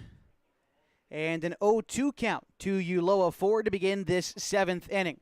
So far this season, the Falcons have not lost a game in which they've carried a lead to the 7th. As that pitch misses low, 1-2. Hoping to continue that stretch here on the road tonight, and getting a couple of extra runs here would go a long way in doing so. Do see a pitcher warming up in the bullpen for the Falcons. Can't quite make out who that is back there, but likely to see a new arm in the bottom half of the 7th with where Takini's pitch count has been. But he has thrown a spectacular 6 innings so far. The 1-2 is fought off again by Ulloa Ford. The count remains a ball and 2 strikes. Ulloa Ford bats .333 this season for the Falcons. 3 home runs. He leads his team in that metric. The 1-2. Curveball is going to miss, I think, inside. At the count, 2 balls and 2 strikes to Ulloa Ford.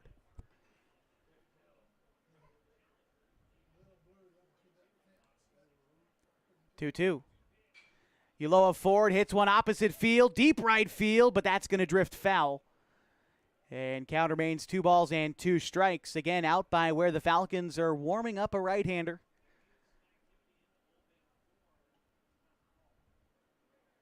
Looks like it might be P.J. Safford. I don't see P.J. Nope, I see him in the dugout. Just unsure of who that is. Ulloa Ford lifts one into shallow right center. That'll be caught by Anderson at second for the first out in the 7th inning. Brings up Jacoby Takini. Takini is 1 for 3 tonight. An RBI single in the first inning, followed by a couple of ground outs to third base. Jacoby bats .205 this season, 4 extra base hits. He'd love to add another here in the 7th. Pitch on the way to Jacoby. He'll take strike 1 outside.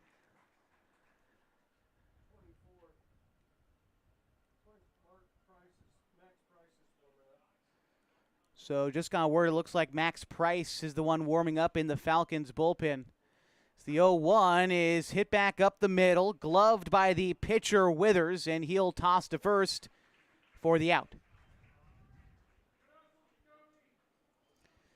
Corbin Hamilton to bat now as the Falcons look to add some runs in this inning. Hamilton is 0 for 1 today. He's walked twice. Other than that, though, he's grounded out. That was in the first inning last time he's made contact. Pitch to Corbin is a bouncing ball out towards short. Charging in is Avery, and that took an awkward hop on him. Charging in on the artificial turf, and Hamilton's going to reach there. We'll see if they mark it error or base hit. That's going to go in the books as a hit for Hamilton. A tough play for Avery to make, charging in on that, and took a tough bounce off the turf. So Hamilton with a 2-out single gives him his first base knock of the night. And here's P.J. Safford. Safford 1 for 2 tonight. He walked in the second, grounded out in the third, and singled in the fifth his last time up. Safford on the season bats .250. He is 4th on the team in batting average. 2 outs in the inning and a 1-0 count to Safford. After Safford in the Falcons order, it's Carson Pimley, then Carson Sims. Set is Withers. Hellenthal set up outside. A nice pitch is fouled off by Safford. Count 1-1. Outfield shaded towards the right side. This is the left fielder, Harrison, playing almost directly behind the shortstop. Big gap if Safford is able to get out in front of one and pull it, although typically an opposite field hitter. The 1-1 is hit to center field. Could be trouble coming in. That's going to get down for a base hit. Trying to stretch it to third is Hamilton. The throw is going to roll to the Roseburg dugout. Hamilton is not going to stretch it, but Safford does wind up at second, putting Carson Pimley in a huge spot with 2 in scoring position and 2 outs. After Safford with another single, making him 2 for 3 on the night.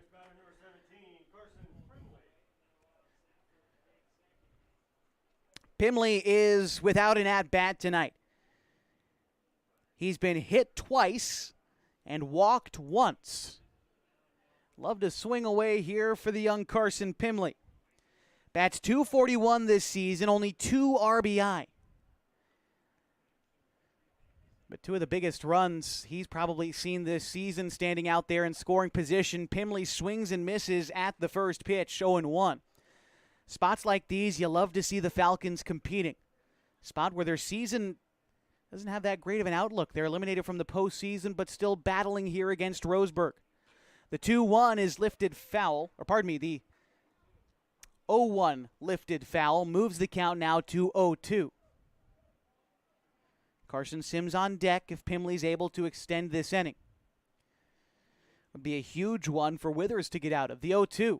Swung on and missed, and that's just what Withers does. Sends Pimley back in with a strikeout, swinging, and that will end the inning. A couple of base hits will not get the Falcons a run. They leave 2 stranded in the 7th. We go to the bottom half as the Falcons try to close out a 2-1 victory. That's coming up next on 104.3 and 960 Sports and MyBase.com. Sports was kind of what defined me as a person. I loved to play every sport I could possibly play. The Abbeys was really the family stomping ground for all of our community. Saturday afternoon soccer tournaments, we'd head over to Abbeys afterwards. And then when we got up into middle school, on our way home, we'd stop at Abbeys after basketball games. When I go home, I want to see 2 things when I drive through Winston. I want to see my Abbeys, and I want to see my high school. And those are the 2 memories that stick out the most to me. Thanks to Les Schwab Tires, I'm a confident backseat driver, but Mom's a little stressed about spending. Remember, deep breaths and watch your speed. Even though we're watching our wallets, Les Schwab is still watching out for our safety. So turn here. Roll into summer. Save up to $200 instantly on a wide selection of tires and wheels. Les Schwab Tires, doing the right thing since 1952.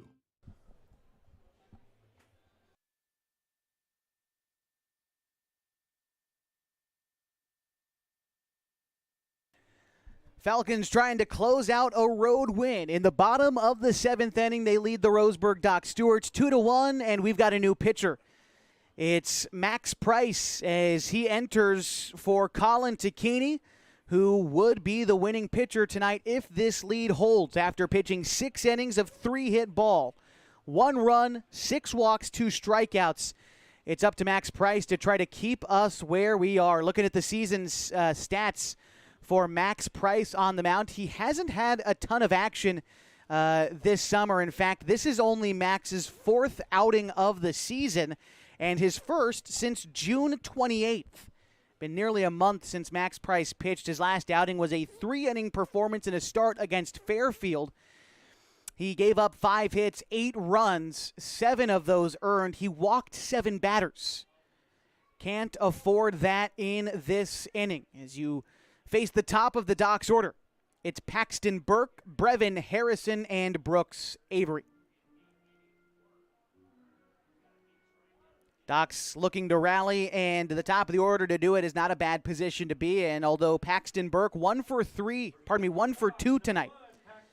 He tripled in the first, flew out in the 3rd, and walked in the 5th. Carpenter in protecting bunt. Here's the pitch. That's going to call strike 1. Throwing strikes has to be the key for Price. Again, hasn't pitched in nearly a month, and last time he did, gave up the free pass all too much. The 0-1 is hit sharply down the third baseline. Foul, 0-2. Falcons have also not lost a game when leading in the 7th. Look to keep that streak going here on the road tonight. An 0-2 pitch to Paxton Burke. Price steps off before he delivers. Goes from the windup, and the pitch. That's hit to short, and Uloa Ford leaps to bring it in. Saving an extra base hit, the shortstop Uloa Ford. It's the first out. A fantastic play by the shortstop to get out number 1 in the 7th. Uloa Ford, third team All-State, committed to play at Oregon Tech, making a fantastic play there. Brevin Harrison to bat now for the Docs. The pitch is hit in the air towards right field, foul. The count 0-1. Man, if Uloa Ford does not make that catch, that ball might roll all the way to the wall. But here we are with one away in the bottom of the 7th. Pitch from Price misses high, 1-1. By the way, only defensive change for the Falcons was Colin Tacchini moving over to second to replace Price. So no change in the batting order, just a straight across swap there for Price and Tacchini. The 1-1. That misses in. Count 2-1. Some groans from the few Falcons supporters in Roseburg. They thought that was strike 2. I don't blame them. It's a 2-1 count to Harrison. Price from the windup. The 2-1. That one misses low, no question. 3-1. Brooks Avery waits on deck for the Docs. And for Harrison, a .342 hitter this season, looking to get the rally started. The pitch is going to miss low and away, and that's a walk, tying run on base for the Docs for Brooks Avery. Avery is 2 for 3 in this game as P.J. Safford goes out to have a visit with Max Price. It's a brief one, but Safford, a true leader behind the dish at catcher. And the fans here at Bill Gray Legion Field, Champion Car Wash Field, are getting into it. Stomping, clapping, trying to will their team to a walk-off victory. We'll see what Max Price has to say against Brooks Avery. Throw over to first, back safely is Brevin Harrison. Appreciate you making our broadcast a part of your evening on a Saturday night. The pitch home is going to be called a strike 0-1. It looked like it might have been the off-speed pitch there from Price on the inside corner. Gets ahead 0-1.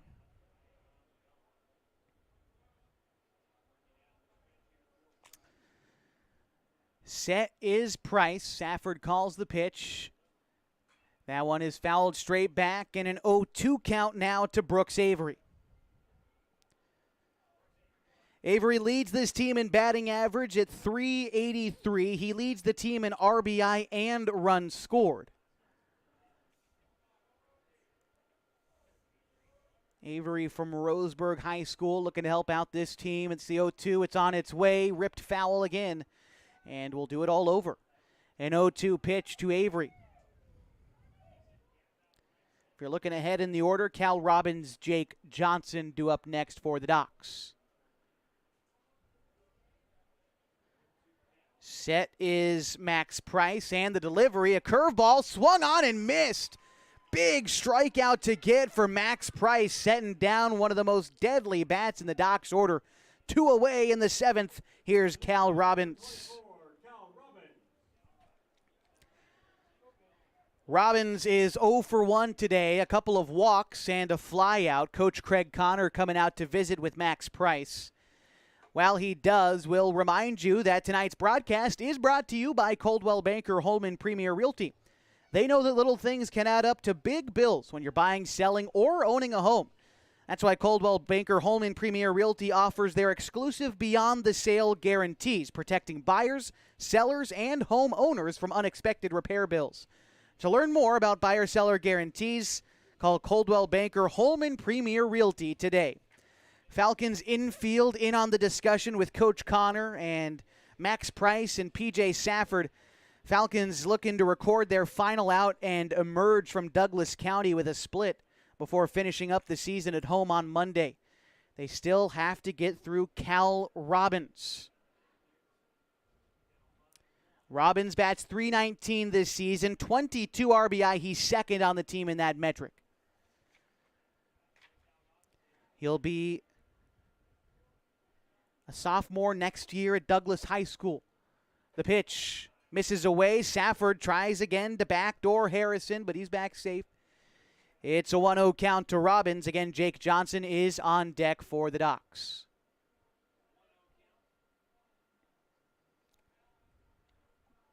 Price waits to come set. Now is together. The 1-0, a curveball that finds the zone. Price hung that one up there for Robbins, but he took strike one. Outfield playing no doubles defense. Very deep in the gap. Something could drop down in front of him, but you can live with that. Can't let the runner from first score. The 1-1 is hit sharply foul to right field, and the Docs are down to their final strike of the evening. Falcons looking for their fourth win in Legion play in Area 4 play this summer. The 1-2. It is looked at for a ball outside, kicks away from Safford, and that will allow Harrison to get into scoring position, and that changes the complexion of this inning quite a bit. As now a base hit anywhere could score Harrison. They've got to bring the outfield in here. Falcons still playing no doubles defense in the outfield. And a ball dropped in front of him could score Harrison. It's a 2-2 count. The pitch is taken for ball 3 on the outer third.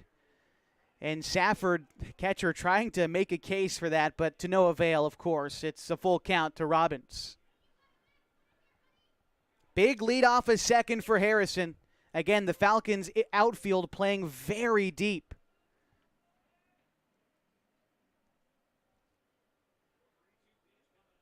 Price back on the rubber after stepping off. Now set is Price. The full count pitch is in the dirt. And that will put 2 runners on. Now the go-ahead run on base with Jake Johnson.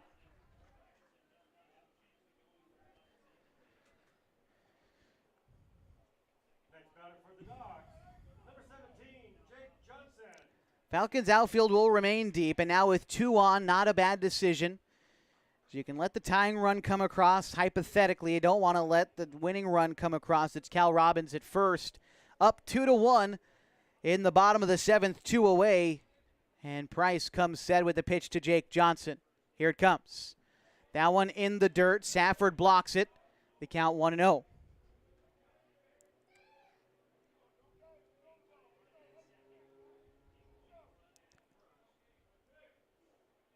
Robbins represents the winning run. Harrison the tying run at second. A huge lead off of second base. The pitch called a strike. And Johnson, secondary lead is getting him nearly halfway to third. You know that they're sending him on a base hit. There's no station to station here with 2 outs in the 7th. Big lead off of second base. The pitch to Johnson is called a strike. Ooh. Oh, that pitch looked low and maybe a touch outside too, but Max Price will take it. It's a 1-2 count to Jake Johnson.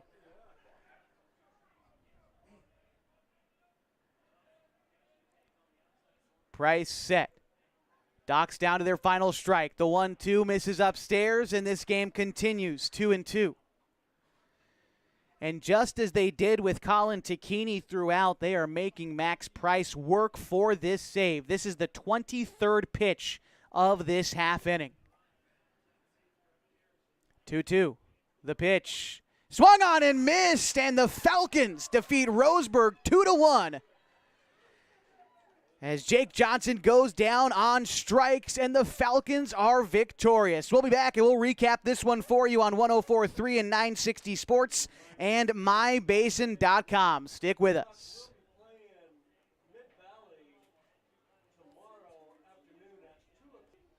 Sports was kind of defined me as a person. I loved to play every sport I could possibly play. The Abbeys was really the family stomping ground for all of our community. Saturday afternoon soccer tournaments, we'd head over to Abbeys afterwards. And then when we got up into middle school, on our way home, we'd stop at Abbeys after basketball games. When I go home, I want to see 2 things when I drive through Winston. I want to see my Abbeys, and I want to see my high school. And those are the two memories that stick out the most to me. The innocence of youth. Is there anything any better? But soon they'll be in high school and facing all the same challenges you faced. How to make friends, how to fit in, how to be cool. We want our children to have everything they'll need to live fulfilling and productive lives.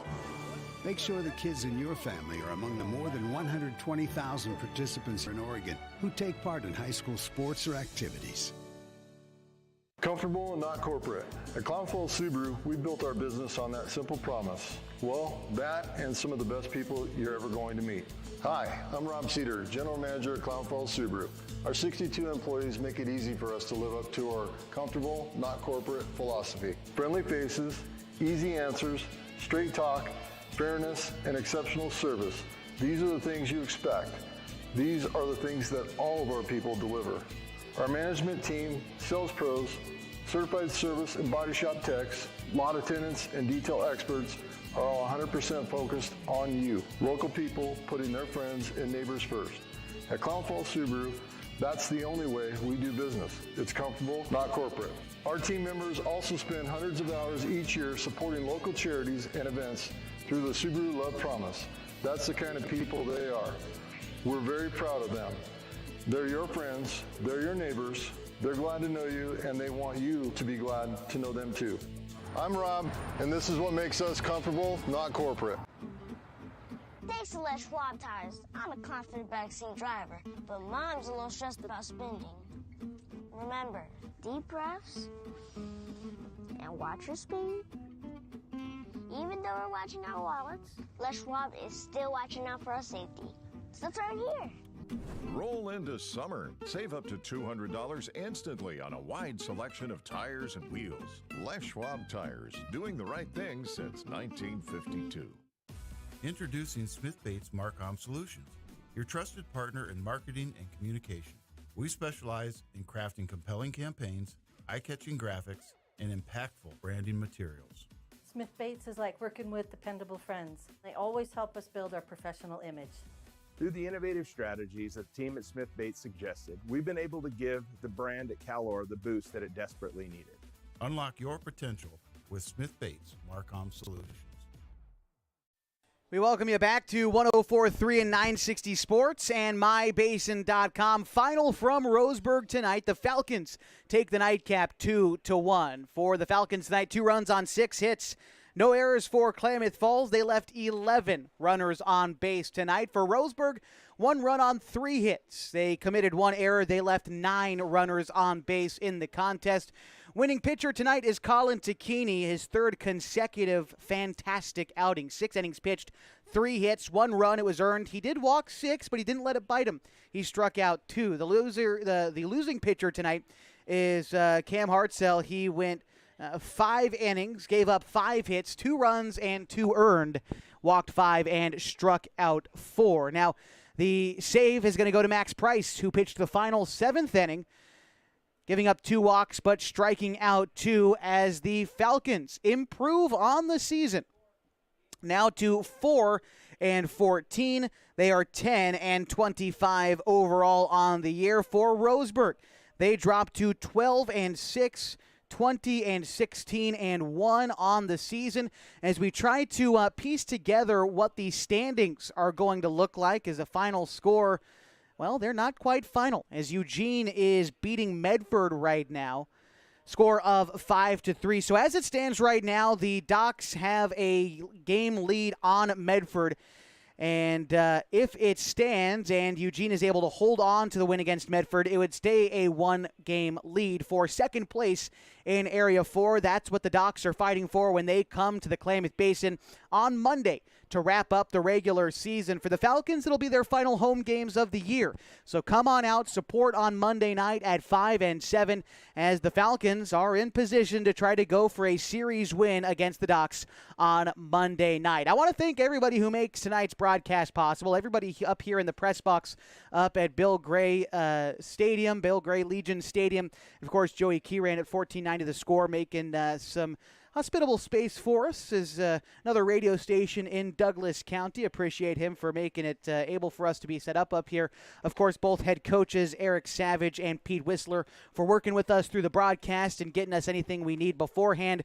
We look forward to seeing the Docs again on Monday. Once again, final scores each of the games that a doubleheader was a split for the Falcons. 9-2 loss in the opener, but they came back and secured a 2-1 win in the nightcap.